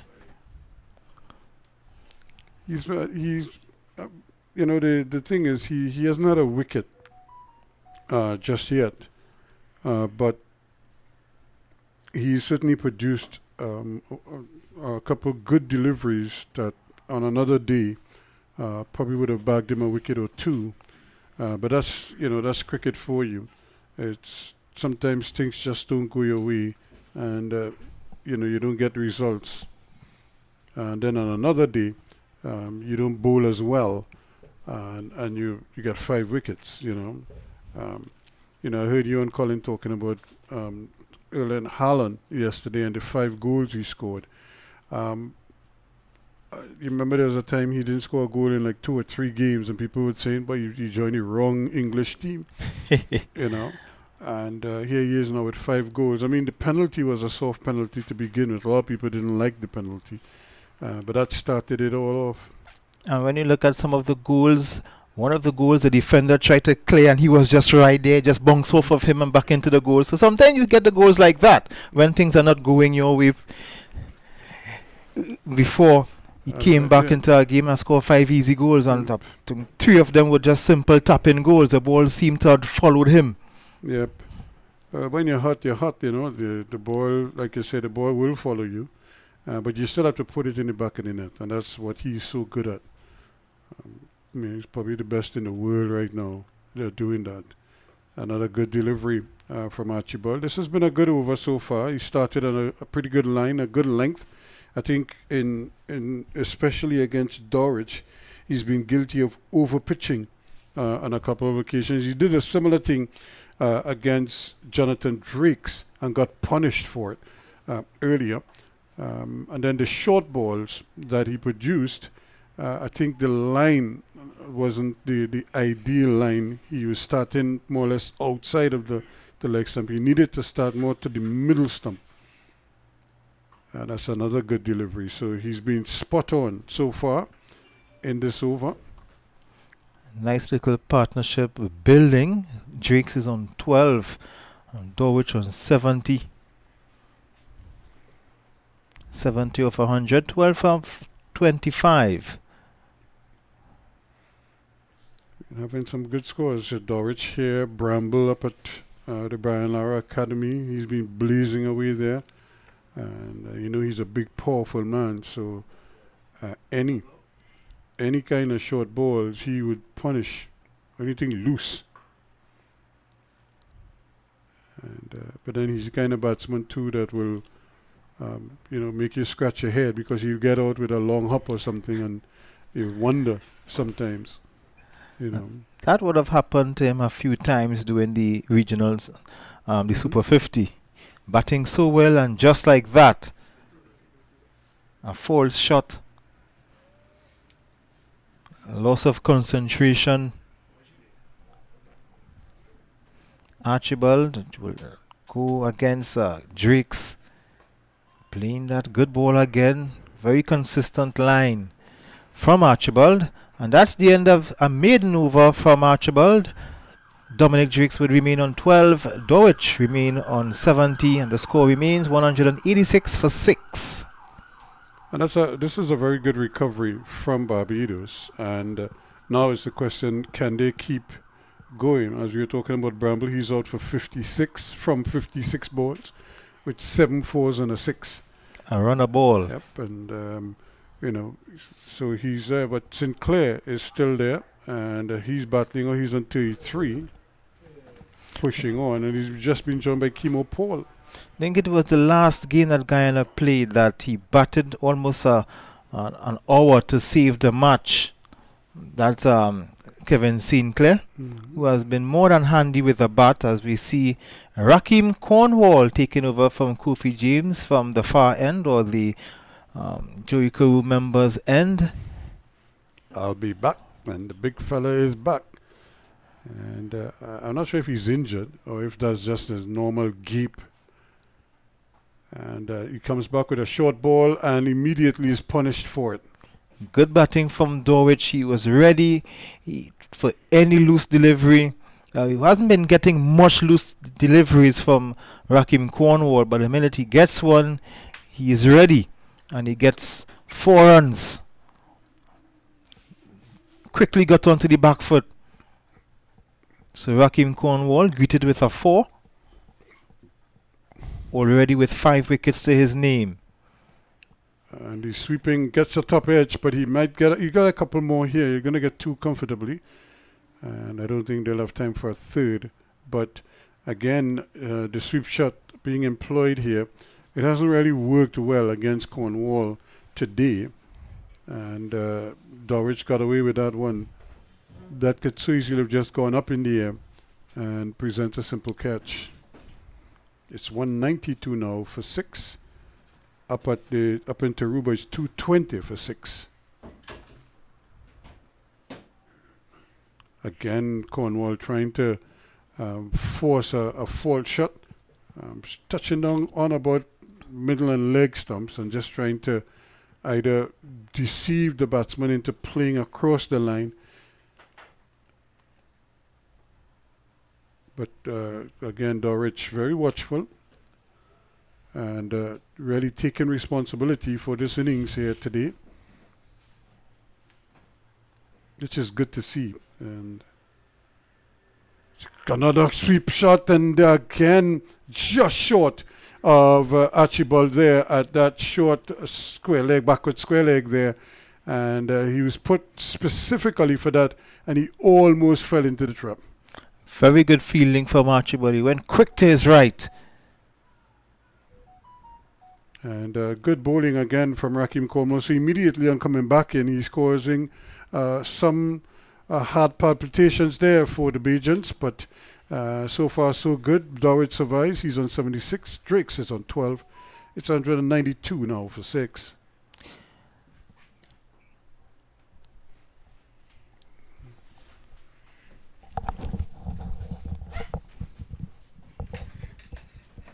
So 192 for 6. Dowich is on 76 from 106 deliveries. And Wickham, of course, made 41. Zachary McCaskey made 26. But the man of the moment is Raheem Cornwall with another 5-4. 5 for 36 now. And continuing to impress here at the moment. But it's back to Archibald now as we welcome back Joel.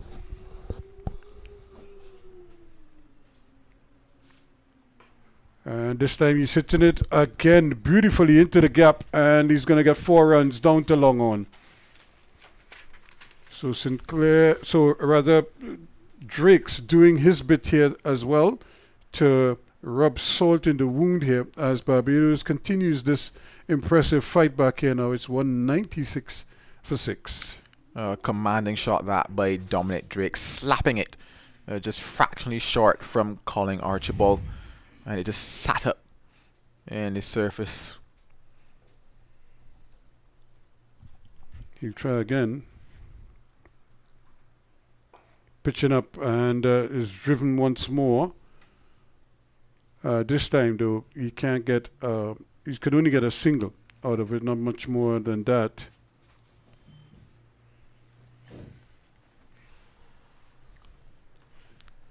And again, Colin, it seems as if all these games are kind of mirroring each other as they go along.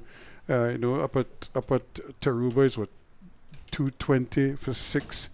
And the Windward Islands bowled out for 217 in the end by Jamaica. Athenaeus again leading the way with 81. Another no ball. So Archibald just guilty here of a couple no balls as of late. Probably trying a little bit harder here.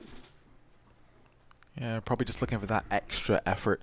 Obviously the surface now is entirely flattened out. You would have to say the sun has caked it for the entire day just for. And there's not much left in it in terms of assistance for the seamers. So Colin Archibald just trying his best to get something with that extra effort.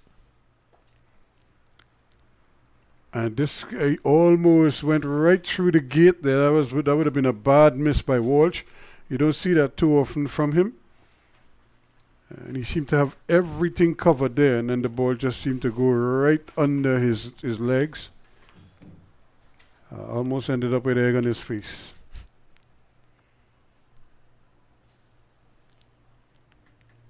So again, the Windward Islands bowled out for 217. And Green, Deval Green, 5 for 30. Wide delivery and played, but not with the kind of power that Dorridge probably would have wanted. However, you get another single, and the inch close up to the 200 mark. It's 199 now for 6. He's on to 77. Dorridge just motoring along, getting ever closer to that 100.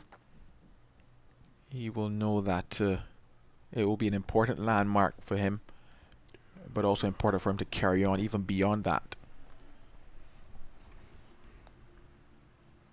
Short ball. He's hitting this one. He's played it well because there's nobody out in the deep, and cashing in here with another boundary. So that brings up the 200 for Barbados.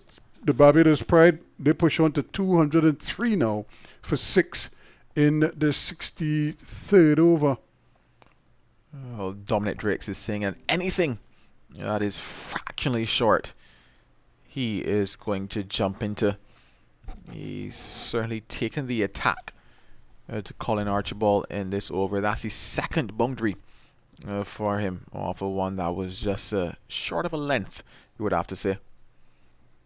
He was into position quickly, and it just shows that if you spend time out in the middle, batting becomes so much easier, and he's a real testament to that, and he's certainly looking to kick on here now.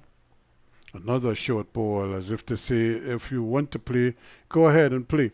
We'll just try and see if we could set the trap for you. 203 for 6 at the end of the over. the manner in which Dominic Drake has gone about this innings, it reminds me of the innings that he played a couple days ago back home in Barbados, where he got 103 off of just 84 deliveries, 16 fours and 3 sixes in that one. He was quite aggressive, and he's certainly taken that aggression here as well. He's 21 not out and shaping very well indeed. And maybe that 100 in the warm-up game was just the ideal tonic for him coming into this one. And so he's probably saying, well, if I could score 100 there against that attack, why can't I do a similar thing here? Meanwhile, Cornwall continues his impressive bowling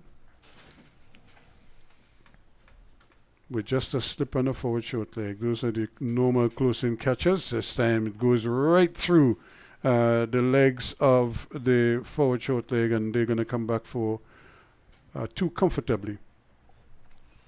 Yeah, the easy 2 to Shane Dowrich. I've liked how he's gone through the gears in this innings. When he came to the crease, he took the attack to them, kind of slowed things down, took the attack to them again just after losing Kevin Wickham, and once again, now just here motoring along, accumulating those runs quite easily and being a force to be reckoned with. And this is what is expected of him, the experience that he has across all levels. And again, Cornwall's line, though, is consistently on that middle and leg stump.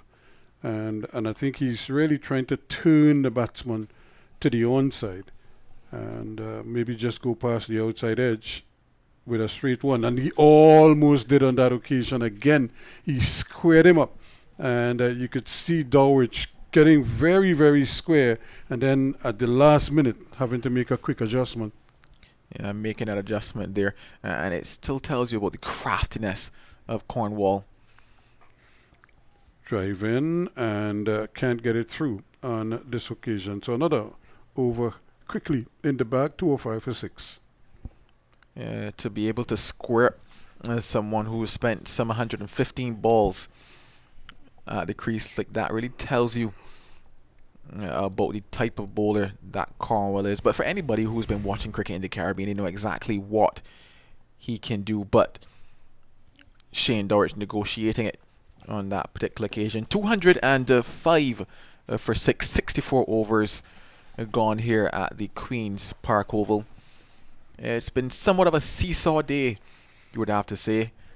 Across the region, and all the games, they lose early wickets, and then you get like a big partnership. We saw that with Athenaeus earlier, and I think it was Hodge, and they both got half centuries. Athenaeus got 81, I think, but then they got bowled out for 217. We saw a similar thing with Guyana. Johnson got a half century, and then they lost their way a bit, and then they got another decent partnership with Bramble getting another half century as well for them. So they've gone past 200 also.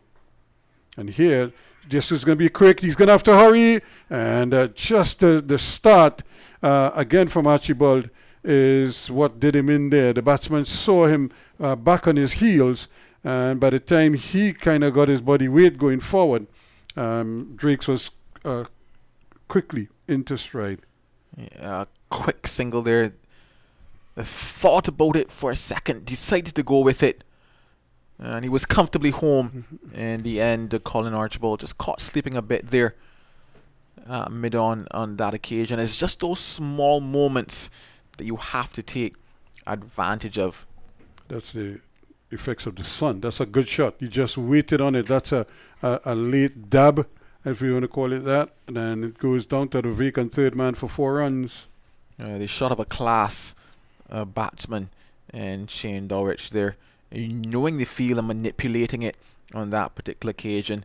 Just a bit of width on offer from Kofi James, knowing that he didn't have to go hard at it, just gets back, opens the face, It runs away towards the boundary. That takes Shane Dowrich into the 80s now. He moves on to 83 from 116 deliveries. And it also tells you about the trust factor here now. Here's a ball that kept very low indeed, and Dowrich was looking to really expose himself and really try to pull that through the onside. Found that the ball stayed very low to the ground, and luckily he kept his eyes on it.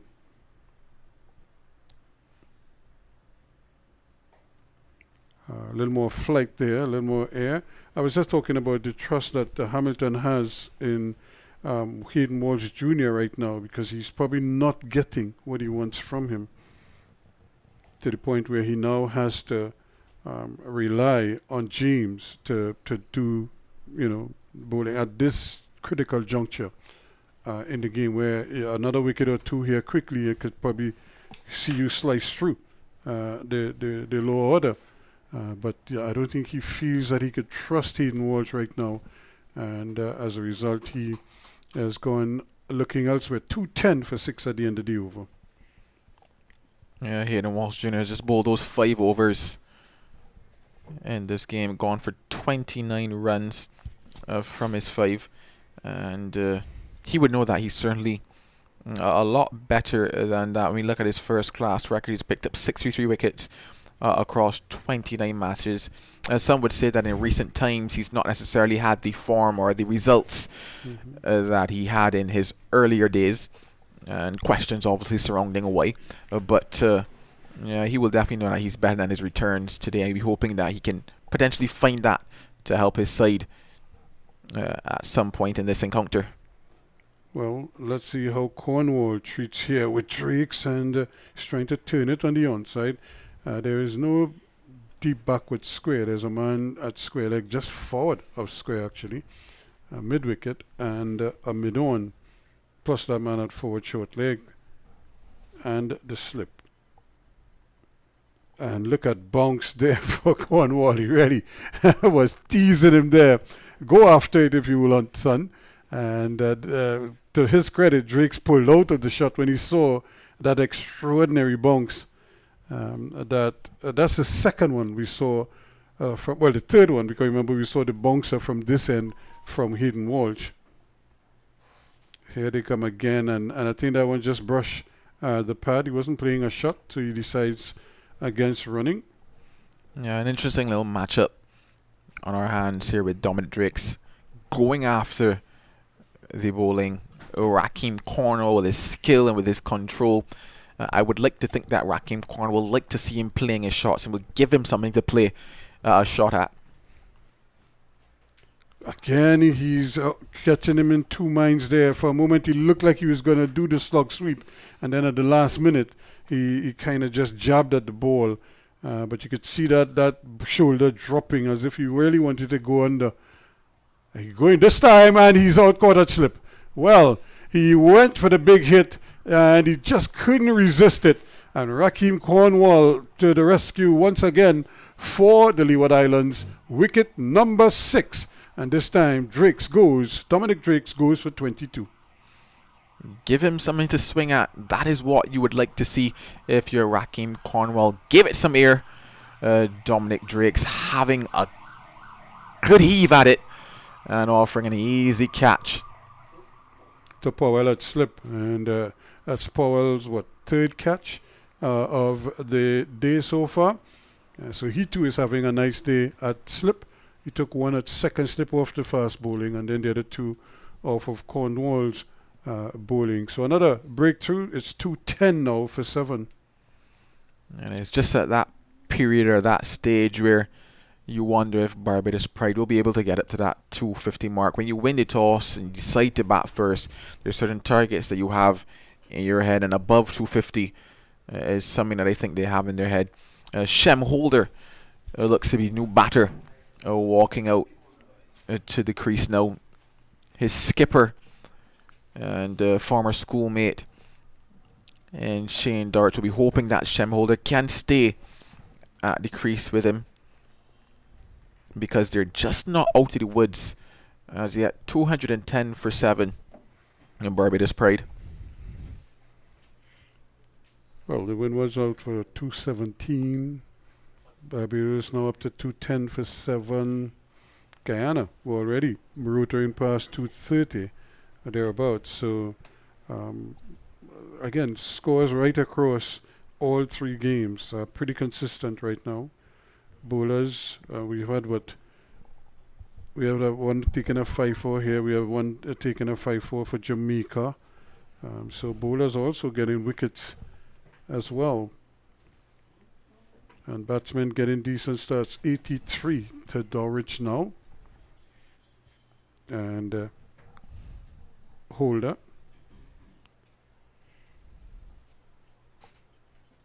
And Hamilton is making him wait a little bit while he adjusts the field around him. Shaw trying to confuse him, no doubt. And with a slip, and he now has a leg slip and a forward short leg, as well as that man at that backward square, short backward square. And this ball is a slow turner. And no real venom off the wicket there for Cornwall this time. And the Holder just stands up behind it. 210 for 7 at the end of it. Another successful over for the successful man in Rakeem Cornwall. He now has figures of 6 for 38 from his 21 overs. 105 dot deliveries for Rakeem Cornwall. He is certainly standing out as the star on a surface that is flattened out, on a surface that we've said hasn't necessarily had too many demons in it. So to pick up 6, it really tells you that he's done good work here today. Just some 3 wickets left now in this Barbados Pride innings. And Leeward Islands Hurricanes will know that it is moments like these, in stages like these, that you want to wrap things up. Have a bat before the end of the day. Duval Green was the man with the 5 wickets for Jamaica. That's another good shot. He seemed a little bit cramped, but he's going to get it through. And another 2 in the bag for Dorich. I just wonder if Dorich, when facing the other bowlers, might start to go back into that relatively aggressive mode, or rather that relatively positive mode that he came out with at the start of this innings. Look to chip away, get a couple more quicker runs, get that total up closer towards that 250, given that, he's kind of running out of partners now. The good thing is when James hasn't been consistent enough to tie him down, and so I think he might be, he might feel he doesn't have to be ultra aggressive against him or try to manufacture anything. He just has to wait, and he's probably going to give him a 4-ball or something to pick off, and here he is now getting another comfortable single without taking too many risks. So he pushes on by 1 now to 86, and Holder, who's yet to score, is on target. And so another fine day for I almost said the little old spinner, but that'd be almost like an oxymoron if I say little old spinner and Cornwall in the same sentence, but he certainly has bowled very well indeed. And this is a ball hitting the outside edge, and they're going to go down to 3rd man as well. And another couple, possibly a boundary, no. And that's good work down there. And they're going to get 3 runs. So, again, another 3 runs.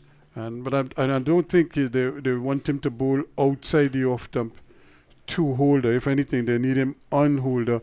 Look at this big chase going on here. Lewis is there. And just at the last moment, and just tumbling over to try to complete the save, there was Devon Thomas.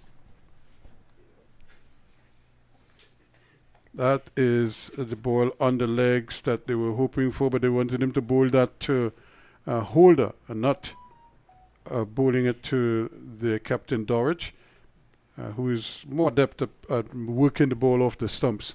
And 213 for 7. Now Dorich up to 86. So should that be 87? He's up to 86.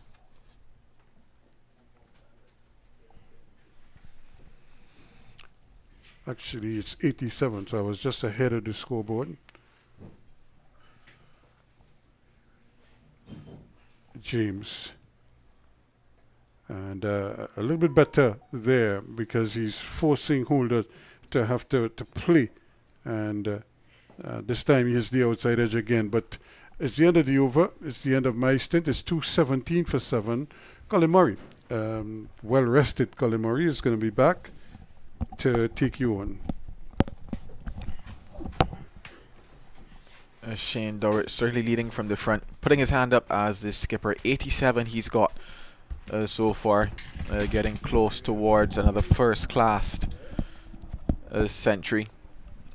He's got 700s at the first-class level. Will today be number 8 for him here at the Queen's Park Oval against the Leeward Islands Hurricanes as I welcome back Colin Murray. Thank you very much, Joel. So 217 for 7. Dorich just 13 runs away from what would be a well-deserved 100. He's really stood up like the Lone Ranger, hasn't he? And Cornwall, on the other hand, is the lone assassin for the Leeward Islands Hurricanes. 6 wickets, so he's up to what, 16 now, is it? Yeah. Dorich looks so comfortable now. He's just picking off the balls that he wants to get a single, waits for the bad ball, puts it away. He's really batting very well. He certainly is batting well. It's been a well put together innings from Shane Dorich. He has the experience and something like this is expected of him at this level, but he's doing it here right now and it's good to see from him. That's a good delivery again, but he had to come down on it quickly.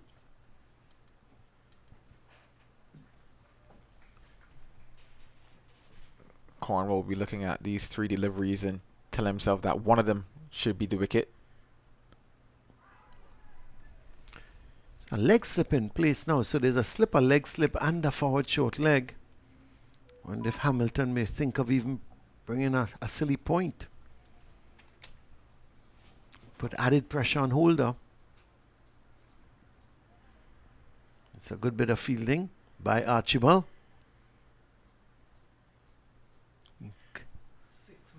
Thing is, when you put pressure on some of the lower order batsmen, they tend to try to hit out and inevitably picks the wrong delivery.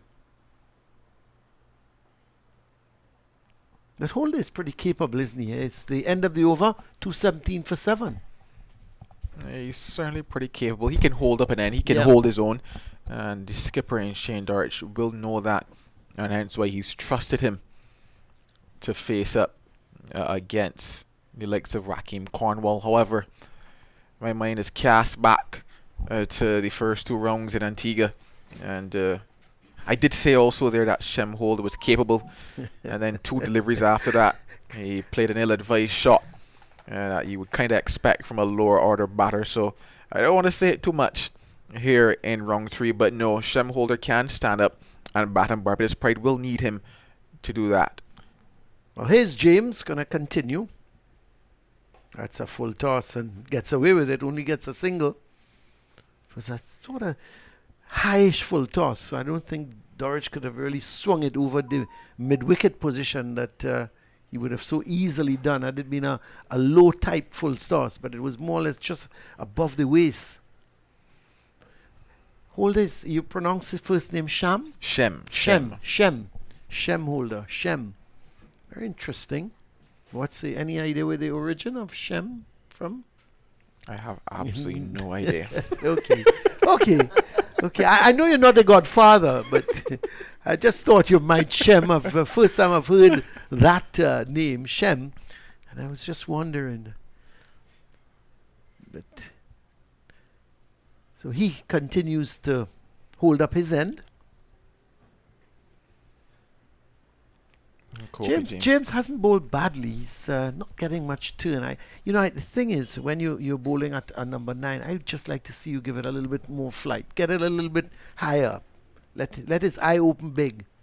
You literally heard the thoughts in my head, because I was about to tell you he's going extremely flat and fast to Shamhold. I know that not much has really happened out of the surface for anyone other than Raheem Cornwall, but still, give it a chance. Give it an option. Yeah. Because he's bowling flat, and all Holder's going to do is defend, and tempt him. You're not asking him to really think about Yeah. anything, not put him into two minds. So you have to say relatively easy going. Even well something like played. that is probably a little better, you would have to Yep, say. that's right, I mean, but I might still. question being around the wicket to Shem Holder, probably take the option of being over the wicket to him. But that over comes to an end. 219 for 7. Yep, and it's a situation where now we have a refreshment break. And so the players, it's been a very hot, sunny day all day today, hasn't it? It's been really hot. It's been, of course, it's very dry now. We are into the dry season here in Trinidad and Tobago. And when you get rain, you're really happy, especially farmers, etc. There is the scorecard. Let's quickly run through it for you. Zachary McCaskey, he went LBW Cornwall 26. Mosley caught Kofi James off Cornwall for 4. Drakes caught wicketkeeper Hamilton, Cornwall, for 22. The only other wicket taker, Breridge, he got the wicket of Carter, very, very loose shot outside the line of the off stump, and he was caught at second slip. And just as I was going through the scorecard, it's left us. So then we had Kevin Wickham. He had a pretty good partnership with Dorridge, skipper Shane Dorridge, who came in. Wickham got to 41, caught Powell, bowled Cornwall. Then Shamar Springer, he went stump Hamilton, bowled Cornwall for 4. And Dominic Drakes, he went caught Powell, bowled Cornwall for 22. That partnership between himself and Dorridge put on, 47 runs. So they had started to turn it around again. But still, a 219 for 7... Maybe, Jada, it's still a little bit in the balance. You would have to think, though, that the Leeward Islands would be happy at this point in time to limit Barbados to 219 for 7. And if they can get them out for, say, 240, 250, they would have considered they would have done a good day's work. Definitely, especially given the surface that they're playing on. Obviously, this morning we thought that there would be, I guess, a bit more in it for the bowlers. There was something there, but you would figure maybe just a bit more with the moisture, with the grass. So given all that you've seen out there, 219 for 7, I'm sure that the Leeward Island Hurricanes would take that, because it's flattened out a lot. They would tell themselves that sure, they might not have scored many in those first 2 rounds, but you're going to back yourself here on this service. You're going to look back at the wickets that fell. You're going to tell yourself that quite a few of them were ill-advised shots from the Barbados Pride. If we can limit the types of shots like that, then it puts us in good stead to overhaul a total like this. So 219 for 7, Barbados Pride would tell themselves, not what we wanted, but we still have a chance to improve on it. Leeward Island Hurricanes will say, okay, we can be in the driver's seat if we could take these 3 wickets extremely quickly and get a chance to at least knock off 30, knock off 40 today. It would certainly be welcome news for them. And to all you football lovers, just to quickly let you know that the games have started in the Champions League, where Napoli coming up against Eintracht Frankfurt, it's goalless, and Liverpool has not scored yet against Real Madrid, so that's still goalless. And of course we have some Premier Division, English Premier Division games going on today. Brighton and Hove Albion, they're leading Crystal Palace by 1-0. And Brentford, they're leading Southampton also by 1-0. And Ivan Toney, the man scoring for Brentford, he's having a wonderful season. So that's what is happening in football around the world, or let's just say in parts of Europe, as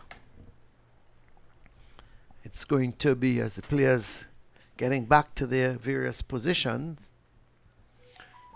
Cornwall is going to continue. We've got another 21 overs left in the day's play. And I would think that Cornwall is going to bowl the majority of those 21 overs, or at least 50% of them, because he's 22 overs, 6 for 40. It's been a really good spell from him. And he's going to come in for over number 23, giving this Samir. And Dorich not looking to use his feet, just plays from the crease and works the ball out towards mid-wicket.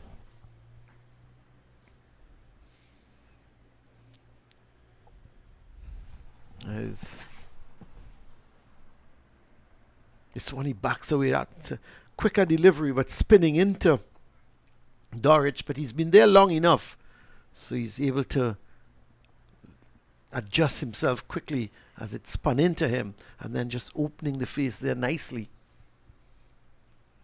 I don't think Holder has faced Cornwall as yet, so it's going to be interesting, is it? Or has he? I think he did. He tried to play a sweep shot off of him last over. Is Cornwall going to give it some air? Mid-on is the normal position. I certainly would have looked to have asked mid-on to maybe go back to halfway to the boundary and give it some air. Listen, 9-10 Jack, they really resist going after the ball if it's tossed in the air. And Holder will defend all day long if you're going to bowl him that. But who am I to say? Cornwall has picked up 6 wickets and looking for wicket number 7.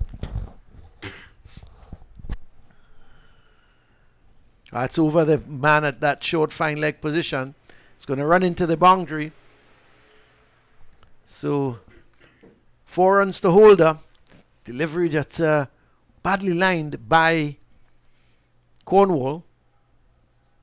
Yeah, just drifting down that leg side was Cornwall, and an easy sweep on offer for Shem Holder. Just needed to get some bat onto it. Got enough to take it over that man to what is that backward square leg position, and Archibald trickles away into the boundary.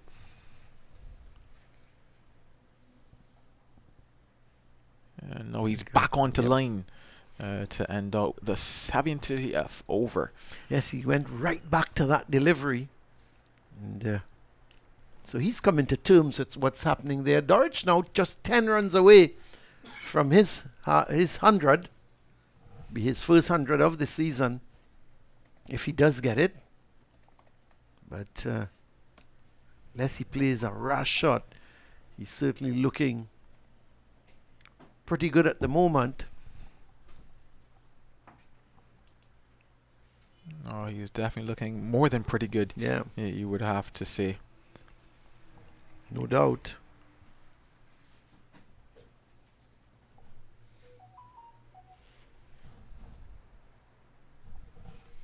So it's going to be James to continue. He's had his 6 overs, none for 24, so he's into his 7th.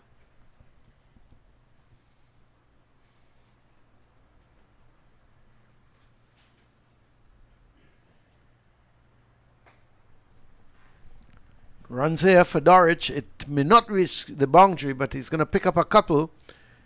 Holder's looking for the 3rd, but it's not on. And they settle for a couple runs. So Dorich on to 92 now. James continues round the wicket. Very interesting field, because they've got, it's almost offering the single to Dorich. At this stage, I'm certain that they'll be looking to bowl the bulk of their deliveries to Shem Holder and the rest to come.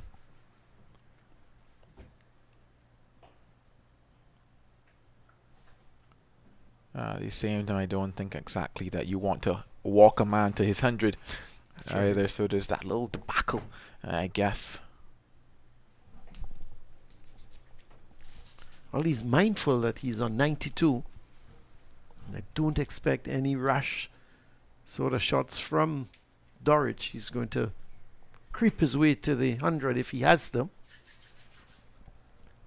And no change in the field. We see, well, Hamilton now, he's asking the man at he was probably at a shortish third man to come more towards a backward point in a run-saving position. And he's also bringing in the long on, or the long off, towards a mid-off. Now he's got a long on, but he's brought the man at mid-off, probably to cut off that single. Now, let's see. Dorich is not going to be tempted to try and go over the top. And it's the end of the over from James. At the end of it, Barbados Pride, they are 226 for 7. That scorecard just reminding you of the innings that has really set up this total thus far for Barbados Pride. Shane Dorich, 92 off of 138. He had a brilliant partnership. I believe it was roughly about 92 runs with Kevin Wickham a little earlier. And then Zachary McCasey got 26 to start the day off. But 6 balls is what Raheem Cornwall will have to bowl at Shem Holder. Cornwall now into his 24th over of the day. Looking to sweep. Gets a single because it goes down to Archibald, who's about halfway back to the boundary at a backward square leg. So they pick up a single off the first ball, which is good news for Dorich because he will be able to face out the over from Cornwall. Just a little update in Taruba, Guyana. They are 287 for 6. And another good partnership between Kimo Paul and Sinclair. Dorich gets a single here in the meantime. Sinclair is on 57 and Kimo Paul on 39. Wow. So the Red Force, after a good start, they're up against it. Kevin Sinclair certainly be putting up his hand with the bat. Yeah. In recent times, obviously that match-saving innings in round 2, and now here again is showing up for the Harpy Eagles.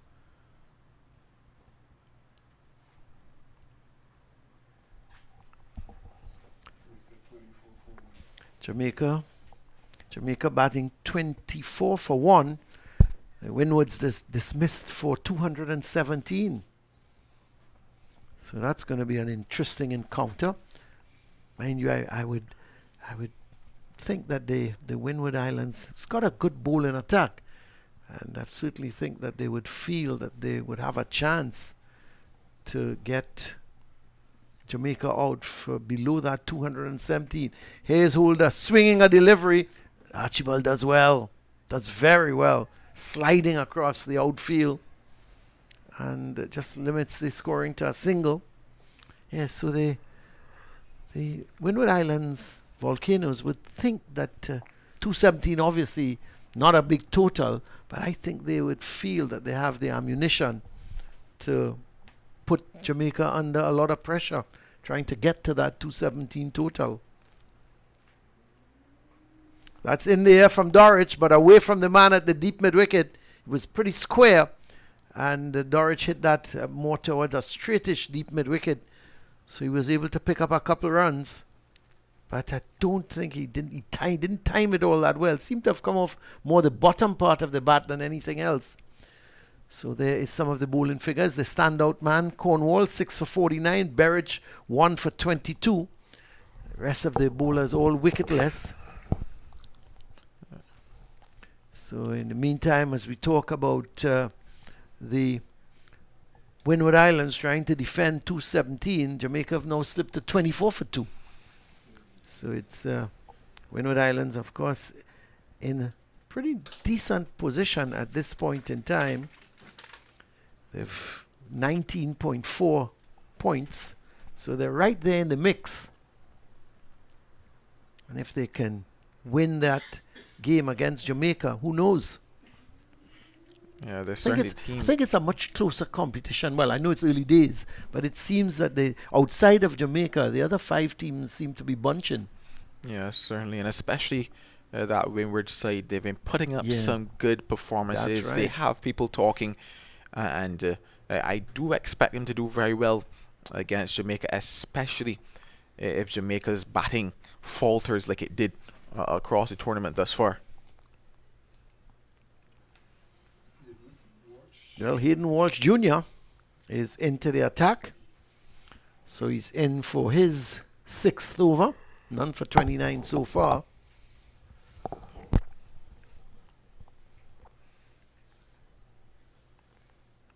There's 18 overs left in the day. Give him some air and crash it through the offside. That's a good shot.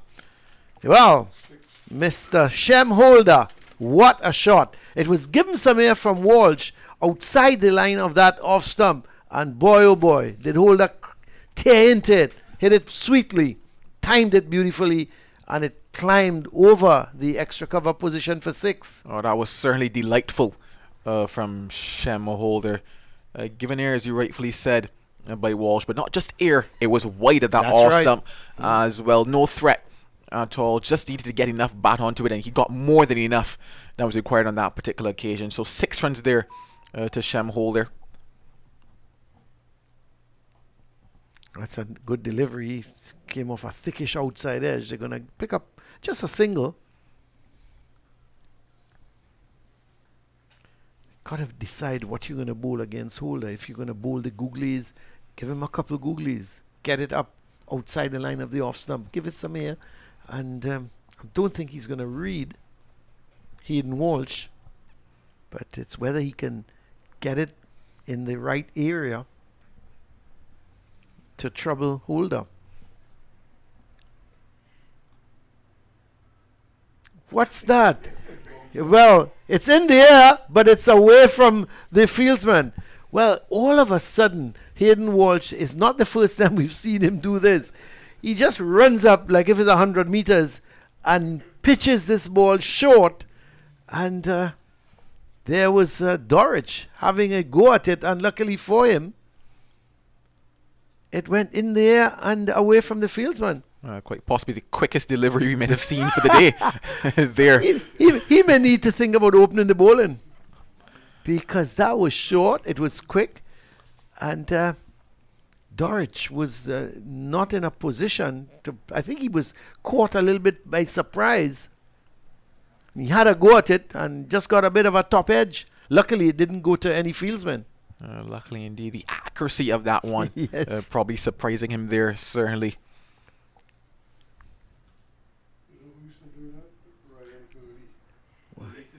Well, he's bowling medium pace now, Hayden Walsh. I think he's forgotten about his leg spin and has decided now to bowl medium pace. You asked for the googly and you got 2 seam up. Yeah, I asked for the googly and I got 2 seam ups. And we see umpire Bassarat signaling that he's bowled 2 above the shoulder. Oh, let's see. Oh, he's come back with her, and he's been slammed in the air. Oh, not a bad attempt at that, taking a catch. It's gone for 4. So he gave it some air outside the off stump, and Holder went after him. And let's see, the man down there is Louis, Jeremiah Louis. We made a brilliant attempt. He had to move to his left, and the ball was going over his shoulder all the time. He got 2 hands straight, just couldn't hold on. It was a brilliant attempt. Let's have a look. Yeah, tossed up wide again, and Jeremiah Louis tracking back, and could not reel it in. Tell you, if he reeled it in, it would have been a brilliant catch. Absolutely brilliant. But the end of the over from Hayden Walsh, an expensive one, 12 runs coming from it. It's 243 now for 7. Hopefully Jeremiah Louis hasn't done too much damage to himself out there, because Leeward Islands will be looking at him to possibly still bowl some overs at some point. So Cornwall is out of the attack.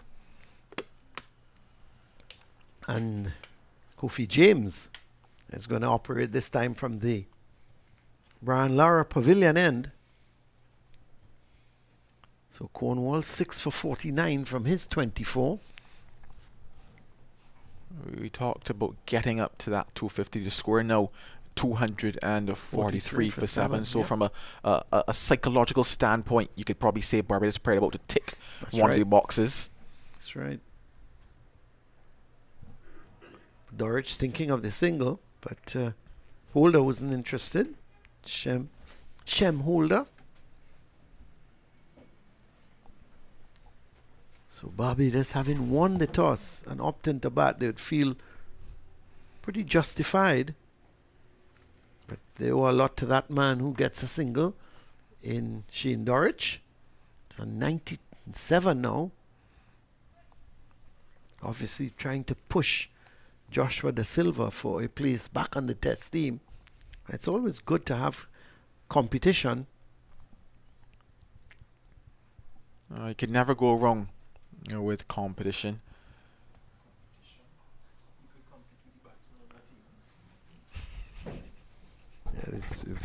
They're saying that maybe Shane Dorich could just play as a batsman, because what's happening with the West Indies middle order at the moment. Sorry?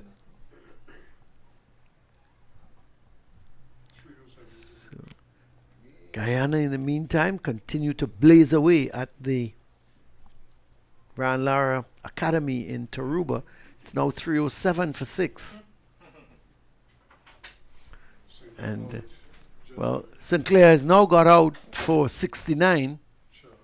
So it's now what? 306 for 7, right?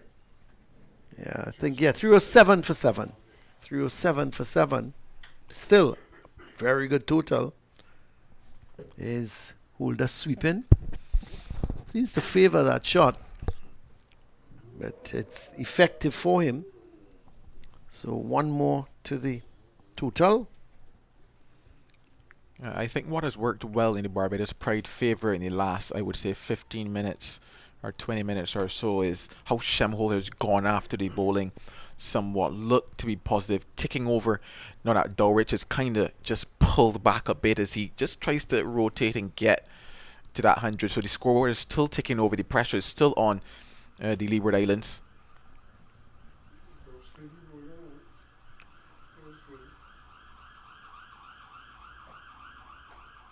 Single for Dorich. 98 now.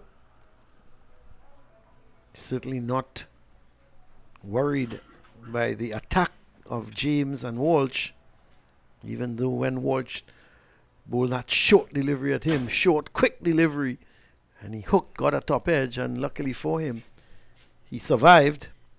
So Walsh is going to continue. 6 overs, none for 41 this present time. So he's been going at just over 6 runs and over. Yeah.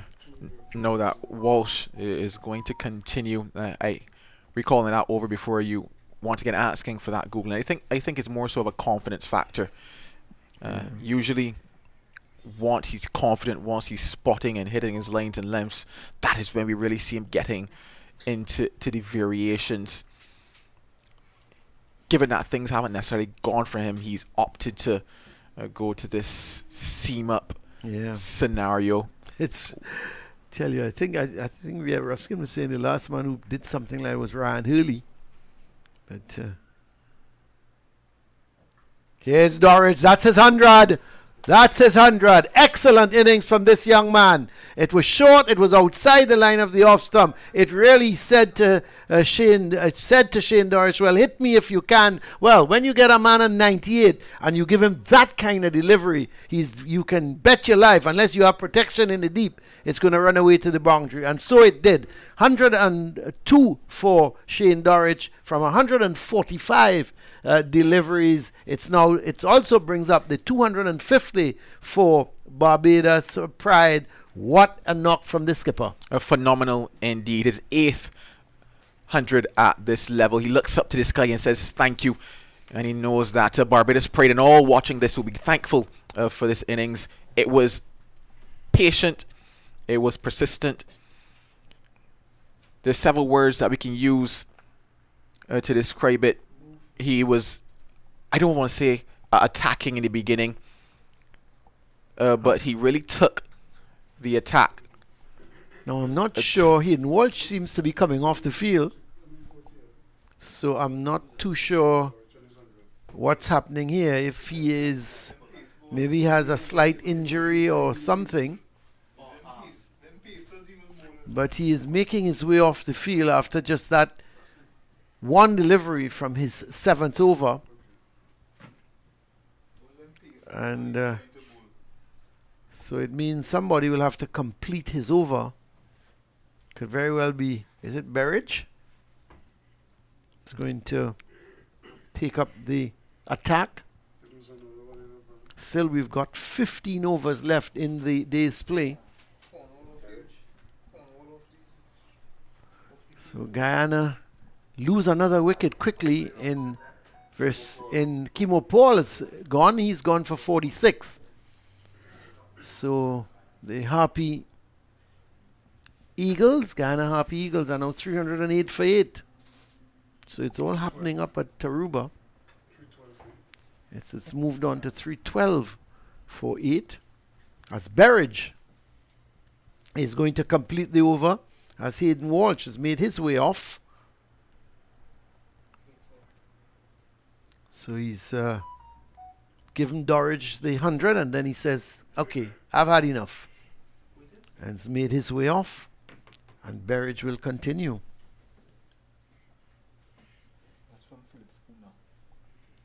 So Holder, well, he's actually Shem Alexis. He's a key player of the legendary Spartan Club, who celebrates 130th anniversary this year. They're nearly as old as Queen's Park. He's, by all reports, JD's not a rabbit with a bat.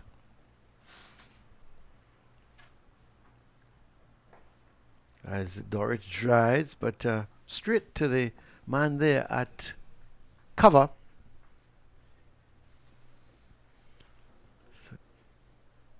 So Shino Berridge. So he's been pretty tight. You look at his bowling figures, 10.1 overs, 1 for 22.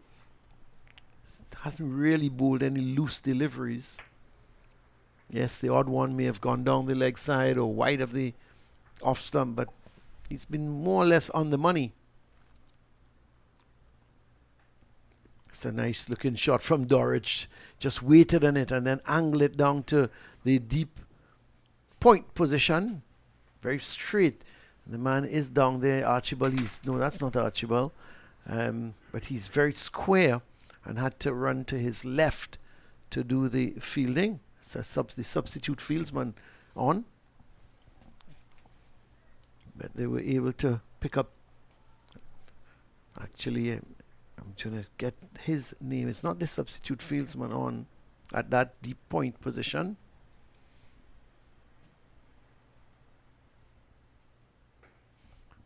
Another good delivery.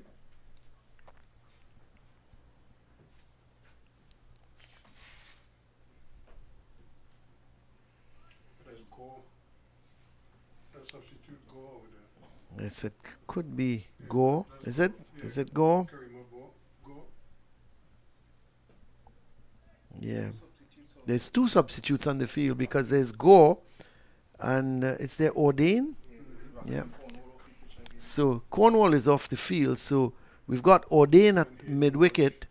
Yeah. And Go down at the squarish point position right out on the boundary rope. So two of the key men in Cornwall and Walsh Jr. off at the moment. But this has been a really good recovery from Barbados to get to 252 for 7. When you look at them at just after lunch at 57 for 4, you felt, well, you needed somebody to make runs. And we did say that Shane Dorridge has to hold his hand up and get a big score if Barbados were to get over 250. Yeah, he certainly put his hand up here today. Got a half century. in round 2. Come back now in round 3 after the break and got a century. And that is what you want from your skipper. That is a statement that he's made to the rest of those back in the hut. So 9 fours and 1 6 in his 104 not out. And it's got good for support from Wickham, Dominic Drakes, and now from Holder, Shem Holder. So Berich has completed that over, and it means that, let's see who's going to, James is going to continue the attack.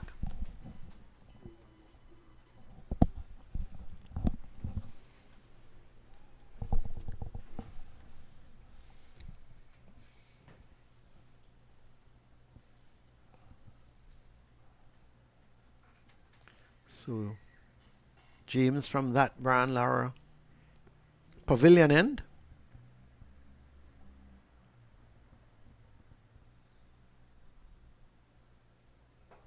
That's a good hit from Holder, straight back over the bowler's head, down to the boundary for 4. That's a lovely shot. They did say he's no rabbit with the bat because this was straight, as straight as you can get, right back over the bowler. Has it gone for 6? No, It's just 4. Yeah. It's a bounce just in front of the rope. It's but really a fine looking shot. He did just may have tugged it slightly towards a straightish long on. But the important thing, he picked up the boundary. Oh, he's hit it in the air, but he gets away with it. So he's starting to play some shots now. His Holder, as that delivery was outside the off stump, he went after it. And yep, the 50 partnership is now up 260 for 7. Much needed partnership this for Barbados. Shem Holder going on the attack. 2 balls in a row, picking up back-to-back boundaries. And we're getting to that stage where runs come a lot easier. They've now been in the field for some 75.2 overs. Spirits are down. The wicket is flat. The sun is hot. And Barbados Pride capitalizing.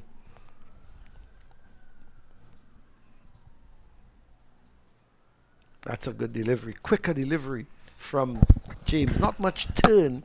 If it's anything, was just drifting. And he pushed at it. Luckily, he didn't get the edge. He's opening up his hand now, his Holder. I think he's seen his captain get to 100. The 250 has been posted. So I think he's just decided it's time to get on with it now. And not just that, it's almost as if the Leeward Islands are kind of going through the motions here. And it is times like these that, as a batting side, you must capitalize on. And thus far, it's looking like that is happening. Of course, you're not going to tell yourself that Shane Dorich might do the same just yet because his job is not over. Yes, he has 100, but there's still a ways to go for him.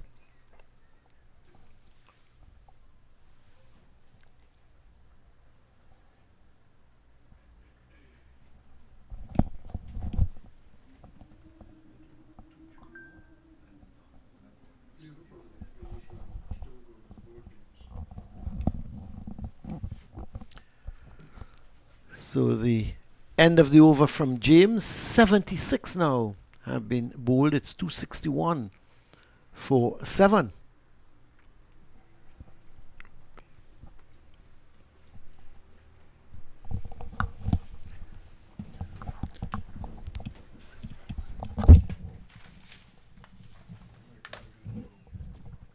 Yes.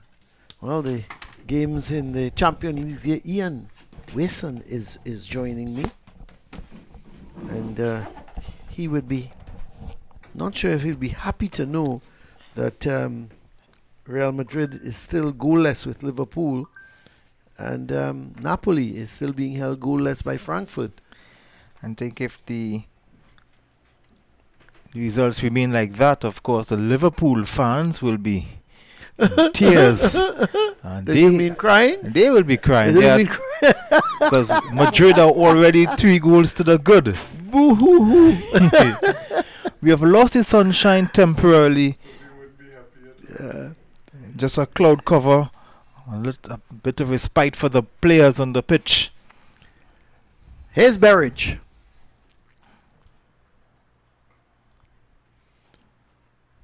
Holder does look. I think you've got to try to get him to play shots. When he plays shots, he tends to just maybe lift his head a little bit, plays the ball in the air, and that's what you're looking to do.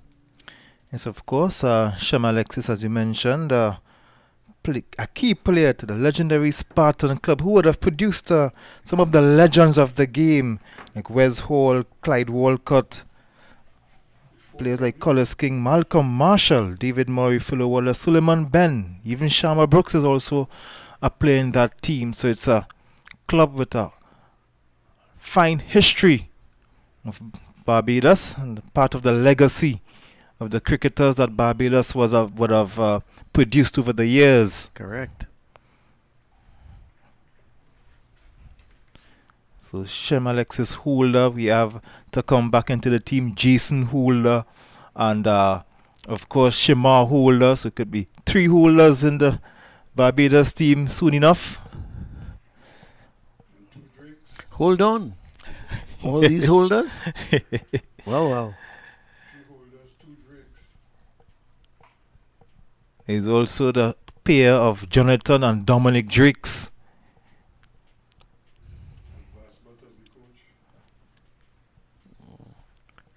So it's an overload of holders. And we'll wait to see what happens, because it's Barbados Pride team certainly doing well. Quite well. 262 for 7. And you'd have to think now they'll be looking somewhere in the vicinity of 320, 325. But again, a lot depends on Shane Dorridge, how long he stays out there.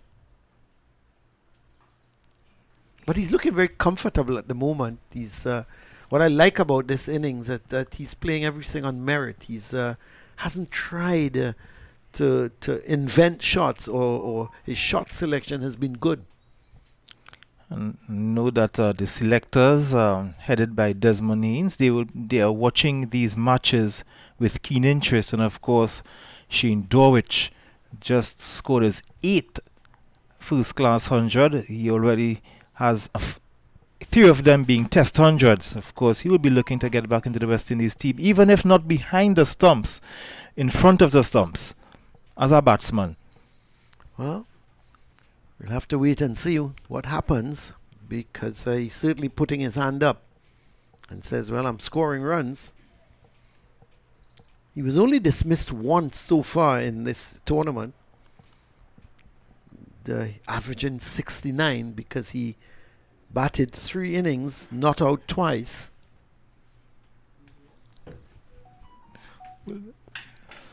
Okay, so let's see. Yeah, of course there's Ruskin, you would like this one. There's Roland Holder. Then there's Van Burn Holder, and even John Holder, who could umpire. So it's a string of holders. Here's the final delivery of Berridge's over, his 12th over, and or is it his 11th? His 11th over. Let's just have a look at the board. No, it's 12th over, and it's 1 for 26. He's bowled 11.5 actually, to be more precise, as Hayden Walsh just had that one delivery before he went off, and Berridge had to complete the over. So Guyana moving on to 319 for 9. So let's just quickly, I'm going to get you up to date with the Jamaican score. But Imran Khan picked up that wicket of Pomal. He picked up the wicket of Kimo Paul. And Ransford Beaton, he is at the crease. Remember him? But Imran Khan has picked up 3 for 81. And Brian Charles, he's picked up 3 for 85. So, and Uthman Mohammed 2. So the spinners really doing the bulk of the work for the Trinidad and Tobago Red Force. And that will be encouraging to Verasamy Purmall and St. Clair. Yes, So we're going to see what's happening with the Jamaicans. Is it 39 for 4? I did say the Windward Islands, they've got a good bowling attack. And if the Jamaican team is not careful, they could find themselves in problems. And they are in deep problems at 39 for 4. So 217 now looks pretty large. And this match reminds me of a schools cricket game yesterday where Fatima played Hillview. No, that was yesterday. They played Presentation Shaguanas. Yesterday? Yes, Okay. so Fatima will bowl out for 113 and Presentation reached a 115 for 9. My so it was word. very close. Excellent game. And when I looked at the footage, they played more or less on a green top. The pitch was very green. Where was that? That was in At Fatima. Fatima Ground? That was in Fatima Grounds. So it was a bowler's paradise there. In my day, they never prepared those kind of pitches. I needed help.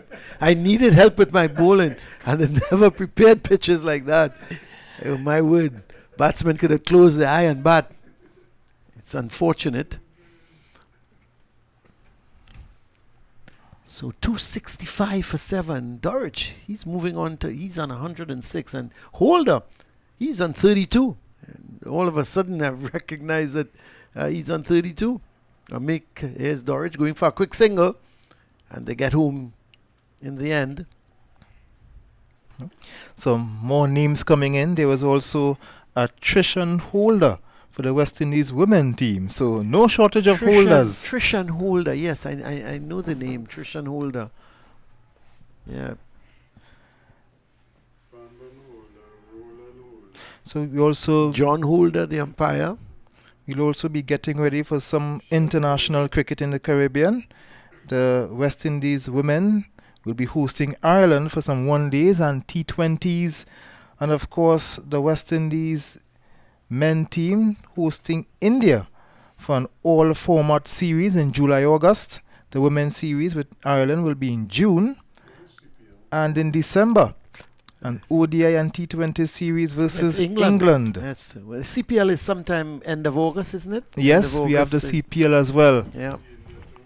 Probably just after the Indian tour. A lot of cricket to be played. And by that time, we should have the split coaches for the white ball cricket and the test team. A lot of names I've been hearing, people calling different names in the hat. The separate coaches. We have heard even the name of Shivnarayan Chandrapal came up after leading the Talawas? Talawas Yeah. to And test quickly victory. Ambrose, who was Ambrose. his assistant, wasn't he? Certainly a good that came off the pitch, I believe. Yeah, Back don't to get too Berwick. excited, Ian. But it was a drive into the ground from Dorich. And Jamaica continue to wobble. I think it's more than a wobble. It's now 41 for 5. Oh my. 41 for 5. They would be struggling to get to 100. Well, I would think, let's see, the wicket takers, Graves. They tell me Graves is bowling a pretty decent medium pace. He's picked up 2. Lewis has picked up 2. And John, he's picked up the other 1.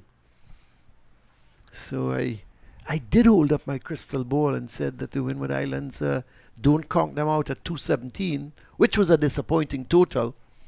But still, I've always felt that they've got a better bowling attack than they have a batting lineup.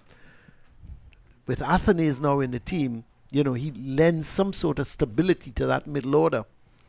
And of course, Ambrose, who is, and that's not Kirtley, of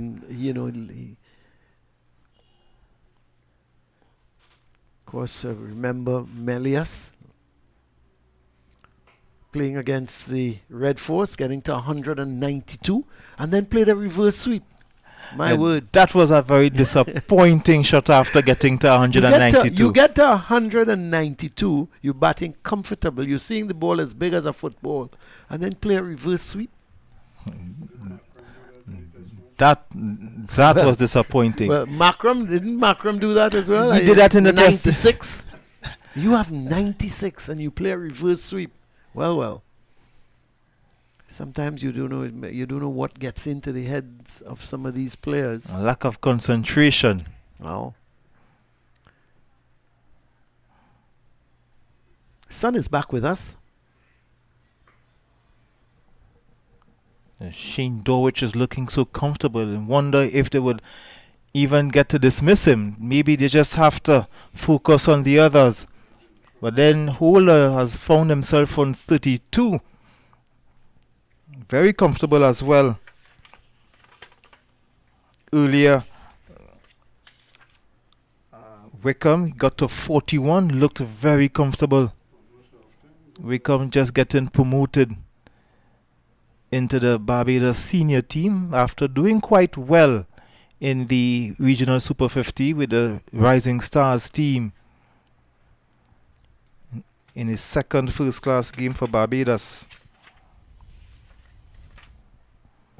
He's going to pick up a single, so to take the bowling. So 267 for 7. And Dorich on to 108 now. Sherman Lewis get a wicket in the game against Barbados, in the game against Jamaica. That would have been his 100th first class wicket. Sherman Lewis, 100th first class wicket. He got Mackenzie. He got Mackenzie and he got Lug. So Bonner, top scoring with 17. Sherman Lewis, that's another player with West Indies experience who'll be looking to get back into the West Indies team. No shortage of fast bowlers across the Caribbean. Sherman Lewis was dug back by some injuries that kept him out of the West Indies team, but a very capable pacer. You also have Jaden Seals and Anderson Phillip also. I think Anderson Phillip is almost close to getting close. back in cricket. And I understand that Shima Holder is on the mend as well, and maybe he can feature. Hopefully we might be able to see him in the Super 50. Well, here is James going to continue. He's into his 11th over, none for 41.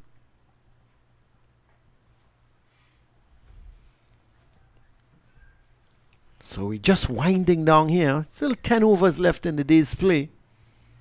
And if they're going to continue with James at one end, it should be no more than half an hour.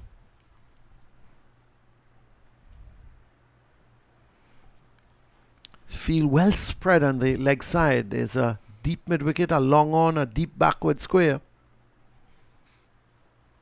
You just don't feel that Dorich would be tempted. Shem Holder is a different story. If you give it some air, I think he's going to go after the bowling.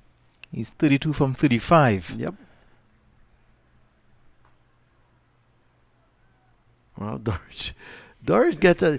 Well, I'm not sure on that dive from Louis. I think he just fell over rather than a dive. Yeah, you know, it's almost as if you're going into a pool and you suddenly say, hey, water, let me just roll over. But, well, I suppose you can forgive him at 4:45. Then he would have bowled a few that's overs right. today.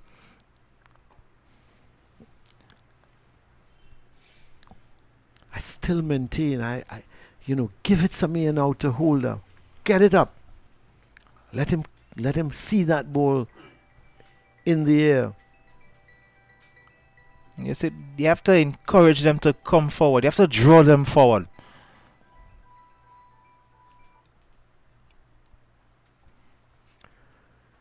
So it's the end of the over from James. The end of it, it's 269 for 7. Dorich is 109. Holder is on 33.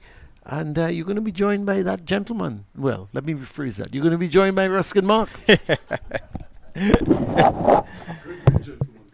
So 80 overs gone. It's 269 for 7. Just 10 overs to get through. So and the spinners are operating. And Ian, I could tell you that the Guyana Happy Eagles are all out for 324.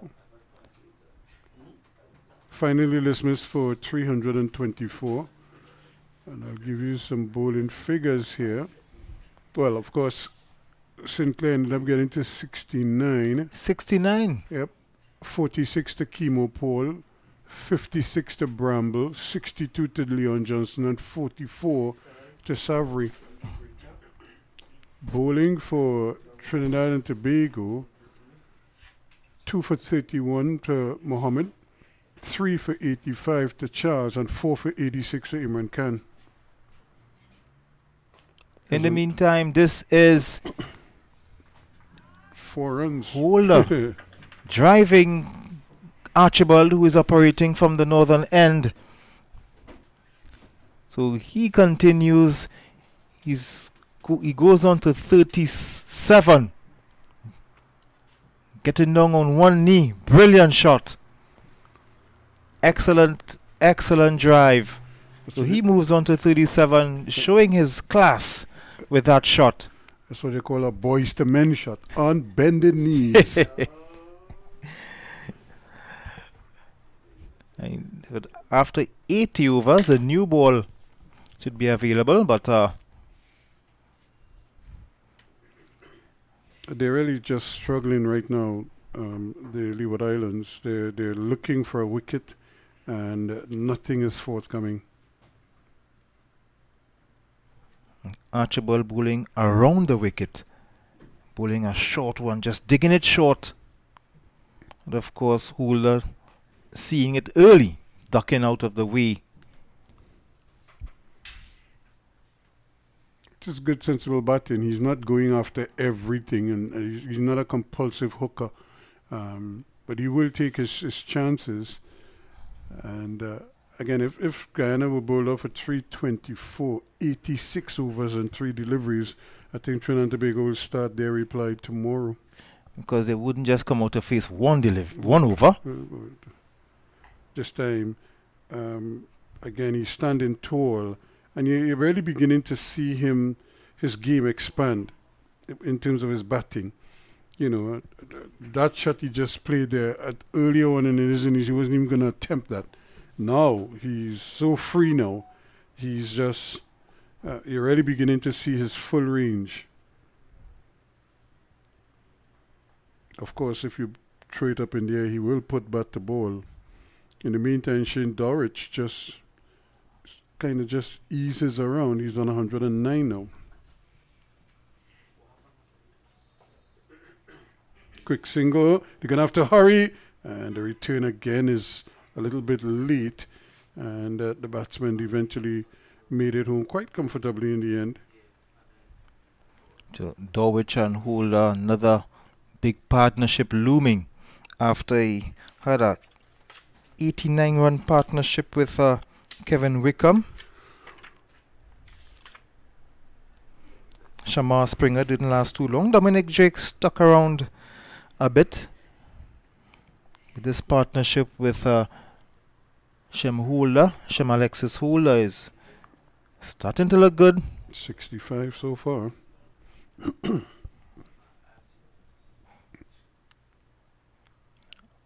Another short ball in which he just ducks out of the way.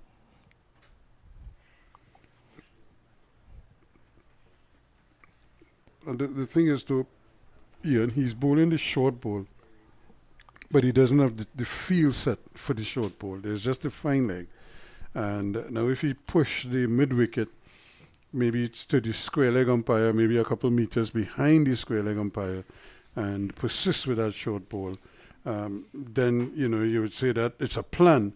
But right now, I think he's just hoping that he miscues a hook or something, and it flies to fine leg.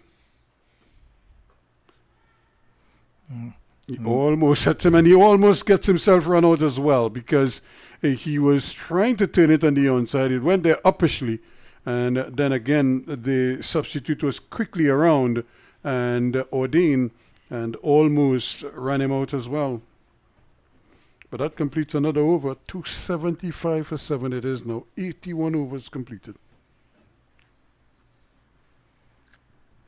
So Shemhula, he is on 38, his highest first class score to date. Dowich, he will be looking to get to his 131 not out, which he achieved in a test match. For his highest first class score, he just 21 runs away from matching it, 22 runs away from passing it. His highest first class score. Got his 8th first class 100 today. 3 of them, as I mentioned, being... Just a correction, his highest test score is 125 not out. His first class score is 131. His first class score is 131. So we have another player coming onto the field. And you can't miss those shoes.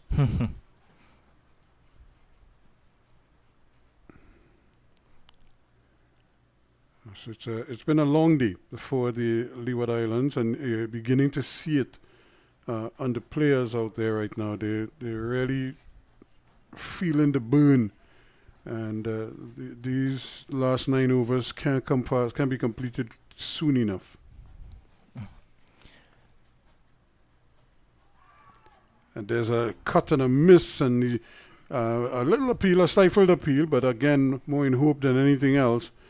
But just going past the bat here, which is a good sign for James. Not for 43 so far.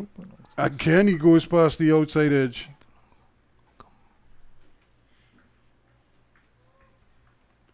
Yep, they were also teammates at Cumbermere. Another popular school indeed. When you look at the long list of stars, Chris Jordan, Warwick and Holder, Salmon, some interesting names there, Wes Hall and Craig Braffett, Ruston Chase as well. So this has been a kind of group effort, if you know what I mean, and this has been formulated in the schoolyards back in Barbados. And not only cricketers, but also international R&B stars, because Rihanna also went to that school as well. And I always tell people, Wes Hall always used to say there are 4 W's. Weeks, Worrell, Walcott and Wes.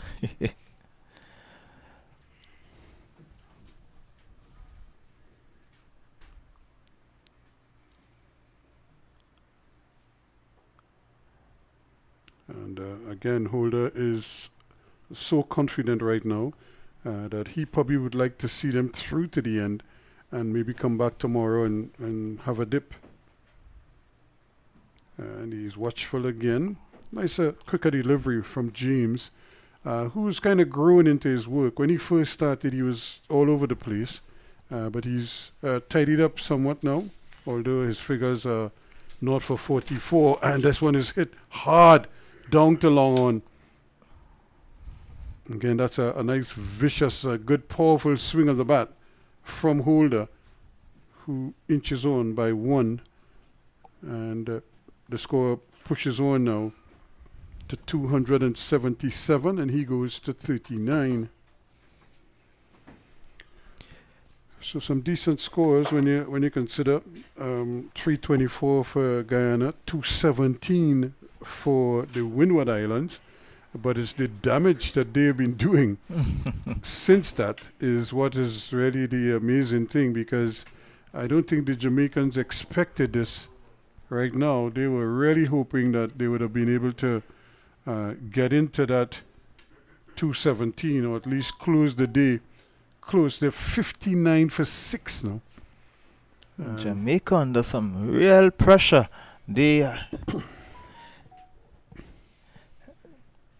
59 for 6. They're looking to get 217 at least. But that's looks like a highly impossible target right now. Let's just put it as an uphill task. Drives on drives, he will not pass Kofi James. You can see him brimming with confidence now. He's just so relaxed at the wicket. He almost looks like a changed person to the one who, when he first arrived at the crease. And that's what, a couple of good shots where you made contact and you grow in confidence at the wicket. And he's really grown as a batsman. Just as the partnership continues to blossom, it's up to 67 now. His confidence is really sky high now.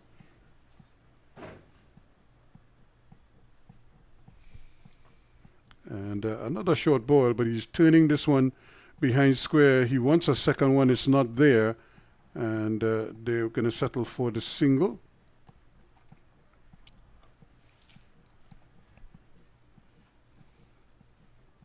So the shadow is beginning to lengthen here now at the Queen's Park Oval.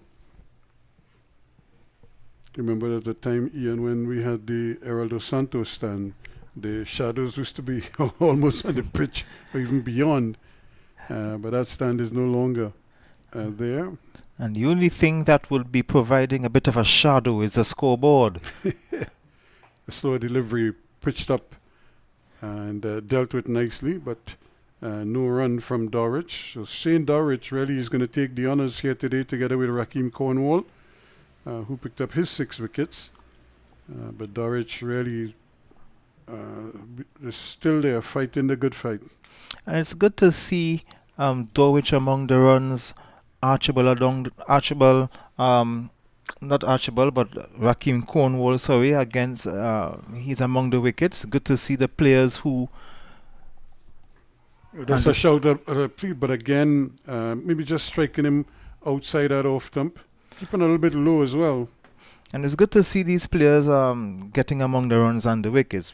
I've been having a conversation recently, and the concern is the guys who are playing for the West Indies, you're not seeing them dominating and standing out at regional level.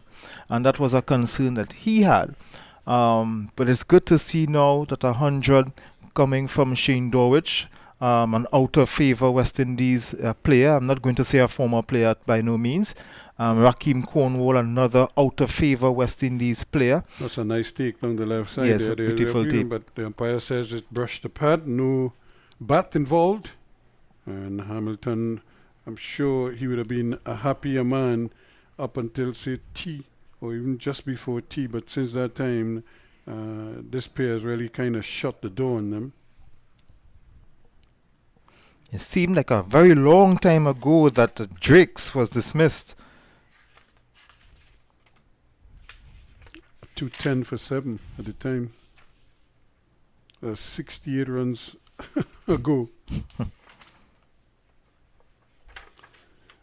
Another short ball, and he's easily under it. So they're going to have a little water break as well. 278 for 7 with 83 overs completed. Just 7 overs to go before the close of play. It's now 2 minutes past 5.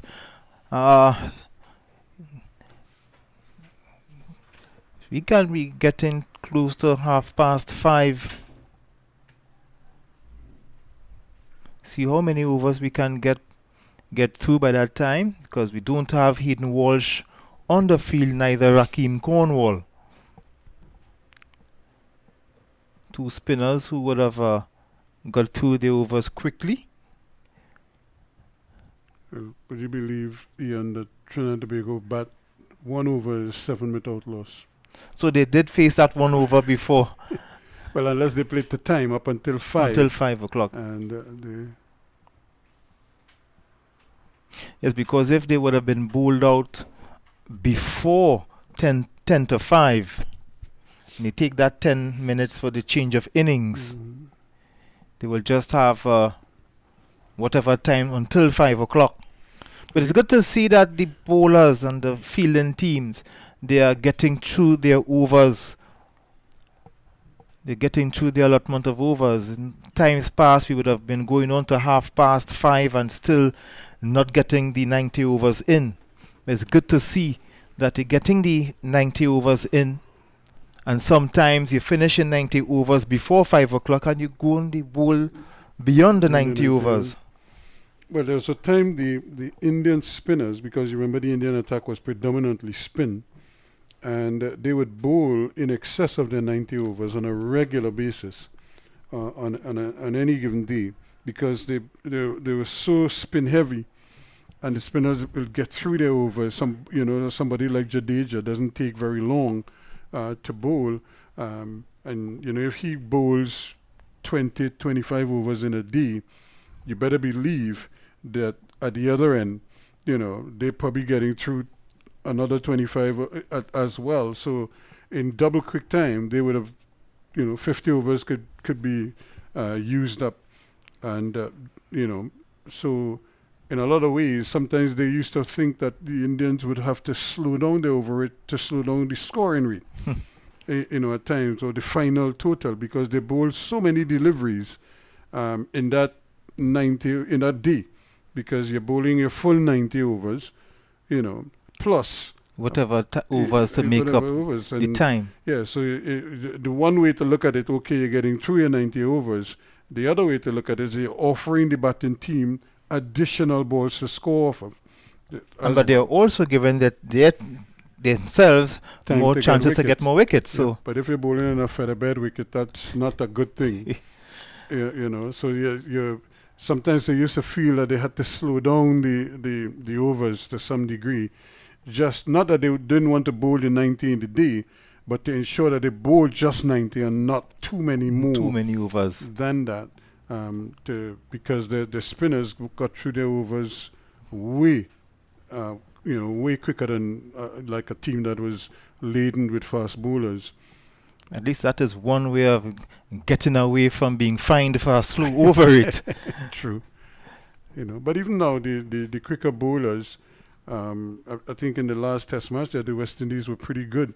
Even though the fast bowlers were operating, they were able to still get 28 overs, I think, in the first 2 hours, and they're thereabouts. So there wasn't much time. In fact, I don't think there was any need to start play early to try to make up for lost time in any way, form or fashion. So that maybe the message is sinking in that, and maybe that's part of the how should I say, the spin-off from playing limited overs cricket. Players get into positions a lot quicker, and the bowlers are ready to bowl.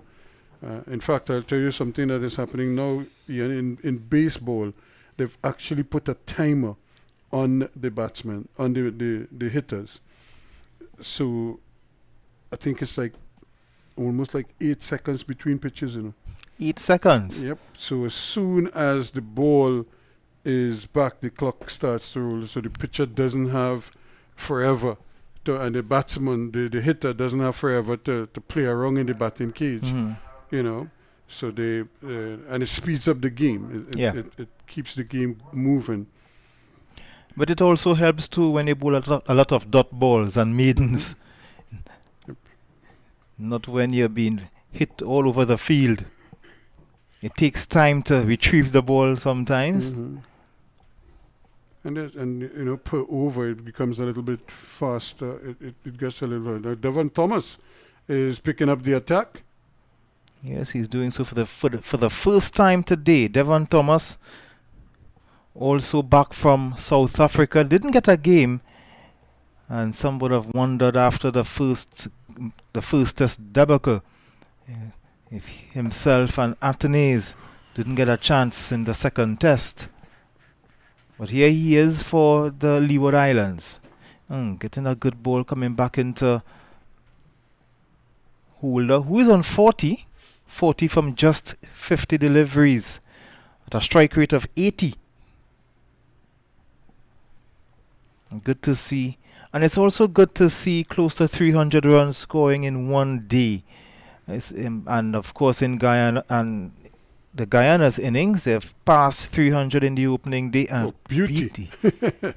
Well, where did that come from? And it just touched down and just beat the outside edge. That's a good delivery from Devon Thomas, who also is a wicket keeper, Oscar. Yep, he's showing his versatility here. If the West Indies need an extra seamer, he can help them out there. If they need an extra wicket keeper, he can do that too. This time he's reaching for this one. And 2 runs always on the cards here. And when was the last time we have seen Devon Thomas behind the stumps? Yeah, it's been a while. Quite a while. Jamal Hamilton has been doing quite well. He's doing that job superb. He even stood out for the West Indies as well. And that's another good delivery from Devon Thomas. So he's really putting some effort into his bowling here. As if to say, why didn't you try me earlier? And he has a bit of pace as well.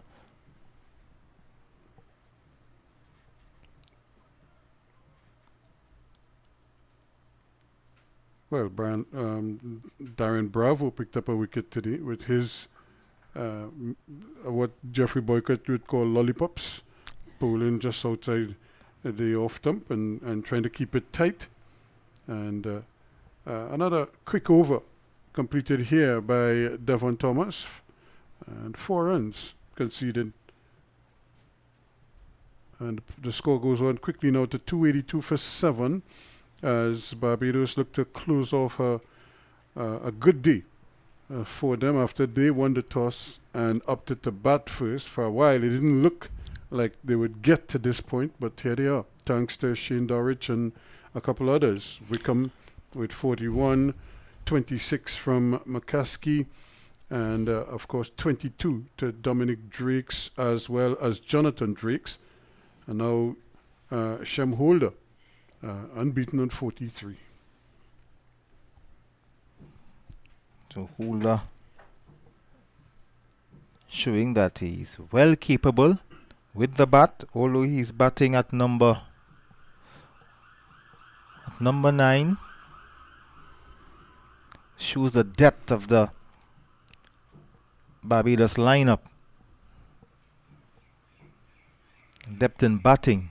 What the Leeward Islands have to be careful here is that they don't just go through the motions and don't get the remaining 3 wickets, and because Barbados could probably bat them out of the game if they're still there by lunch tomorrow, if they don't find a way to prize out these 3 remaining wickets.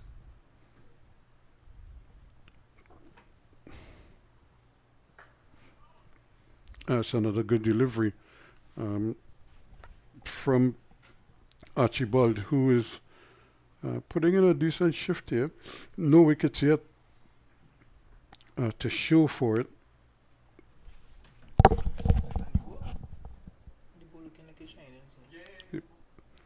So they've taken the new ball, and but it was surprising. But because of all the injuries, they had to go to Devon Thomas with the new ball. And struck him on the pad, They're thinking of a little appeal, but a ball again drifting into the pads, going down leg. And Archibald just... the field is set, and Ian, how I am like a real stickler for runs and to avoid runs.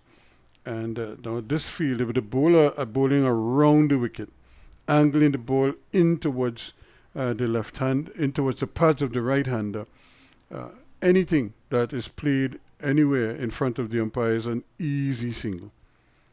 And since he's not bowling the short ball he does now, he's gone right into the trap. And if you're going to play the shot, you could see him hold just like almost crying when he played that shot, because he knew he made good contact, but not good enough to clear the ropes. And he hit it straight down the throat of the man at fine leg. and he has to go now for a very well played 43. And as you were making that comment about the field, I was also going to just suggest that you would take out one of the slips because of the angle Colin Archibald was have been bowling and place it on the onside, because you were mentioning of that gap in front of the umpire. But he picked out the one of three Louis fielders. Louis picked out just one of three fielders on the onside. Louis taking the catch to get rid of Shem Alexis Holder for a well played 43. It's to 83 now for the loss of 8. And this is what is so important for them to try to get the remaining wickets. I mean, you probably don't want to come out to bat this late in the day, but you don't want Barbados to come back tomorrow and maybe add another 40, 50 runs with the tail wagging. So you're better off trying to get the job done this evening, and you take it from there. You don't want to give them opportunities to just prolong this innings into tomorrow. So the new batsman, Boyce, Kamari Boyce. Yeah, another famous name out of Barbados.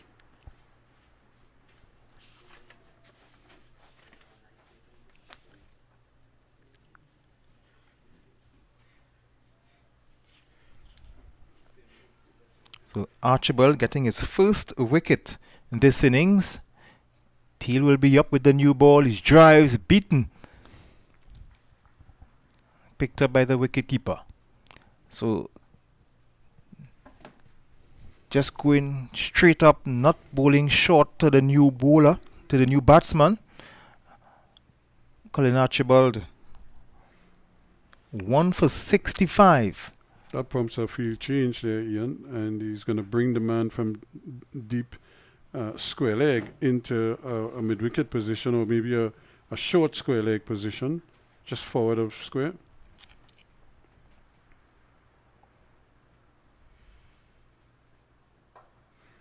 He's trying to pitch it up on that occasion, but he hits it on the full. And that completes a successful over for Archibald. As you said, he got his first wicket. He has 1 for 65 as they get to 283 for 8 Barbados with 5 overs remaining in the day.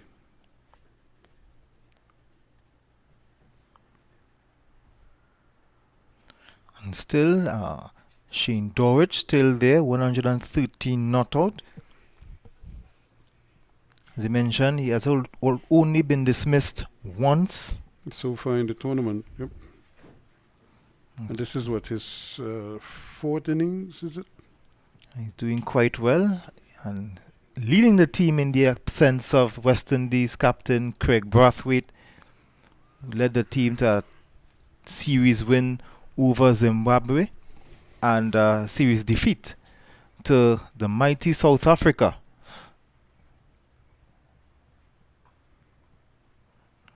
There is a third man in place, so just a single for him. And now you see the field coming in now, and it was spread out like a man with a bad odor, and they were staying away from Dorridge, but now everybody's closing in on the field. So they no doubt trying to limit the scoring options here for Boyce. Boyce just taking his guard as he would await Devon Thomas. Raheem Cornwall with another 5-wicket haul. 6 wickets in fact. And short ball from Devon Thomas. Striking the batsman on the shoulder. And Boyce just took it on the shoulder. He couldn't get out of the way. And so he just opted to take it on the shoulder. And Dorridge is telling him to bring an arm guard and get some protection out there. Because he did take that one flush on the shoulder. He couldn't get out of harm's way. And it's not that Devon Thomas is tear away pace, but he's with a new ball. And so it's really jumping off the wicket at him.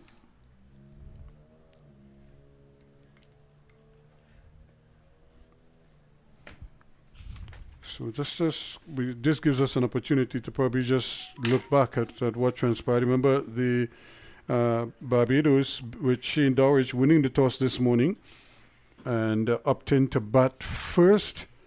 And Zachary McCaskey and Shane Mosley opened the batting. Mosley was the first to go, caught James Bowl Cornwall for 4 at 13 for 1. It was 46 for 2 when McCaskey, who shaped well, got to 26, and then he was LBW to Cornwall playing the sweep shot right around delivery, much too close to him for that shot. That 46 for 2 became 53 for 3 when Jonathan Carter was caught by Powell at slip off the bowling of Berridge, a good catch at second slip, 53 for 3, then 57 for 4 right after lunch. It took lunch at 57 for 3, and right after, without any addition to the score, Jonathan Drakes was caught at the wicket off the bowling of Cornwall for 22, and he just lobbed a catch. He was prodding forward, the ball hit the glove, hit the thigh pad, and Hamilton took a dolly of a catch behind the stumps there, 57 for 4. But Kevin Wickham, one of the new faces in this Barbados outfit, but talented to the core, a former under-19 star for the West Indies, and he showed why he's so highly regarded, as he shaped well for his 41 before he was caught Powell off the bowling of Cornwall at 149 for 5. Then at 163, wicket number 6, Shamar Springer just kind of stepped out of his crease past the ball, and he was stumped by Hamilton. Cornwall, the bowler, yet again, picking up his 5th wicket of the innings, and then he would add another one at 210. Another Drakes, this time Dominic Drakes, batted well for his 22. He too was caught by Powell off the bowling of Cornwall at 210 for 7.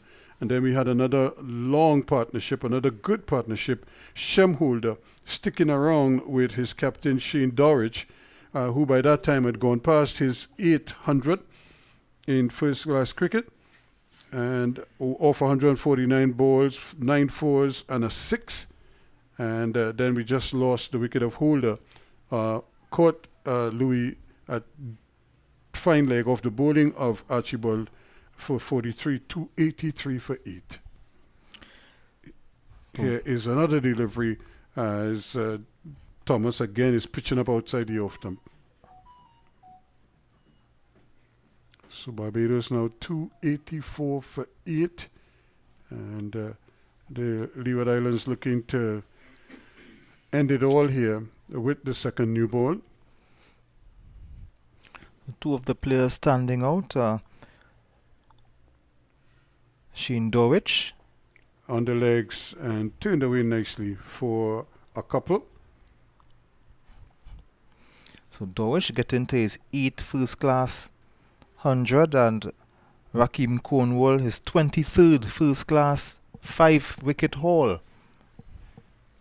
Is this his 3rd for the season? Because I think in the first round he got 5 in each innings. And here he is now getting 6 in the first innings of this game.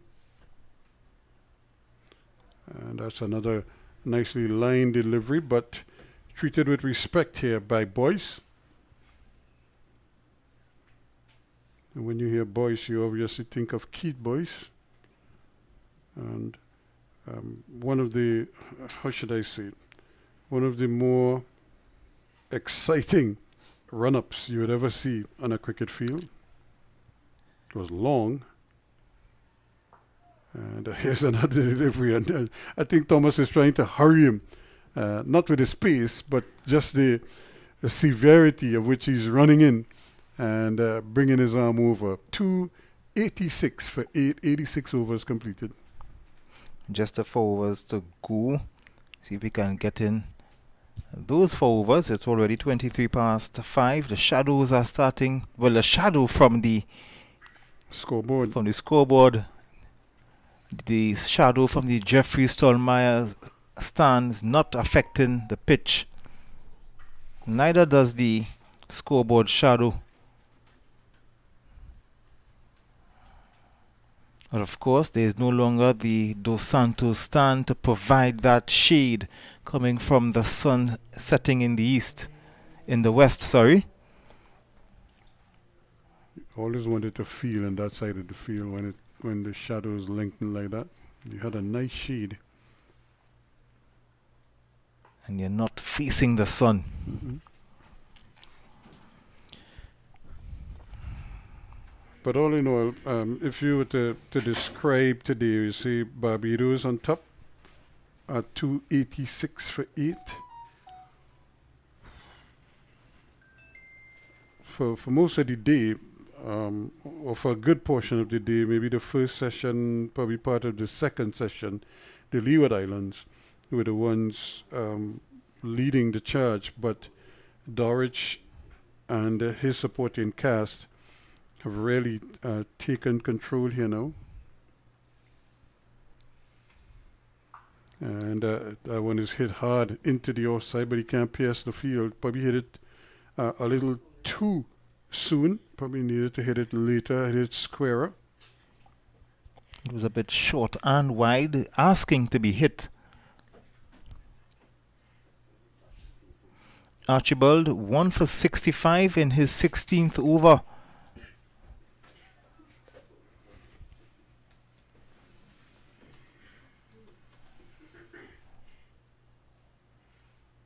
That's a good delivery. That one came back and really cramped him. But again, Dorich is in such good nick now, and he's seen the ball, as they say, as big as a beach ball. And he's able to make that quick adjustment.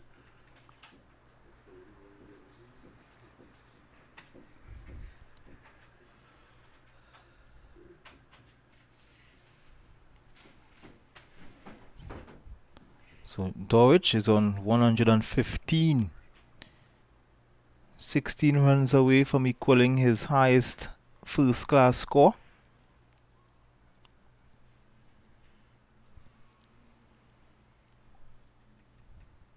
Colin Archibald is coming around the wicket. Batsman not happy with that effort he made. Beaten outside the off stump, picked up by the wicketkeeper.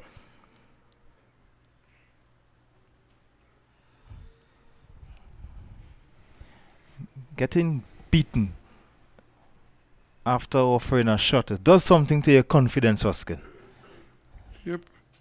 Well, he probably the boys probably understands what is happening. They're really trying to get him to play at deliveries that he shouldn't be playing at. So he now has to discipline himself. Another delivery that strikes him on the body. And he does have the arm guard, but he's still being peppered there. Now, if you're going to bowl this short ball to him, then why not put in a leg gully and, see if you get him to do something rash, because he probably doesn't want to keep getting hit all the time. So he's probably going to play a shot at the delivery angle into his body.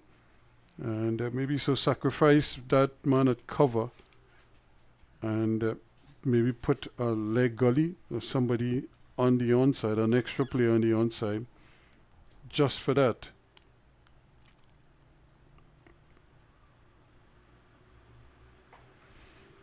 This time he's pitching up to him, Archibald, and the batsman treats it with respect to complete yet another over.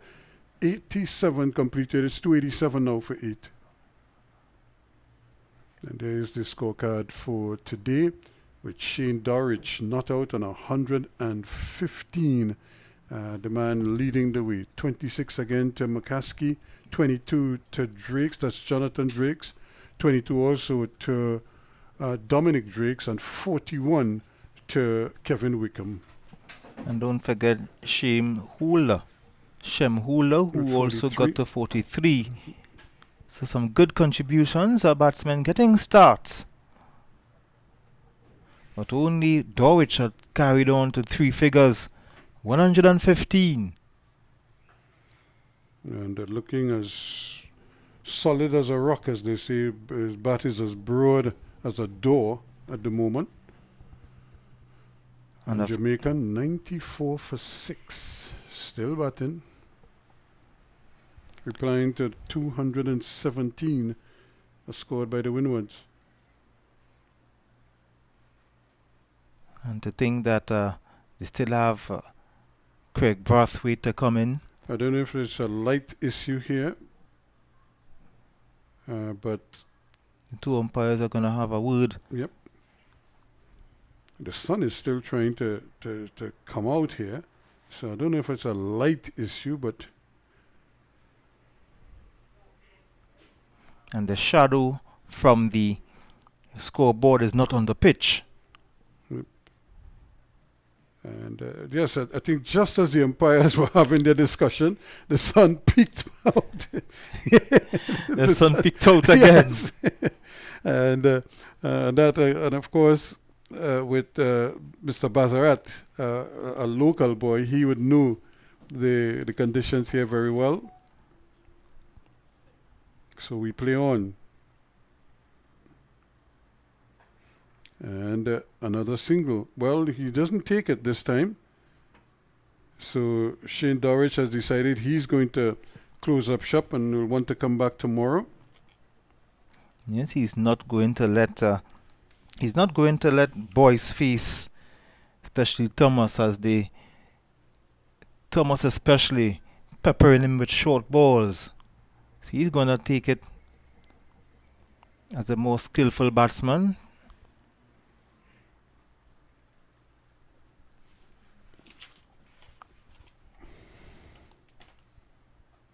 And Thomas again bowls a nice little in cutter there, almost getting through the gate, but it touches the inside edge. And this time they'll take the single. So boys will face the next 3 deliveries.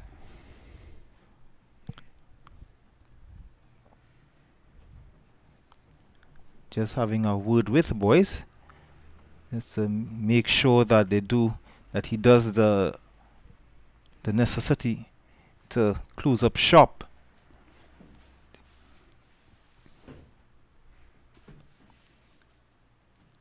Just to encourage him as he faces Devon Thomas, who is shining that ball. He's probably putting an extra bit of pressure. You want somebody close to the bat, maybe a short mid-wicket. Well, if he's going to in-cut the ball, then the man at that gully on the leg side is not in a bad position at all. Good idea. Bringing somebody short, giving him the idea that he's going to bowl a short ball and bowls it full.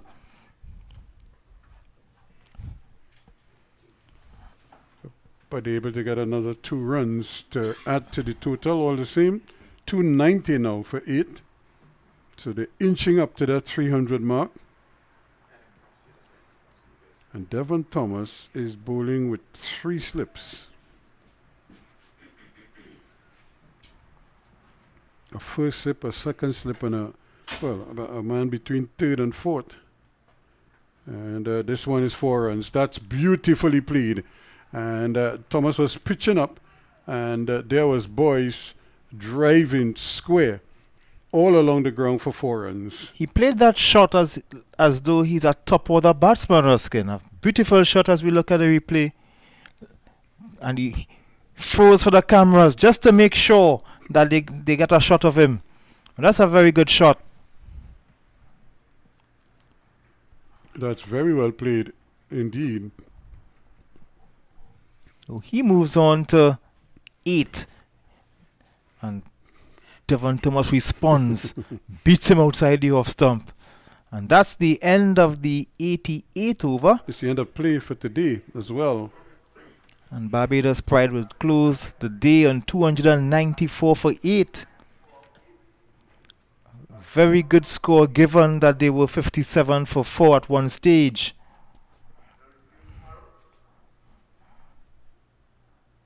Shane Dowich is 116 not out. Boyce is on 8 not out.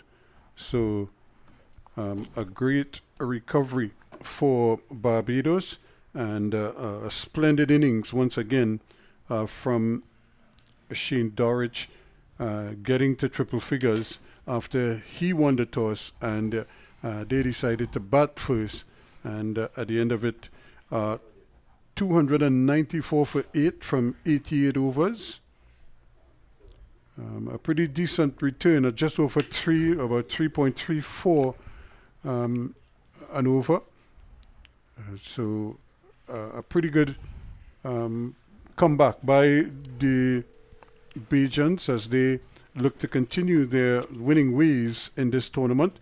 And but it's certainly it's been hard work for them. Because I think the Leeward Islands at one point they held the upper hand, but now Barbados are the ones seemingly in the driver's seat at 294 for 8, closing a very rewarding first day for them. Yes, very good.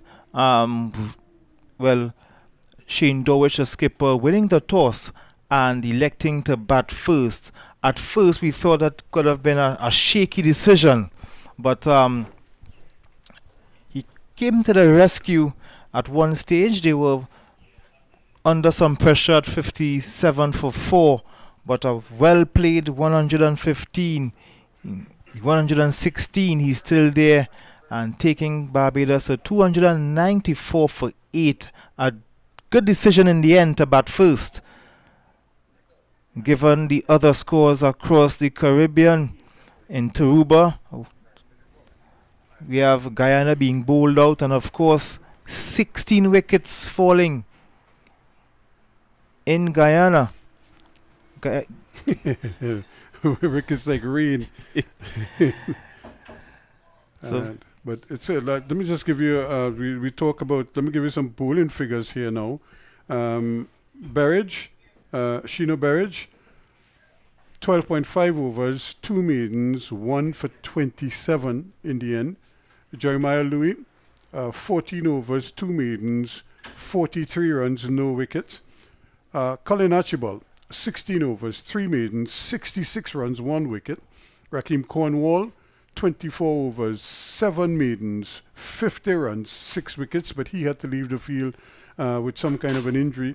Hayden Walsh, 6 overs and 1 delivery, no maidens, 45 runs, no wickets. He too had to leave the field with some kind of a shoulder injury, it appears. Kofi James, 12 overs, no maidens, 45 runs, no wickets. And Devon Thomas, 3 overs, no maidens, that cost him 14 runs and no wickets. So the wickets dominated by Raheem Cornwall, 6 for 50, and a wicket apiece for Berridge and for Archibald. So they are the principal performers. But if you had to go with Cornwall, then he will share the honours with Shane Dowich. Of course. And it's good that I mentioned before, these are 2 players looking to get back into the West Indies team, showing what they are capable of. Because we already indicate that players who are to make the West Indies team should be standing out at the regional level, and certainly we are seeing that with Raheem Cornwall, his 3rd fifer, and of course Shane Dowich yet to be dismissed. He's only been dismissed once, and he's doing quite well in the 3rd round of matches. Just to tell you here, Ian, we're looking at the other scores. Jamaica have lost another wicket in the dark. 98 for 7 now, replying to the Windward Islands 217. And with the other game, Trinidad and Tobago against Guyana in Taruba at the Brian Lara Cricket Academy. Trinidad and Tobago closed at 7 without loss after 1 over, chasing Guyana's 324 all out. So those are the scores for today. Here it's 294 for 8 with Shane Dowrich still there on 116, leading from the front. His 100 again of 149 balls with 9 fours and a 6. And he certainly deserves all the credit. But he will share the honours today with Raheem Cornwall, the big fella, picking up 6 for 50. On behalf of Ian Wason, Colin Murray, and of course Joel Manning, I'm Ruskin Mark, and the entire technical crew behind us who making it all possible, all the cameramen, we thank you so much for being with us, and we look forward to your company again. Come tomorrow morning when we do it over from just before 10 o'clock in the morning. We hope you could join us then.